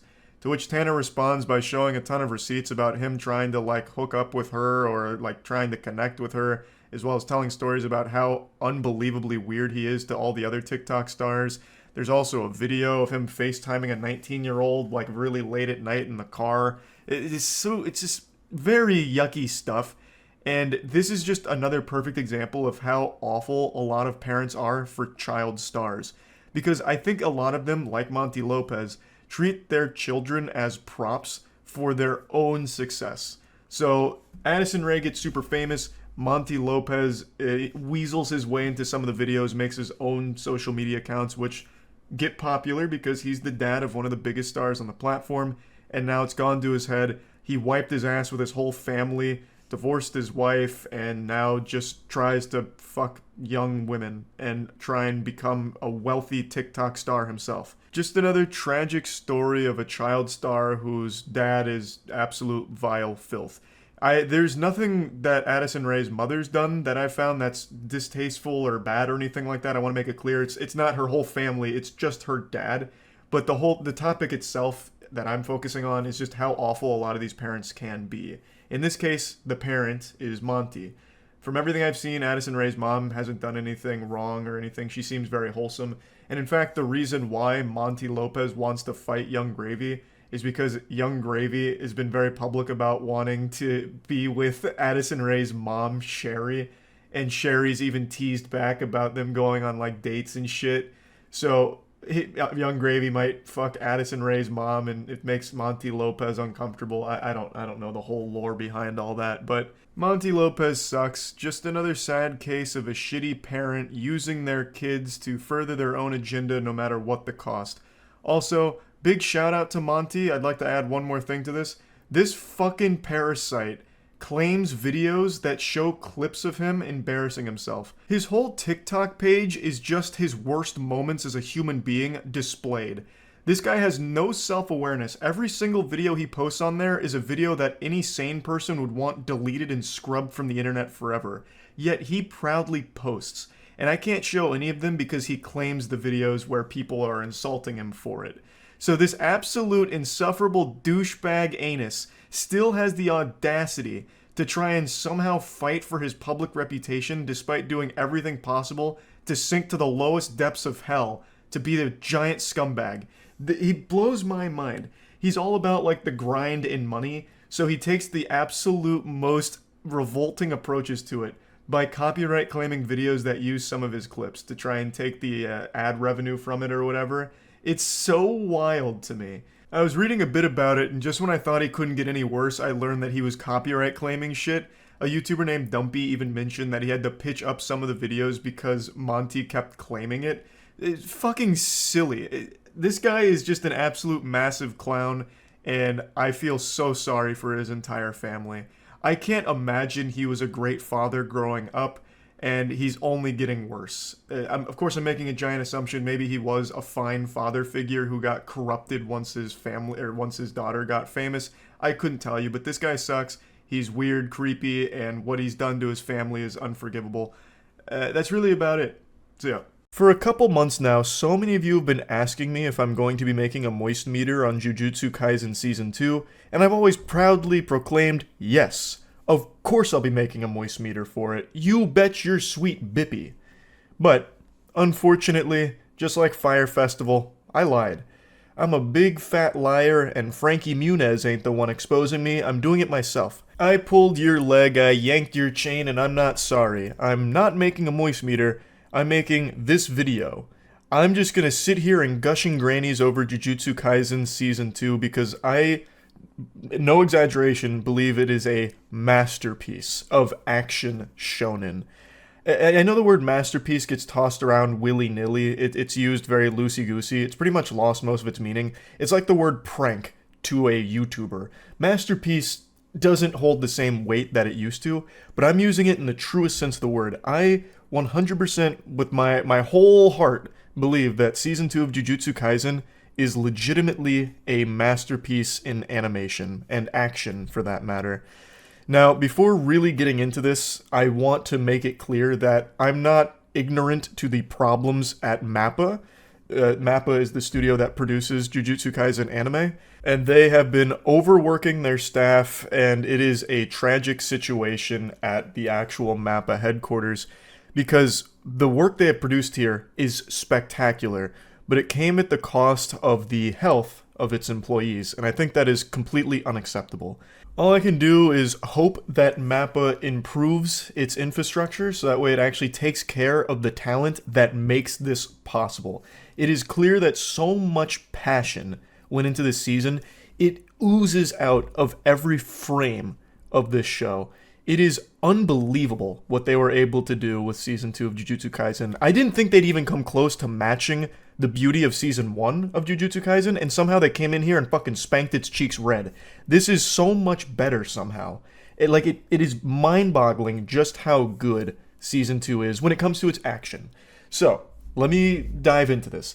I think, and I said this for Jujutsu Kaisen Season 1, that this is the best pure action that anime has to offer. Period. This is about the best it can get in that genre. I don't think there's anything else that really competes with it in terms of what they're able to capture in the anime. Now, that being said, I do understand that a lot of people have complaints about its story and its power scaling, as well as some of its characters not ever really being developed and sometimes just used to like shock death and like startle viewers. And I do get those complaints. Like, I definitely do feel that in Season 2 here. They introduce some really cool characters, only to, like, quickly just kill them off. Or even kill off a character that never really had a chance to really be fully explored and be fully fleshed out, even though there were all signs pointing to that being the case. So it feels like at points, the narrative was there just to subvert your expectations for the sake of it, which felt a little unsatisfying to see a character's story come to a close the way that it did a couple times. Though, other times, it really felt like, damn, this is a big important moment, and it does feel like they were sent out in a really fitting way. So it was a couple hits and a couple misses when it came to that, but overall it didn't detract from my enjoyment of the story or the show as a whole. I actually love the universe of Jujutsu Kaisen, and I love the characters. Todo is still my favorite character, and even though he's not as prominent in this season as he was in Season 1, when he's here, he fucking shines. He shines bright like a diamond. I love Todo. And even characters that I didn't really care for in Season 1 have really great moments and even like small arcs in Season 2 like Mechamaru. And it even explores the villain side of things and makes you somewhat sympathetic to a couple of them, like Jogo, for example, who is kind of a joke. But Jogo is really interesting because he only squares off against the strongest possible fucking opponents, so we never really get to see him display his power against people less than godlike and nearly unbeatable. In Season 2, we do get to see him, like, flex. Like, we get to see him go crazy on some sorcerers that aren't necessarily unbeatable fucking deities. And damn, he is strong. He is spitting and shitting on people. Season 2 is really like this avalanche of hype. It starts with just this absolute fucking snowball rolling down the hill of hype, adrenaline, incredible action, and it's all beautiful to watch, and it never stops. It just keeps gaining speed, gaining girth, gaining mass. It's just this fucking non-stop runaway train of beauty, and I loved every second of the ride. I don't want to get into anything spoilery here. I really do just want to sing its praises because I think what's been produced is something extremely special. Now, there are plenty of valid complaints like about what not to like about Jujutsu Kaisen when it comes to story and characters and whatever, but there is no real complaint that can be made that its action or its animation is anything less than top tier and some of the best the industry has ever seen. Full stop. If there's anyone saying otherwise, they're being contrarian for the sake of it or trying to get like engagement bait, because it is objectively, legitimately, objectively speaking, some of the most beautiful, most dynamic action that anime has right now. And it's kept up through the entire season. It's not just a couple tiddlywinks sprinkled throughout major episodes and major narrative moments. It's every episode, every fight has so much tender loving care put into every goddamn frame that it creates this beautiful piece. Every fight, every moment of a fight is amazing. And it's not just like a couple of big moves that are animated really well. They have so much hand-to-hand combat with like a dynamic moving camera that follows the action around, and it never really gets disorienting, except for a couple of moments during fights where things just go absolutely chaotic, like legitimately fucking bonkers. But other than that, it's all extremely easy to understand what's happening and so fun to watch. I really think Jujutsu Kaisen Season 2 is perhaps the best action shonen that can be made. Like, I don't know how you can do action in anime better than this season just did. Like, I feel like we've just now been spoiled for the rest of the humanity's existence on this fucking space rock with the best possible action anime we will ever see. Which is cool, you know, what a time to be alive, but damn, like, where do you go from here? I don't think it can be topped. I really don't. I can't recommend this show enough. I think even if you hate anime, if you hate animation, you will still probably find a lot of enjoyment watching the action here. Because Jesus Christ, it is a spectacle. So yeah, I just wanted to make this. I know I didn't really get into the nitty gritty on any of it because I just don't even need to. This season is very simple. Bad thing happens. Very creative plan from the bad guys. Goes exactly how they want it to mainly, and now it's a series of fights to try and overpower them, and you're just getting fight after fight after fight after fight after fight. I think every single episode in this season had a big fight in it, or was a continuation of a big fight that had happened in the episode before. And how can you not love that? How can you not love that? Yes, you can want more narratively, I get it, but Jesus Christ, this is still such a beautiful meal to be consumed here. I loved it. I think it is a must-watch. I'm a huge fan. Clearly, I'm sitting here, you know, going wild over it, like a kid on Christmas that just got that bike they've been wanting for so long. But, like, this is an anime wet dream of a production, and it is just still such a shame that MAPPA overworks and mistreats its employees. I need to mention that again, because the talent behind this deserves to have their flowers here. Like, what they have done is unbelievable, and they should be rewarded for that. Not with, like, pain and misery while working at MAPPA and dreading every single day. I remember I read something on Twitter how during one of the major fights in the episode, they'd actually slid in the Mappa headquarters building and it gets like blown to pieces or something. I don't know if that was just a meme or if that's true, but I do believe it because a lot of animators came forward to talk about their awful experience while working on this because of the way Mappa oversees the project. And that fucking sucks because this, what they've made, is incredible and this talent deserves to be rewarded. So, amazing season, amazing show, amazing series. I'm trying so hard not to read the manga because I want to just experience it in its animated format. But man, it is tough to fight that urge. Anyway, highly recommend. That's about it. See ya. You all know me. I'm not a big believer in the paranormal. Ghosts, ghouls, goblins, gnomes, Wi-Fi. All just a bunch of horseradish if you ask me. And you know what else I didn't believe in until recently? One Piece being good. But now everything I thought I knew is crumbling around me because I am actually, finally, enjoying One Piece after 2 years of committing time to watching this to see if I'll ever enjoy it. I just finished Water 7 and Innie's Lobby, and I actually really liked those arcs. Now, typically this is a video I would post on my second channel, Moist Charlie Clips, because that's where I've been updating people on my One Piece progress, and it's also just a channel where I've been posting a bunch of other weird shit, so go subscribe to that channel, it'll make you more attractive. But the reason I decided not to put it on that channel this time is because this is such a pivotal moment in my anime viewing career. This is the biggest anime ever made, and biggest manga by extension, and I've never liked it. I've always shouted bah humbug about all the people going crazy about how good One Piece is. But now, after 300-something episodes, I'm finally enjoying it. I'd given One Piece so many chances over the years to really grip me, and it never has, so I always thought that everyone that was preaching the gospel of One Piece being the best fiction ever produced, I thought they were all just a bunch of lunatics, like solar panel scammers just making up lies.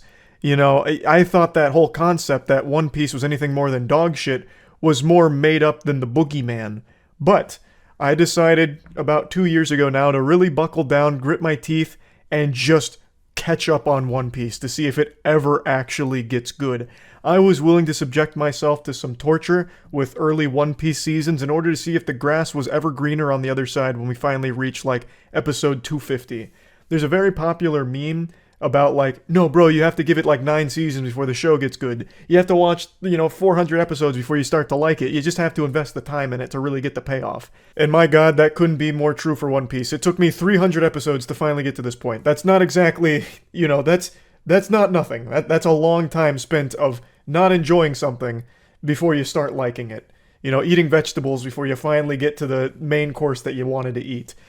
So I understand why people don't usually subscribe to that belief, like it's not worth investing that much time into a show you don't even like until like 300 episodes in where you get like hypnotized into liking it maybe. I get it. But for One Piece, you know what? I'll just say it's been worth it. I'm not conceding on any of the points I ever made about the previous seasons prior to Water 7, because I still think the pacing was glacial and bad. The outright refusal to actually kill any characters outside of flashbacks was cowardly and takes a lot of the wind out of the sails of stakes when it comes to the show, as well as a couple of other arguments I've made a lot in the past that I don't need to just regurgitate here.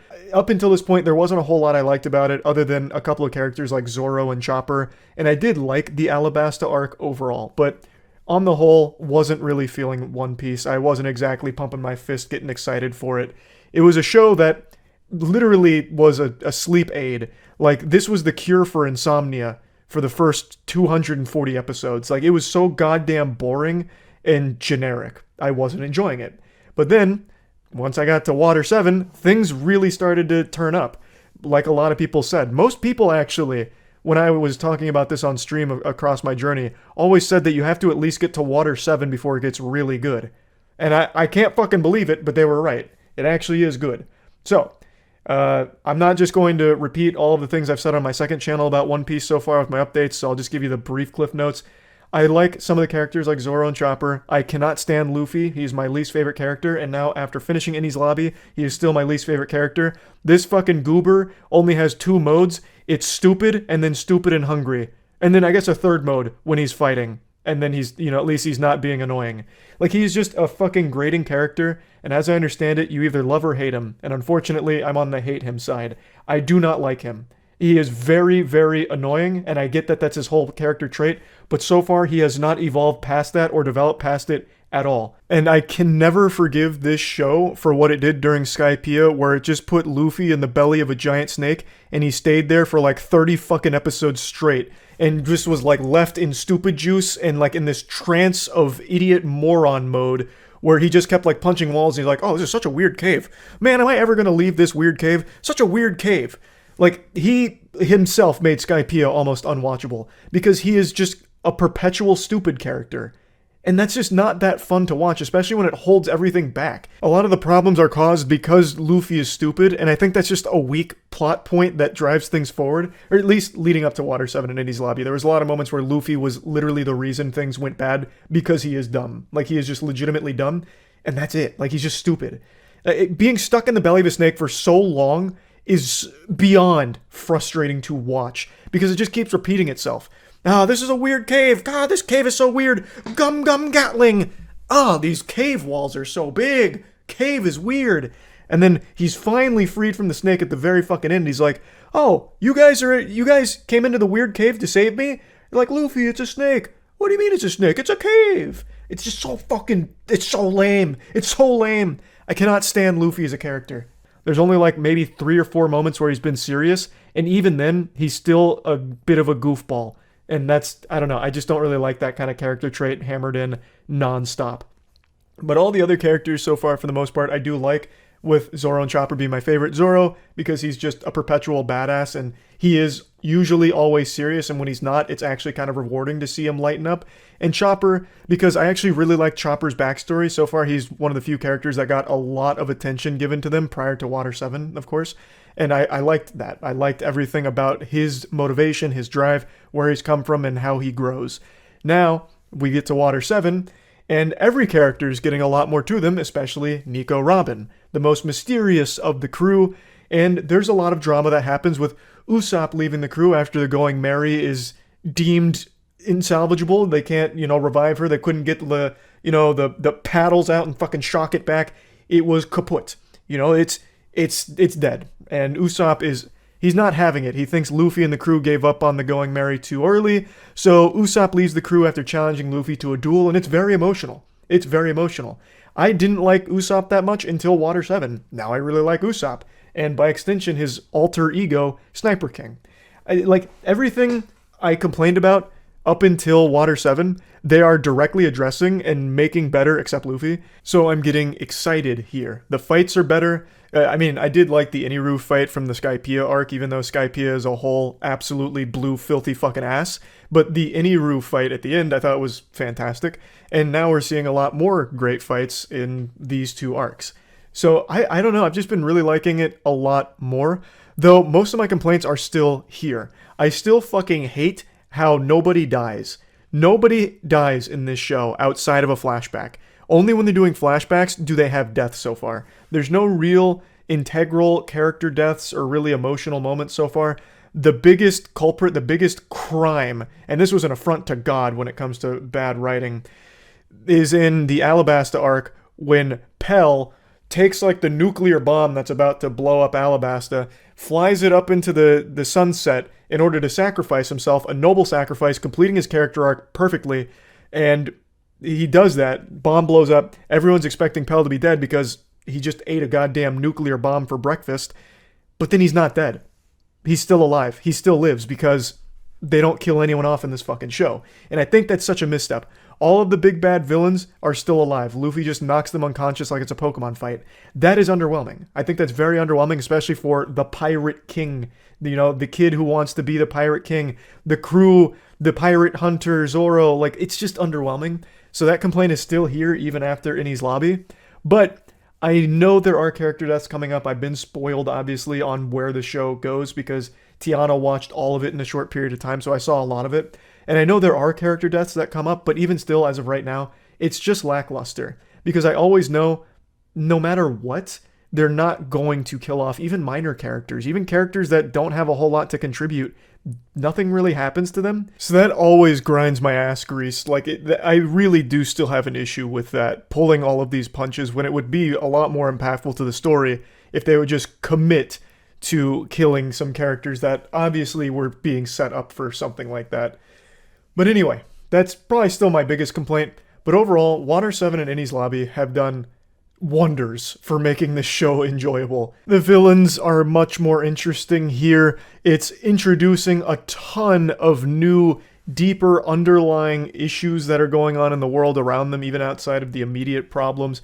The overarching plot continues to get bigger in the scale and scope of it, so it's just finally being fucking interesting, and not just a slog or a tedious chore to get through. The reason it's taken me 2 years to even get this far into the show is because I would constantly fall asleep throughout these episodes. So it would take me like a month, 2 months, or even sometimes 3 months to finish a single episode, because every time I'd put it on, it would put me to sleep. It was more effective than NyQuil.